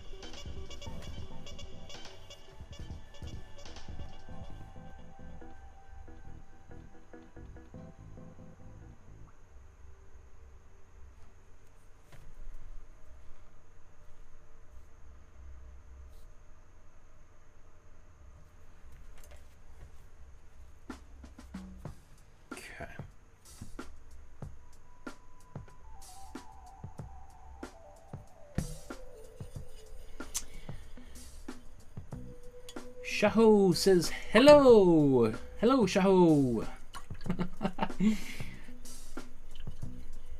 I love the pink glove too. Cool.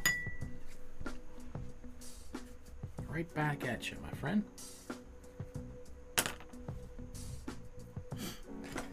Oh, okay.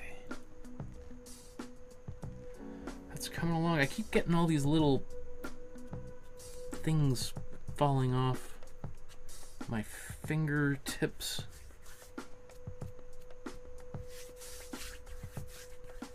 That's what happens when you get your fingers in the painting. You start smudging, it dries on your fingers, and then it sort of just peels away and falls off onto things. And the best bet is to often just let it dry, and then you can pick it off easily. If it's wet and you start picking in, and you start picking at the paint that you don't want to come off. So, okay. You know, I'm gonna blow dry all this because I got a lot of wet paint all over here on both sides.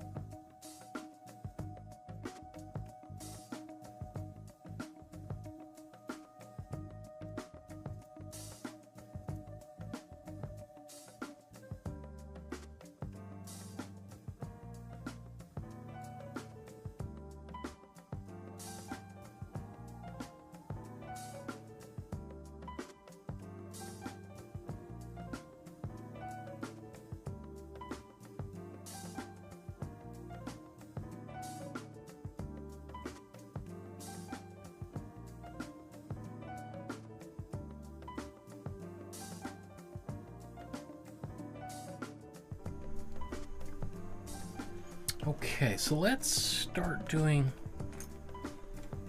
some lines on the background. Let's take our black. I'm going to mix my black into this red here. It's just, even though it's supposed to be, I don't want it to be just solid black. I want it to have a little bit of more color in there.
Right there.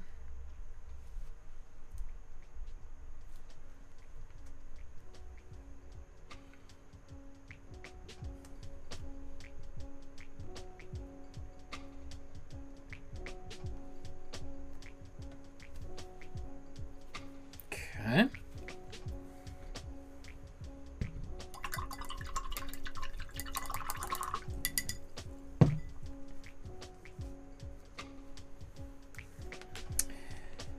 Let's do virtually the same thing on the right. Do I have any more warm blue around here?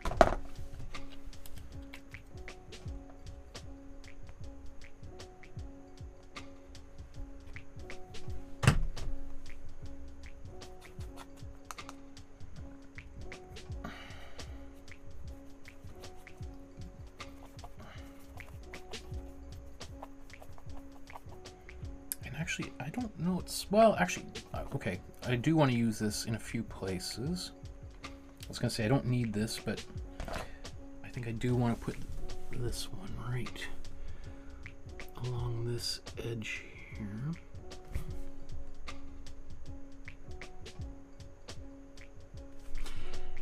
One thing I'm doing, and I'm not just making an excuse, but in the way that he painted this, he is not at all going for straight lines here.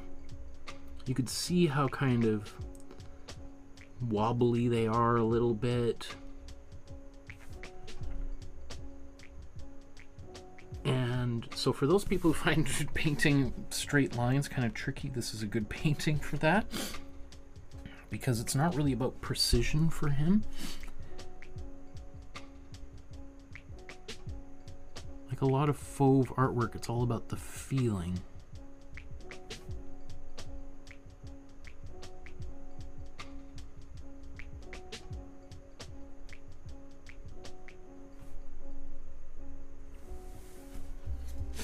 I'm just having a...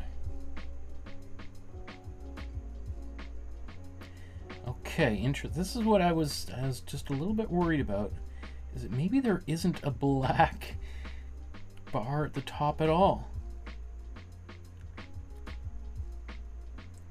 That looks like it's something. Okay, so that's, I was worried about this. It looks like the photo I took, or I'm using, is not from the official photo. It's a photo somebody else took, and that must have been a reflection. Okay, well, so technically there isn't this black bar at the top of the painting as I've put it. So Do I want to try to erase this black? That's gonna be really hard to get those things to match up, almost impossible. So I'm gonna embrace it. I'm just gonna paint it black, but I've been thinking about that throughout the whole painting, and like, I don't even want to look. What if I've made a terrible mistake?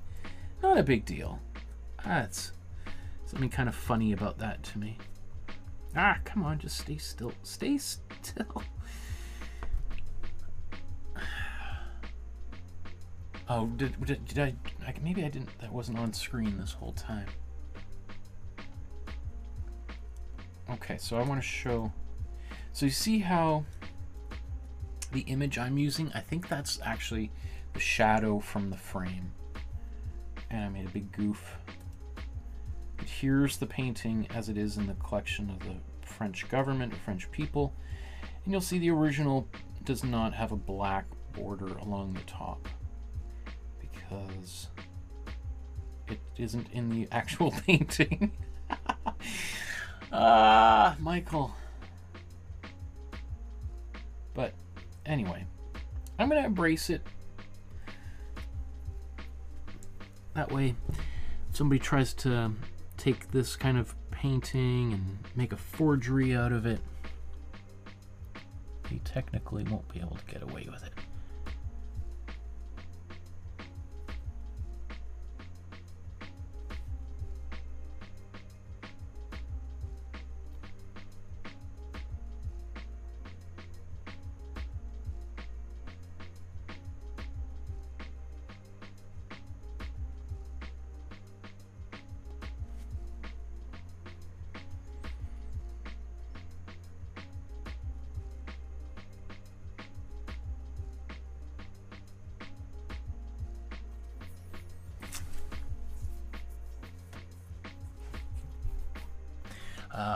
Oh, of course not on camera. So these little brush strokes I was just painting here, this is actually just ultramarine blue on its own, as opposed to ultramarine blue with black. Let's now take that ultramarine blue with, and I'm just going to allow a little bit of white to get on here and make a bit of a slightly grayish color. And also this line has disappeared. So, why do I not have a pencil nearby?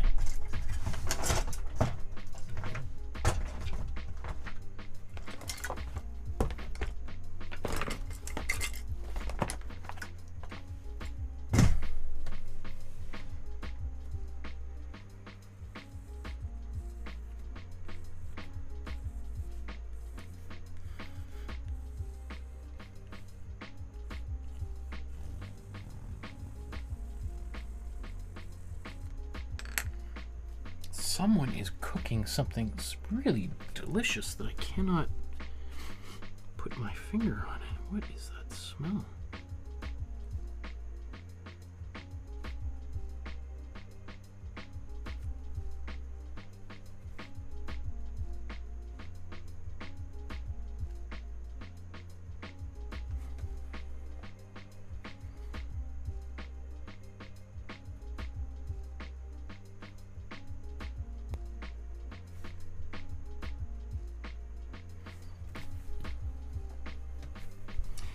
So I like that this color is just a little bit lighter, not quite as dark as this line that's going right next to her face.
This cracks me up. Man.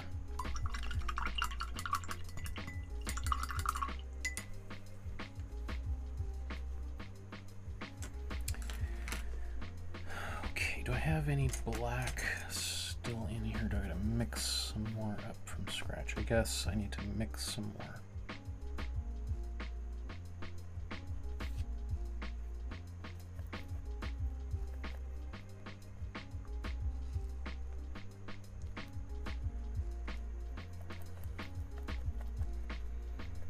Geez, can you imagine if I painted that bright green right across the top there? How weird that would be. Huh. That'd be too much. Too weird, but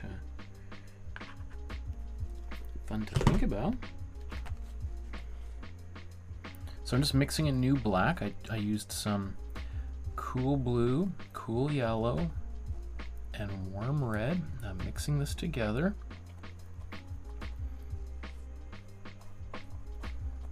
And I want to make sure I've mixed it in quite like thoroughly, because right now it looks very brown, and I'm actually surprised because I was like, oh, I'm probably gonna need a lot more red. So I just want to make sure there's not a big pocket of color green stuck in here. So if that's brown, it tells me there's a lot of yellow and red in there, but not enough blue. So let's add more blue in here. That might have been a bit too much.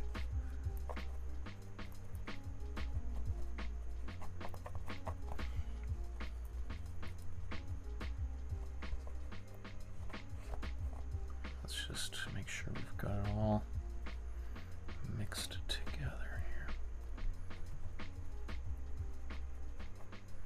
And I like that.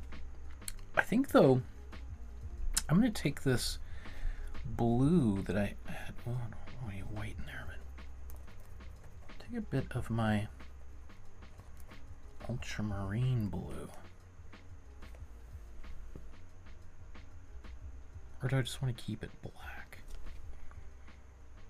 I'm going to put a little bit more ultramarine blue in there.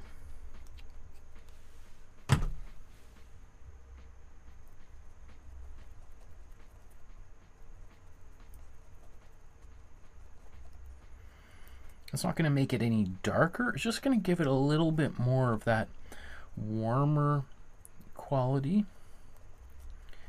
to it.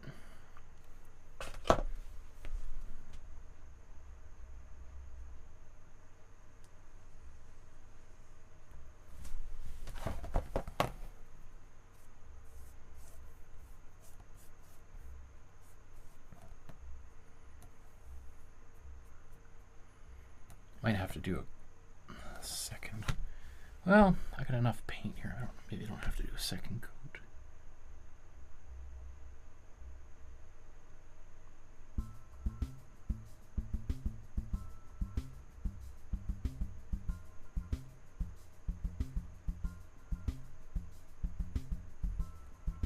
I'm also not trying to make it a straight line. If I want to make it straight, I would just use some tape maybe to get it perfect.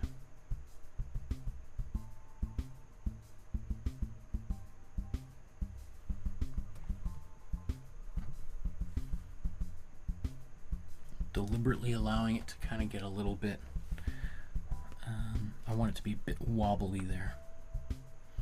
So it looks kind of like the original, or the original that I'm working from. Okay, I like that. I'm gonna let that dry, see if there's any gaps in there.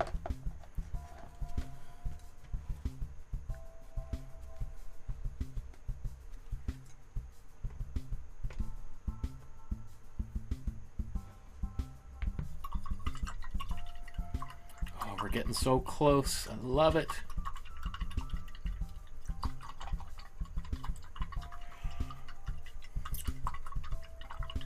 It is. It's really. I really feel compelled to just glaze a little shadow under her. The what do you call that? Her sleeve as it kind of droops down here. Kudos to Van Dongen for resisting that urge, but the the force is strong. Ooh, to resist. Okay. Is there anything else in the background I want to do, or can I be okay with that? I mean, part of me, because I've made this mistake with that black border at the top, part of me is compelled to, like, if I've made a mistake, let's make a mistake and own it. So I'm trying to think of, like, how can I really own that? And so it's not just me. Like, I'm almost compelled to add more texture to it and really glop that paint on.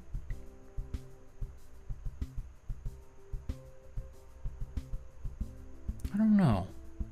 Maybe it's okay, like there's a few places where I really got texture pretty thick. I like that. I'm gonna let that dry, and then we'll see right at the end if I want to do anything there. Okay.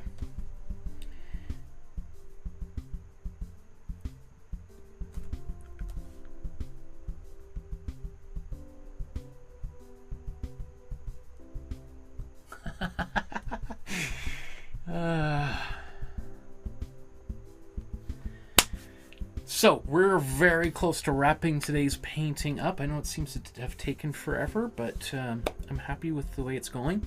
Really, I think the last thing to do is work on her face, those eyebrows, eyelashes, eyes, and we might be done. I don't know if there's anything else that, I mean, do I want to do the signature? I could, but I have to be pretty small, which is going to be pretty, well, let's see. Let's think about it. That might be the last thing I do. Might not. Okay, so there's the original. Let's zoom in. In fact, let's get even closer.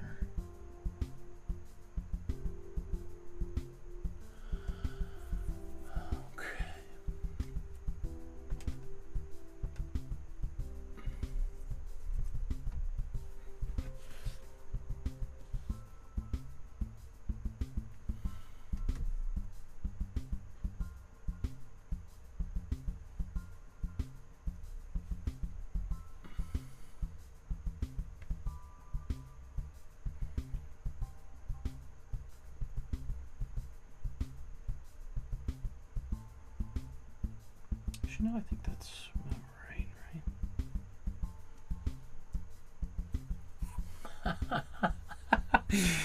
Oh, man. There's the original. There's the two side by side.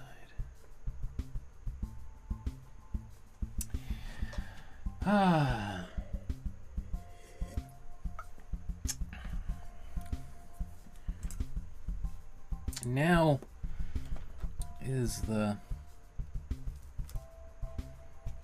it all comes together.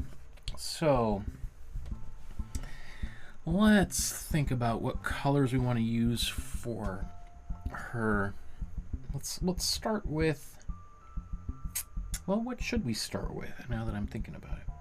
I think what I'm going to do to start, I'm going to take this basically black.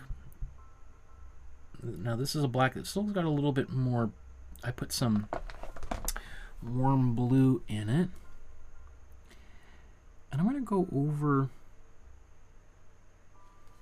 her eyes.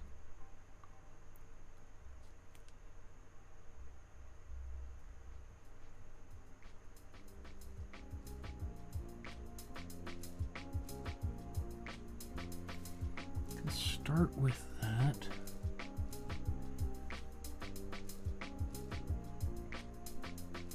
Okay. Use the same really dark It's basically black with ultramarine blue in it. We use that to basically to paint that stripe at the very top of the painting. Now, I've got her eyebrows kind of curving, but as I look at his closer, it's mostly just paint kind of going downward.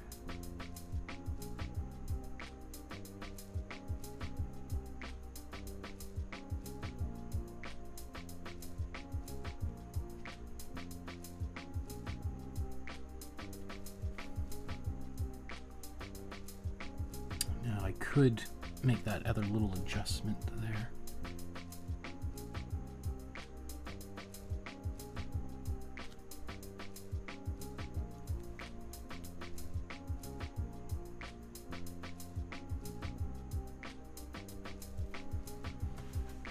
Okay. Now what I want to do, I'm going to take my warm blue,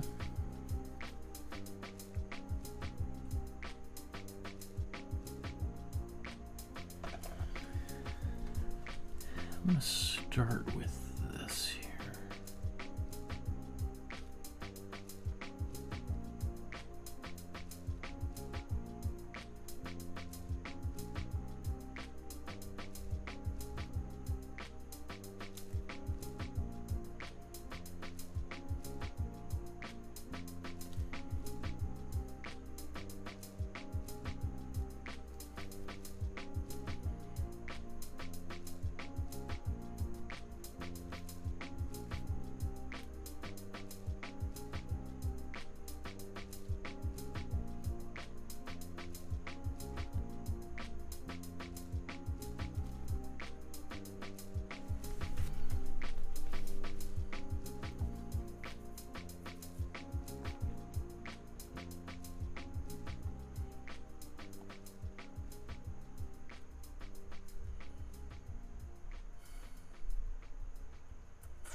I'm even going to take a bit of this paint. I'm just going to go back over top of my black. It's going to be kind of imperceptible, but even if a tiny bit of that blue pops off there, yeah, it's very subtle, but I like that.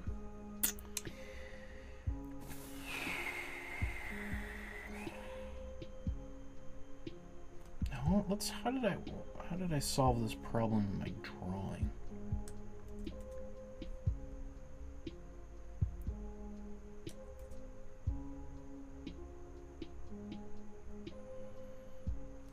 That's the way I saw it as a drawing.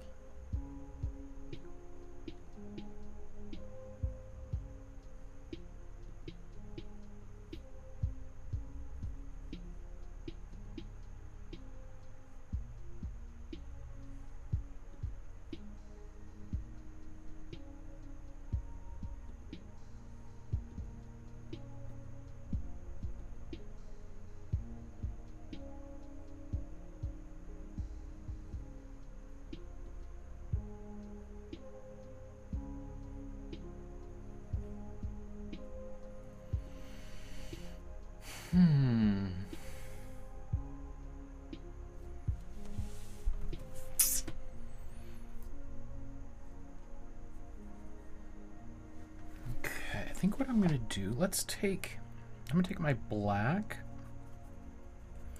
mix it into this ultramarine blue a little bit. So we got a little, like halfway between them. You know what, I should blow dry this because I'm just going to wipe that paint away. So let's just do that real quick.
In fact, let's go to the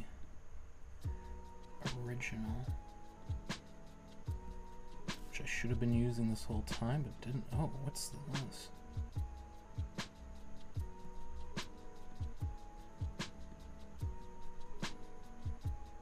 Oh, wild. Whoa. How much further can we get in here? That's as close as I can get. Ah. So those look like eyelashes.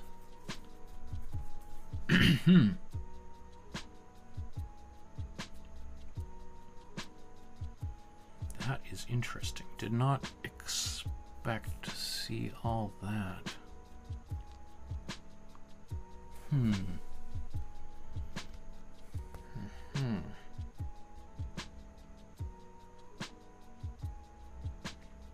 I gotta say that even though now I can see what he's done there, I don't know if that's necessarily what I want to do.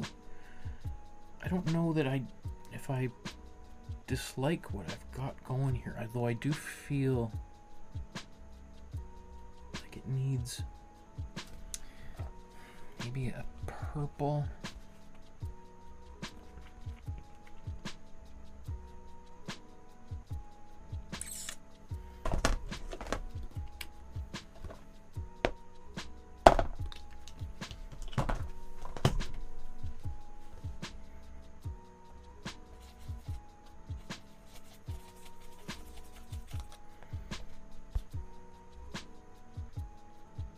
Again, so I'm now kind of off script here. Mixing a purple.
How's that?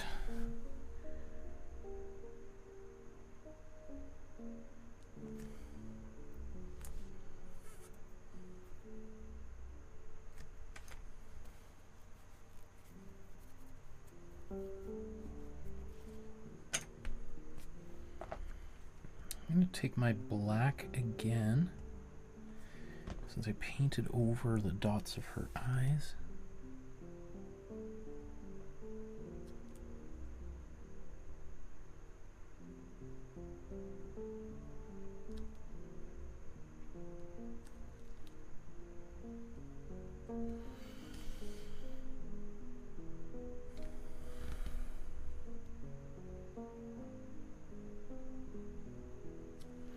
This eye seems to be drifting a little bit here.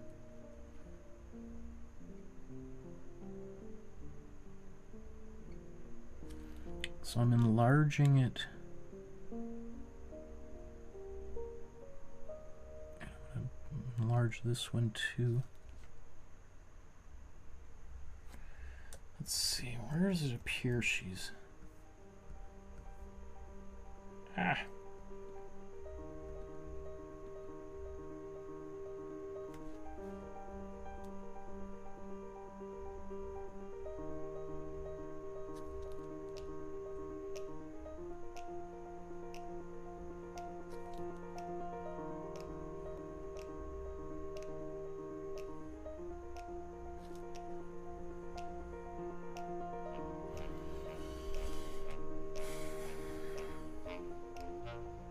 Like in the original, she's sort of looking down this way. Her mine feel like she's looking a little bit further.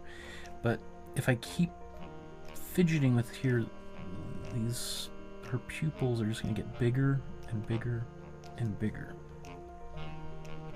Which is, you know, kind of what he was doing too, but anyway, my painting has to be its own thing, so I might just leave that like that. I do want to go work on her nose for a few moments. So, to do her nose, I want to take... Let's just... Do I have anything left over? Can I make this out of cool colors?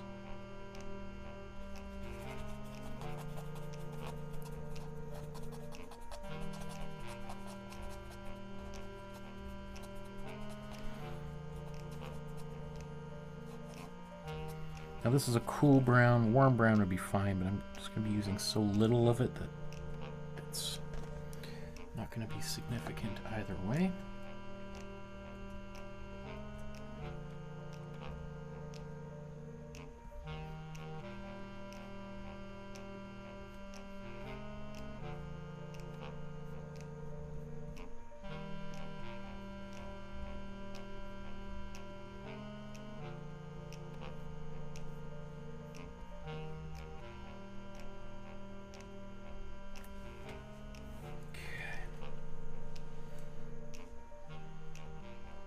So it's interesting, now that I see this up close, I see, you know, it looks like I had her nose kind of downturned. Here, though, it looks like her nose is maybe straight on and maybe even pointed a little bit upright.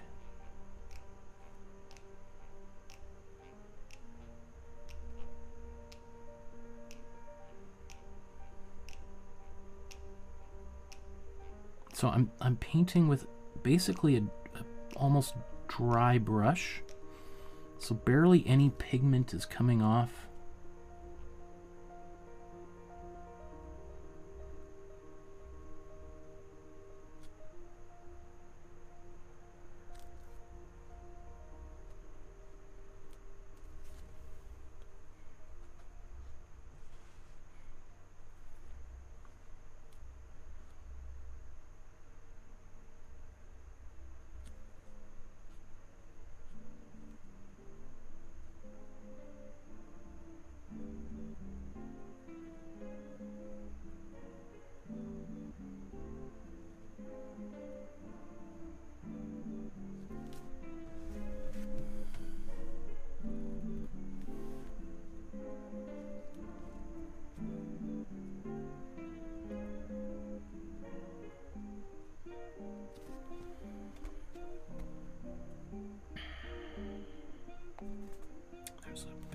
Clump of dark red here. Do I have any dark red left?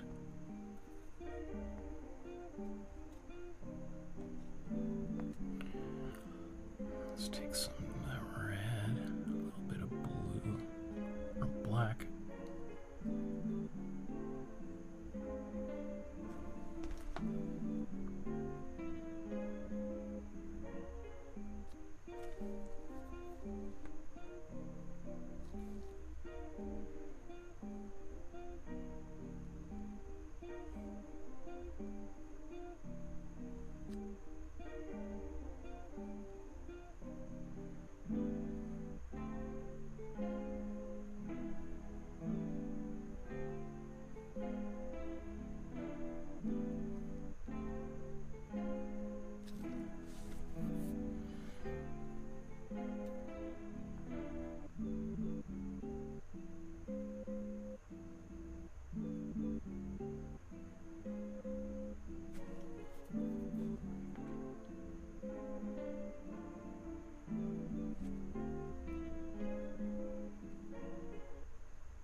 Okay. Feeling that's pretty good. I do want to maybe just As I'm close to wrapping up, I want to add a bit of this teal color on her face. And so that teal color is my cool blue, a little bit of yellow, and white.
Let's get a bit more white on here.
So I'll replace these images later on, swap them out.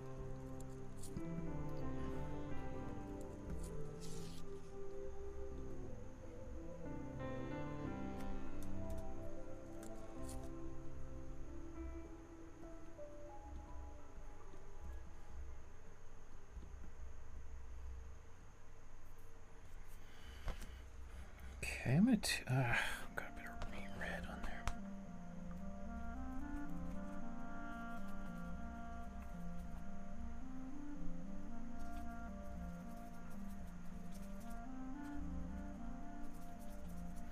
It's taking a bit more cool yellow and some white. It's getting a bit green.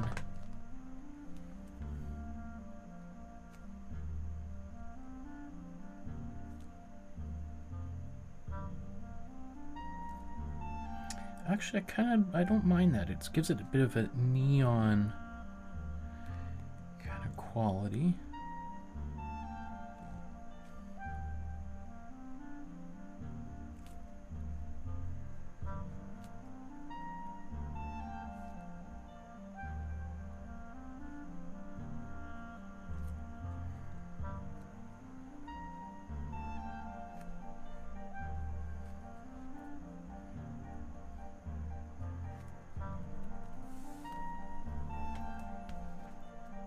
Does give it that kind of slightly unnatural color.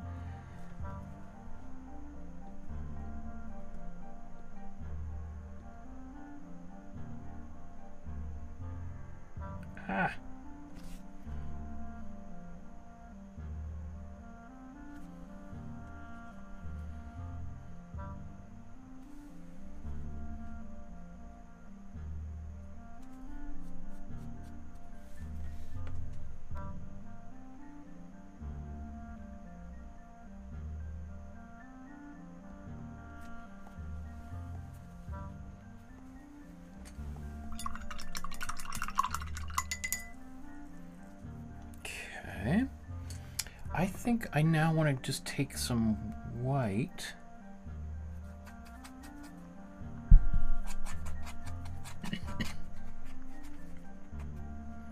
Will that be too extreme if I put that white right on the face?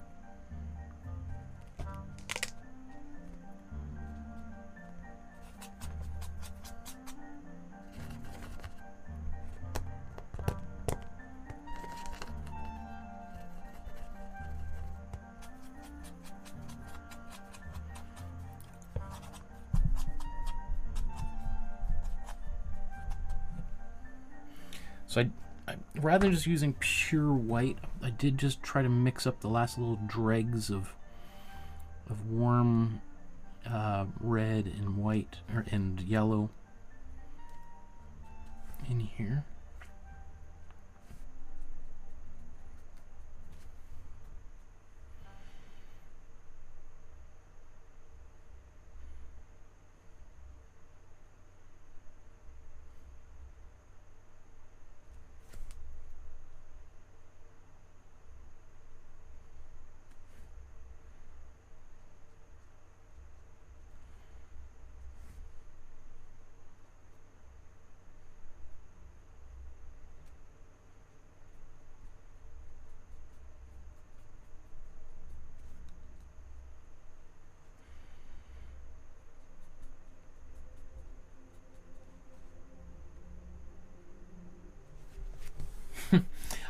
All of a sudden I had this like Snow White kind of reaction to it. Like those colors remind me of Disney's Snow White a bit.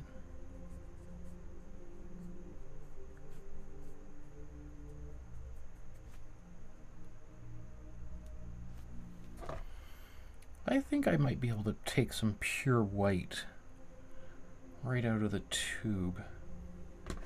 What if I put that right on the nose here?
I want to darken the top part of her eye with a little bit darker ultramarine blue, or just the ultramarine blue, but just another layer of it.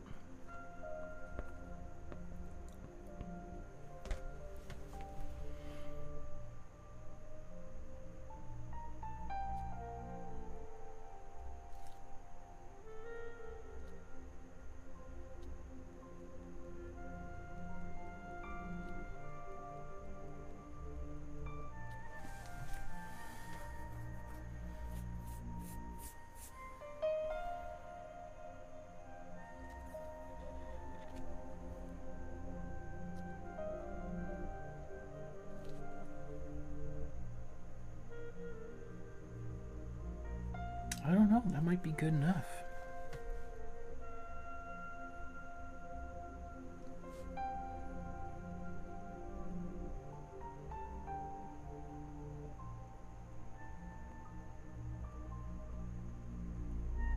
Oh, was I thinking? I might just take a little bit of cool yellow now. Just, I think, literally last brush strokes here. Do I have any?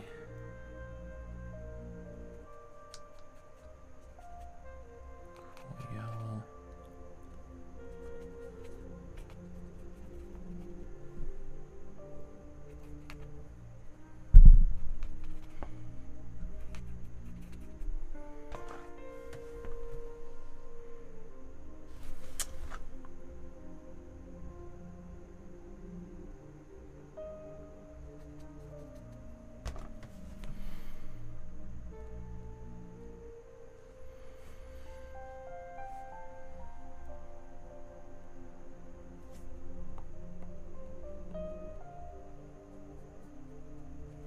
I like that.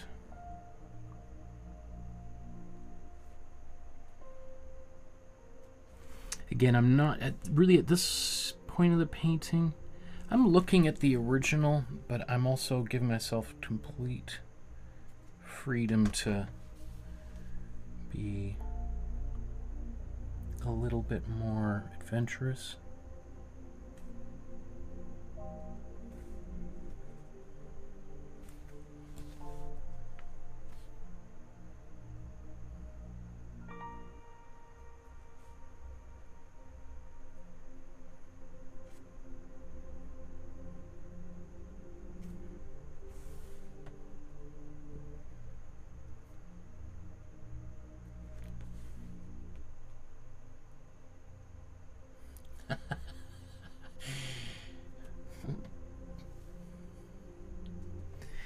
Barbara says, "Oi, oi, are you lot still at it? Ha, I love it when I wake up and Michael is still painting. Great painting."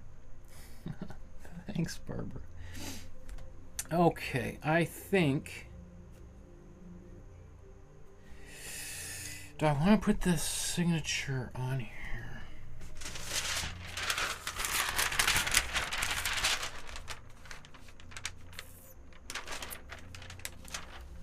In the original, there's...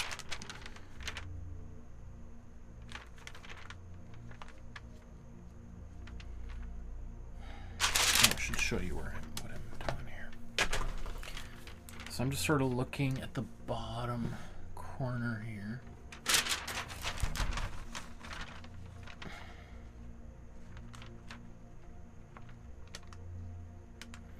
Trying to get smaller than this.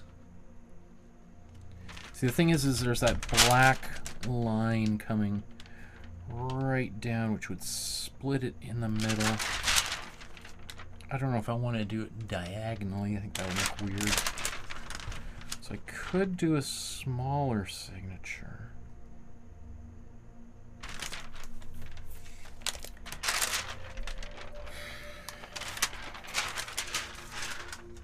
I think I want to do the signature just because this artist isn't maybe not as well known as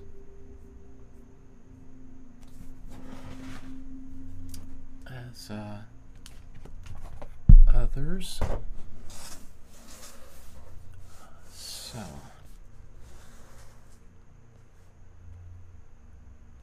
well, that's interesting.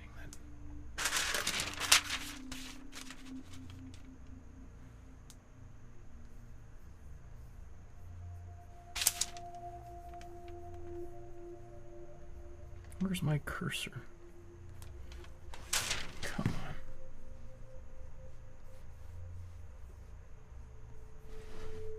What is going on here? Oh, weird. It was on my iPad. Okay. Oh, I did know that was possible.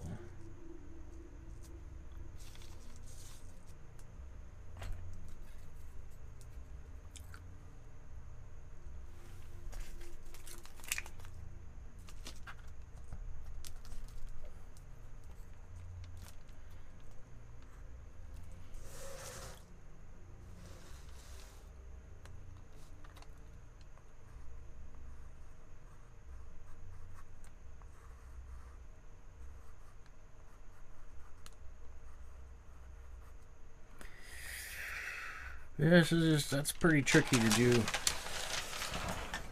that size.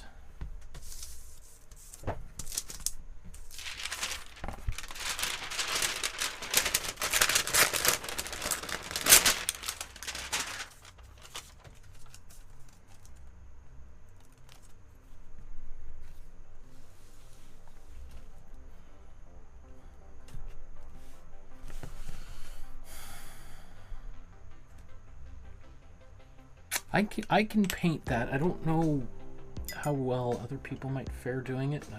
I did want to keep this painting simple for beginners, but I'm gonna put this little detail in here.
So if I was to paint that, I want it to be not too loud.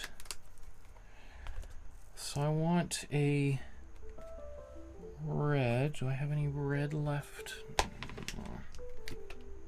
I'm just gonna use my cool red.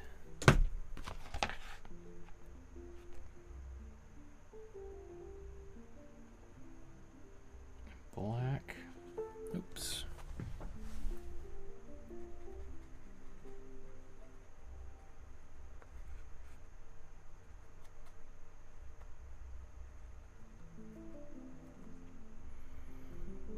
Probably don't want to go too much darker than that. Let's just see what he did.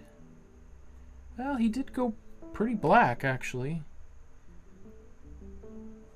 Well, let's go even darker then, I guess.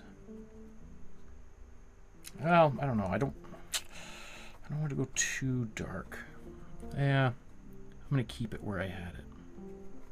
Although that might be a little bit darker. Because I was looking at that and I'm like, oh, that's much darker.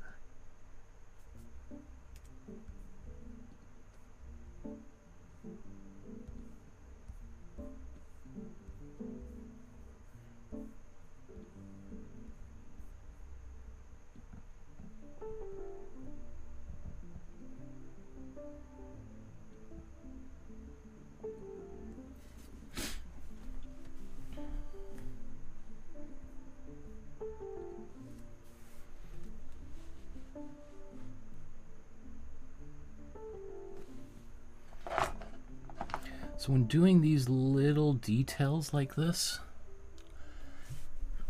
I'm trying to get my brush to be as pointy as possible. And so sometimes that means if I get my paint in here, oops, taking it, twirling it,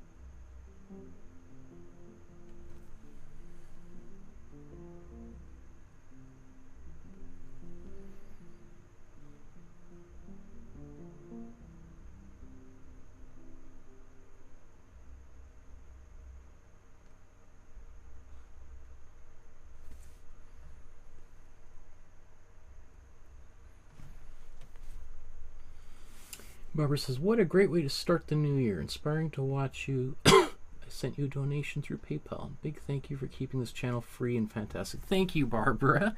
I really appreciate that. It was through donations just like that I was able to buy a new printer, which I haven't opened up yet, but for next week I'll have that running.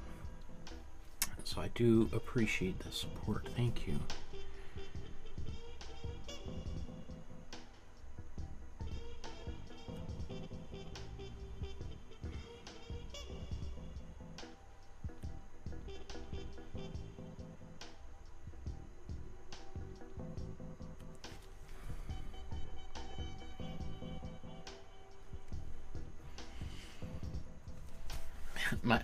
After painting for all these hours, my eyes get crossed. Sometimes I have to stand back a bit here.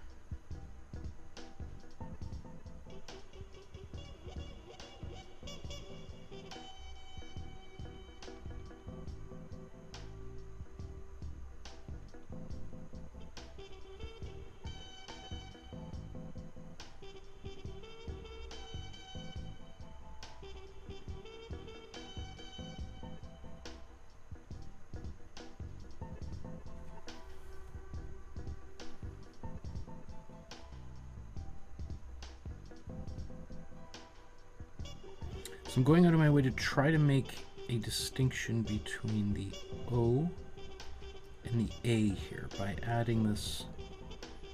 It's not necessarily serif because it's part of the but just elongating that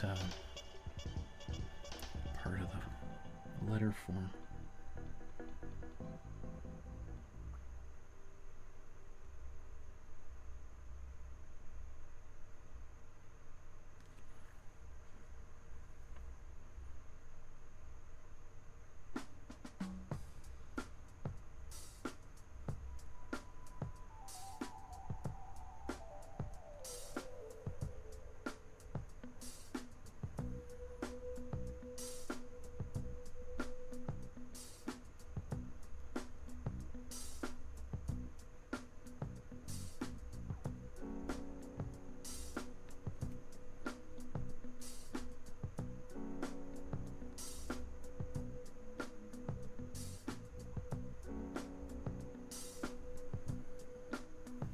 I definitely don't want that to say Van Dangan, which it kind of looks a little bit like that.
I think that's good enough.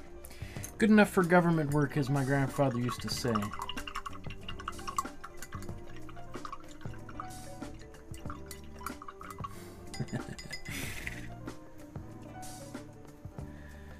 I love the people in our community. So supportive, such nice folk, so welcoming. You guys are the best. You're a sweetheart, Barbara. Okay.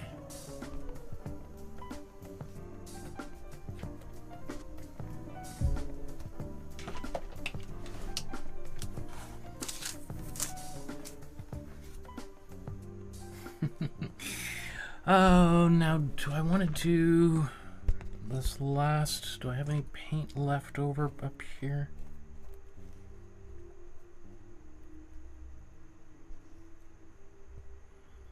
Just to touch up the top up here.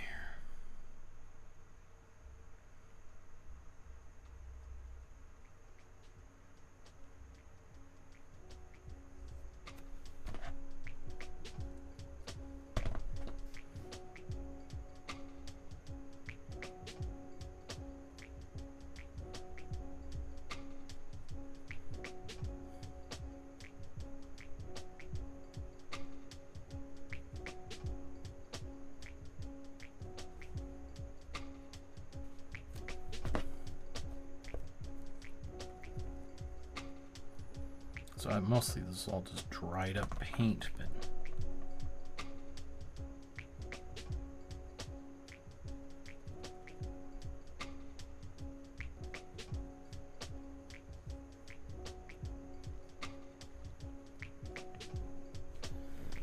kind of liked that texture, even though it's not in the real painting at all, anywhere.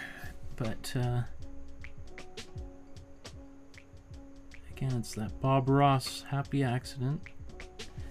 I've done it. I'm down the creek, so let's just embrace what we've got and what we've done here.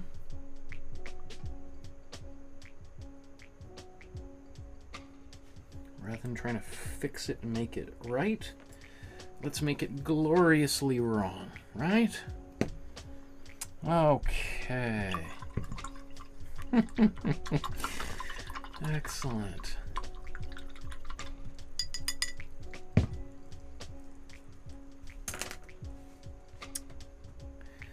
And actually, maybe just before I do this, one thing I love doing, if I just recall where, okay, here it is, is when I've got extra paint left over. Sometimes I do this at the very, very end of a show after I've already signed off. I kind of sometimes pop back on for a second. Is like, look how glorious this is. So this is this DeFeo painting we did in 2021. So you can see how long I've been doing this. All right, DeFeo, great artist, but look how goopy and thick. So what I'm at the end of a painting, what I do is I just go and take whatever's left over here and I just smear it on this guy or gal, or I don't know what pronouns this painting uses. They, them, he, she, he, him, they, them.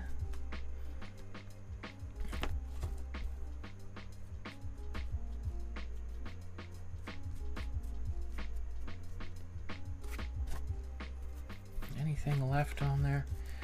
So this just less paint that I gotta clean up and that goes down the drain. There we go. That makes me feel good about that.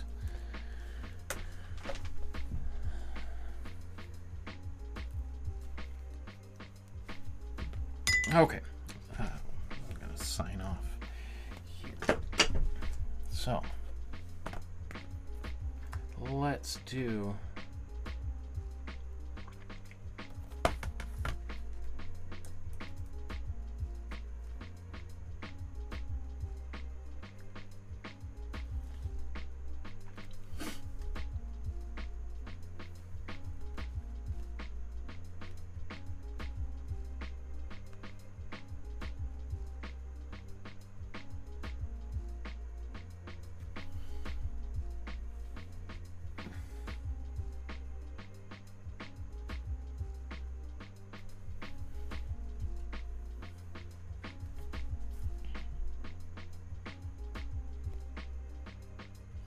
Barbara says, I paint flower pots with my leftovers.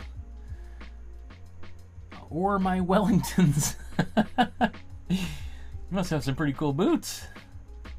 Okay.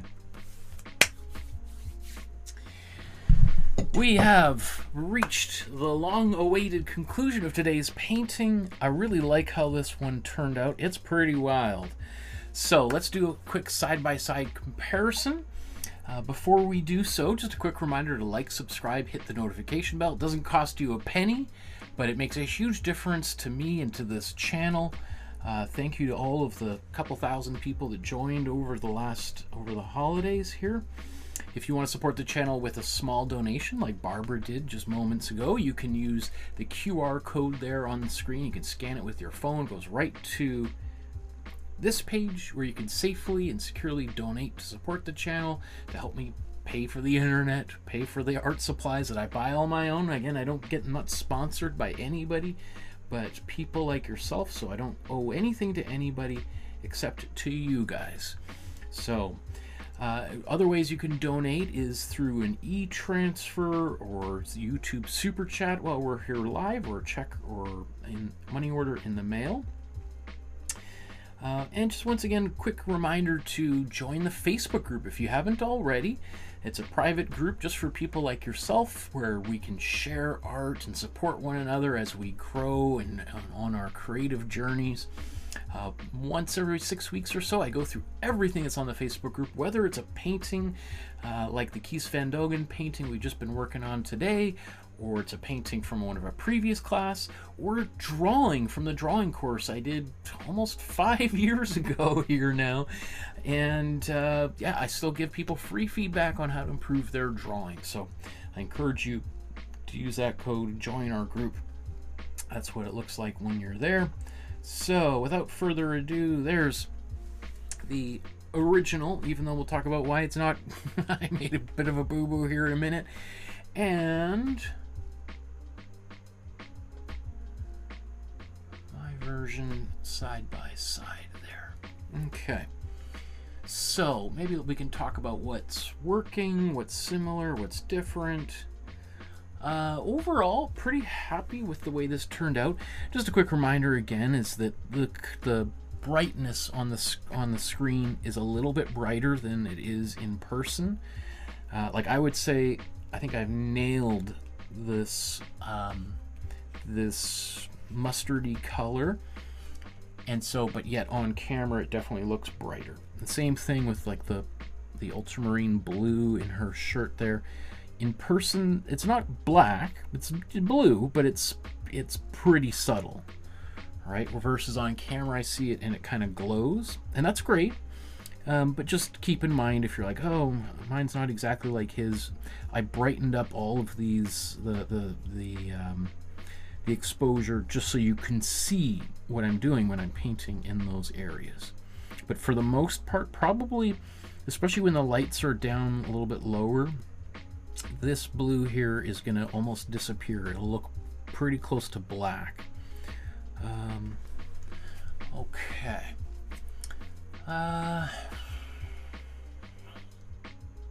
So where should we start here? Let's well, let's go right to the signature. Let's start in the bottom left corner here and work our way around.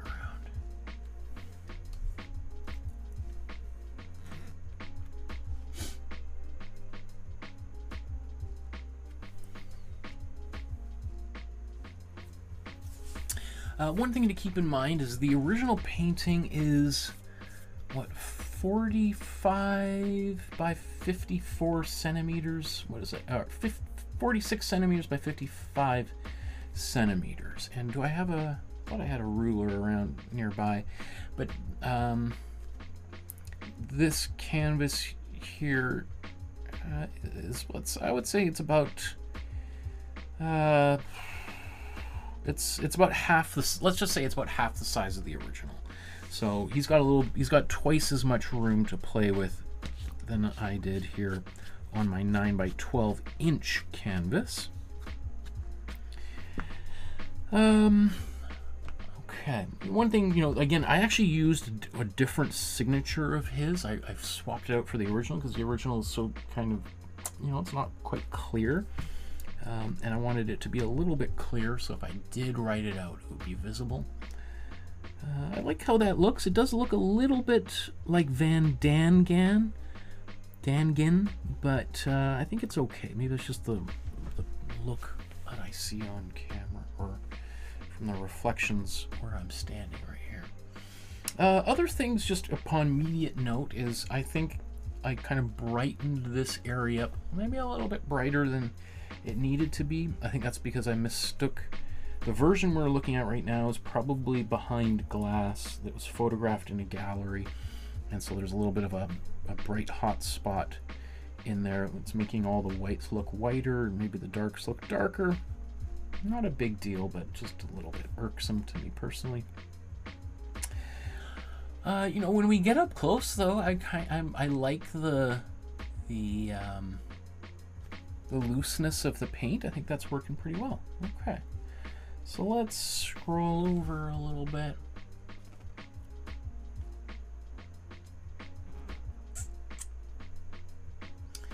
I mean, you can, so okay, here's another thing. So you recall I painted kind of a baby blue, and then I painted the ultramarine blue, and then I painted some really dark black with a little bit of ultramarine blue in it. And so we've got these three different kinds of blues there.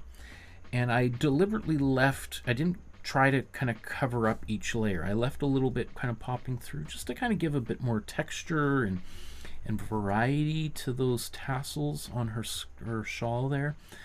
You know, when I look at them side by side, I'm like, maybe I really should have put a little bit of red in there, and I opted not to.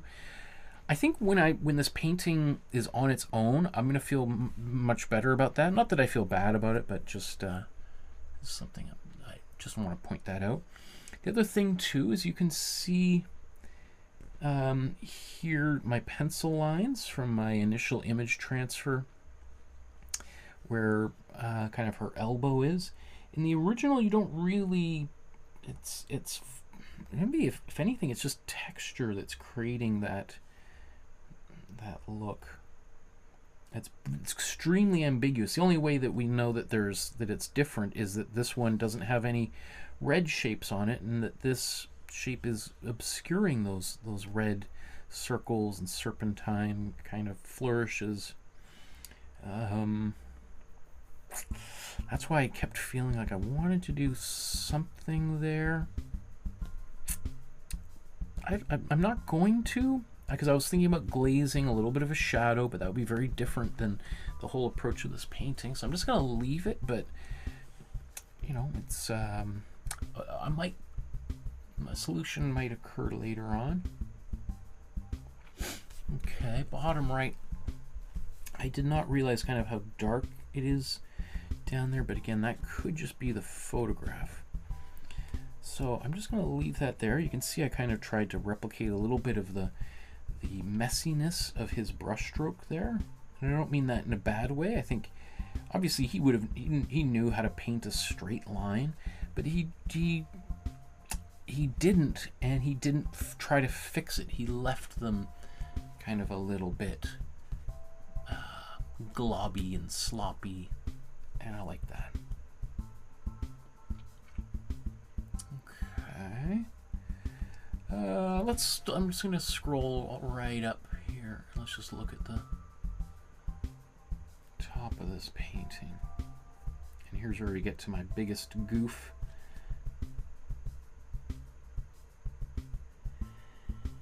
The Hard Brag says, I'm 3 hours into your learning how to draw course and I saw you were online. Awesome. Thanks so much for tuning in. Cool. Join the Facebook group and send your pictures in so we can celebrate them. Okay, so you can see this black stripe at the top that I mistook as part of the actual painting. But if we look at the original, I only found this picture right before we went online. I had to do a reverse image search. Sometimes paintings, in major museums just don't show up. Anyway, that's what the original top of the painting looked like. So it turns out that I made a mistake and mistakenly believed that, so this is just actually a shadow from the frame, or maybe the frame itself. I don't know what's going on there, but that doesn't exist. So I realized that about halfway through this painting, and my choice was to spend an hour or more trying to kind of fix this by carrying by basically just eliminating that black line, or just to go with it and really embrace it, which is what I did. And so and when I first painted this, I had a little bit of texture running across, and so right before wrapping up today, I just glopped some more texture on there. So it's definitely different, and if someone copies this and tries to pass it off as the original, people are like, are you crazy? But I kind of don't mind it either. In a way, it kind of compresses the space around her.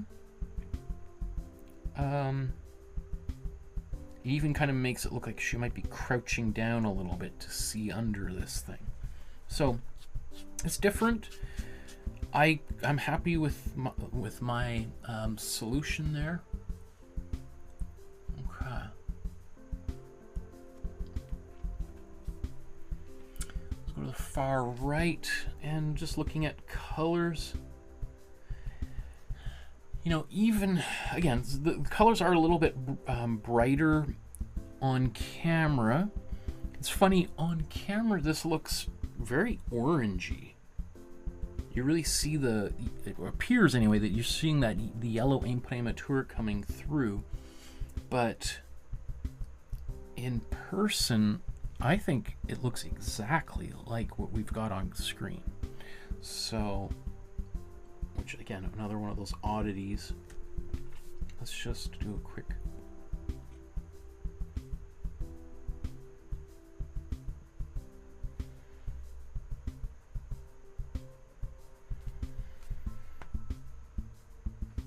Yeah, I think in terms of the original, mine could be darker, but it certainly doesn't have that orangey quality. That's odd. Not sure why that's so orangey, but it is. Anyway, I think I like how that looks. So anything else we want to see down here? I guess just looking at this and then mine. I like how he kind of just the very loose brushstrokes in this white highlighted area.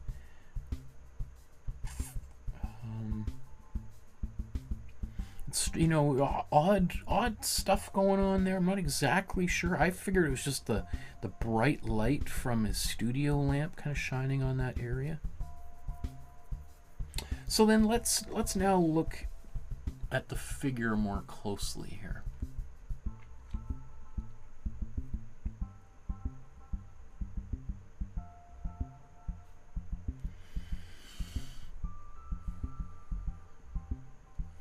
Okay, so now I'm just really looking at her shawl and her hand, neck, etc. So one thing you may notice is that there's, well, I guess there's 4 lines. 1, 2, 3, 4. In his, we do have 4, although one of those lines is a little bit shorter. Not a big deal. I think that works.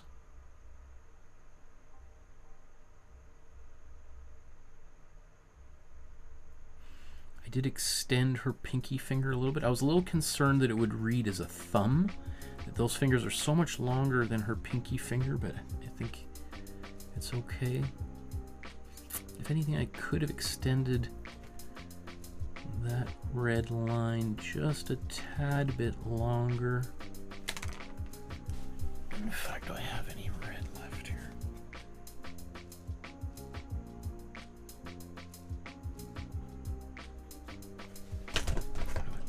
Just gonna take.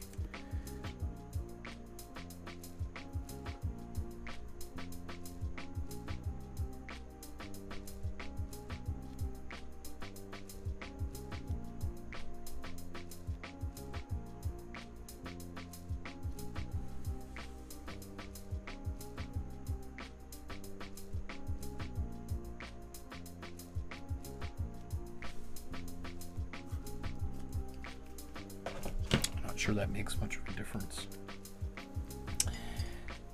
Okay. Yeah, I like how that looks. So let's end by looking at her face and the shadow behind her head.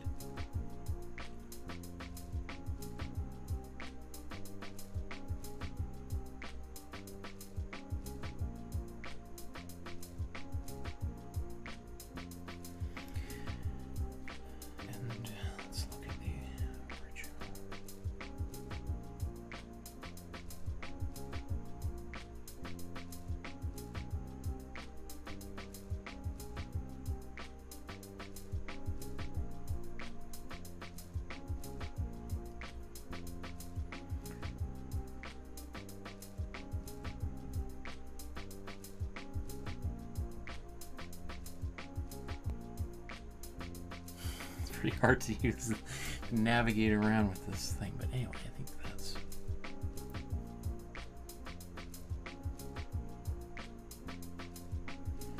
so. I wanted to have that up there so I could just see the difference between that version and that.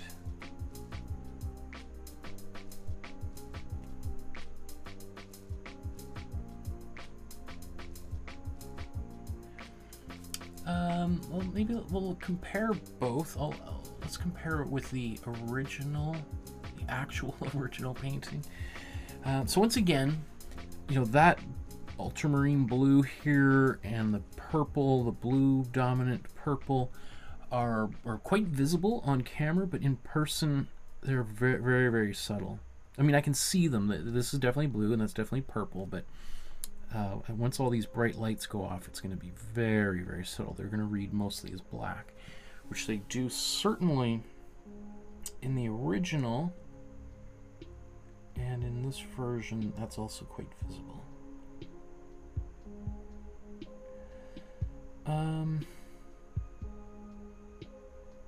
Yeah.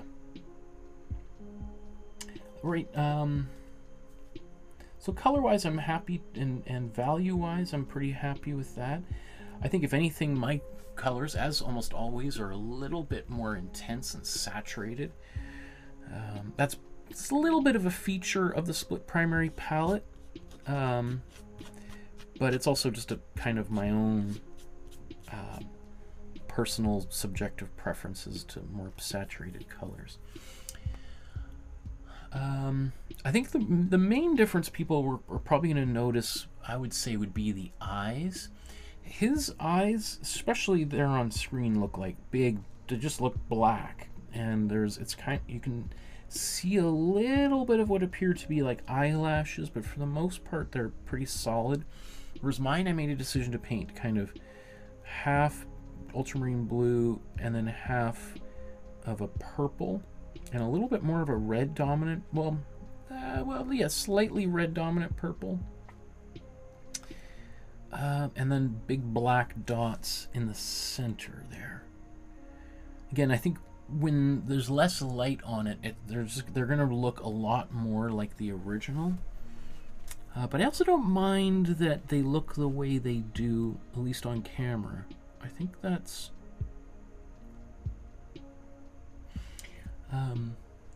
I also think I got the expression right. I think in the original, her expression's quite neutral. In fact, like the painting, you know, it's La Gitane, La Curieuse, which is like, you know, the curious Romani woman, I think would be probably the best translation of this painting. And so in mine, she also looks kind of curious, not whereas at one point it did look like she was both really surprised and then also kind of sad and worried. I think right now she's a little bit expressionless, which is, I think, kind of a little bit like what he's going for. I don't think he wants her to sort of look too overly emotional. She's just sort of poking her head around the corner. So, you know, if anything, I think those eyes could be bigger, which is not surprising because some of his other paintings have really big exaggerated eyes. kind of like Margaret Keane, and we talked about her earlier.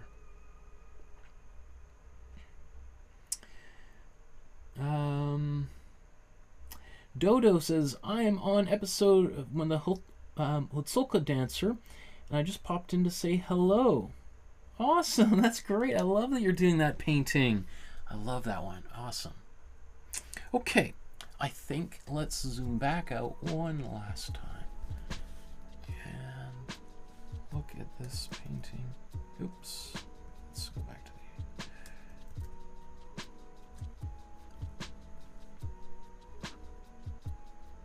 I like that a lot.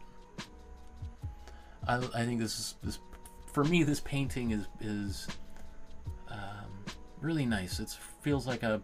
I know I certainly took my sweet time working on it.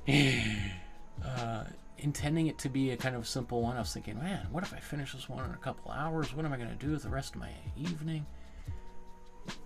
And as always, it certainly went longer than expected. But I like it.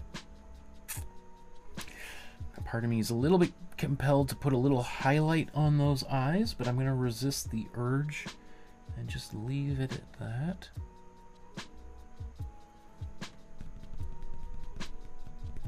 Okay.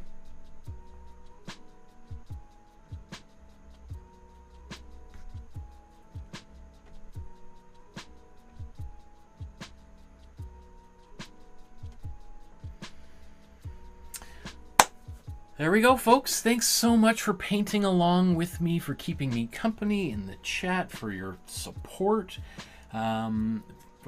financial support, and the kudos and everything. I wouldn't be doing this. I couldn't do it without your support and your encouragement. Remember, anytime you're making art or you're consuming art, celebrating art, talking about art, making art with your families, visiting museums with your families, or concerts, you are doing the world a favor. You're helping to encourage more creation, and in a time when the news is all about destruction and anger and violence, we need more creativity in our lives, in our communities, in our families, and in our world.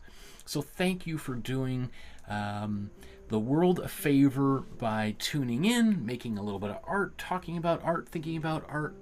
Because imagine if our world leaders spent a little bit less time arguing and shouting and trying to ruin each other's lives, and in some cases the lives of their constituents, and instead made a little bit of art.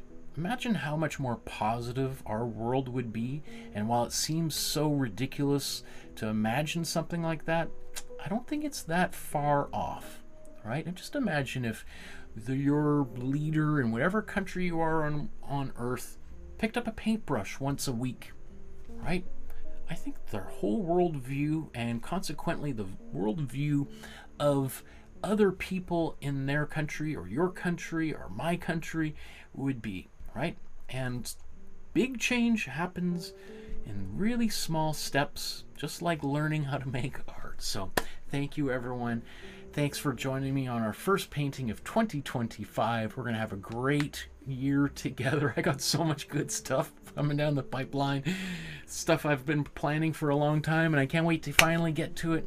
So join me on this journey, as maybe you already have, or you're just starting. Have a great night, everybody. I'll shut up and we'll see you soon. Blah, blah, blah. Okay, take care, everybody.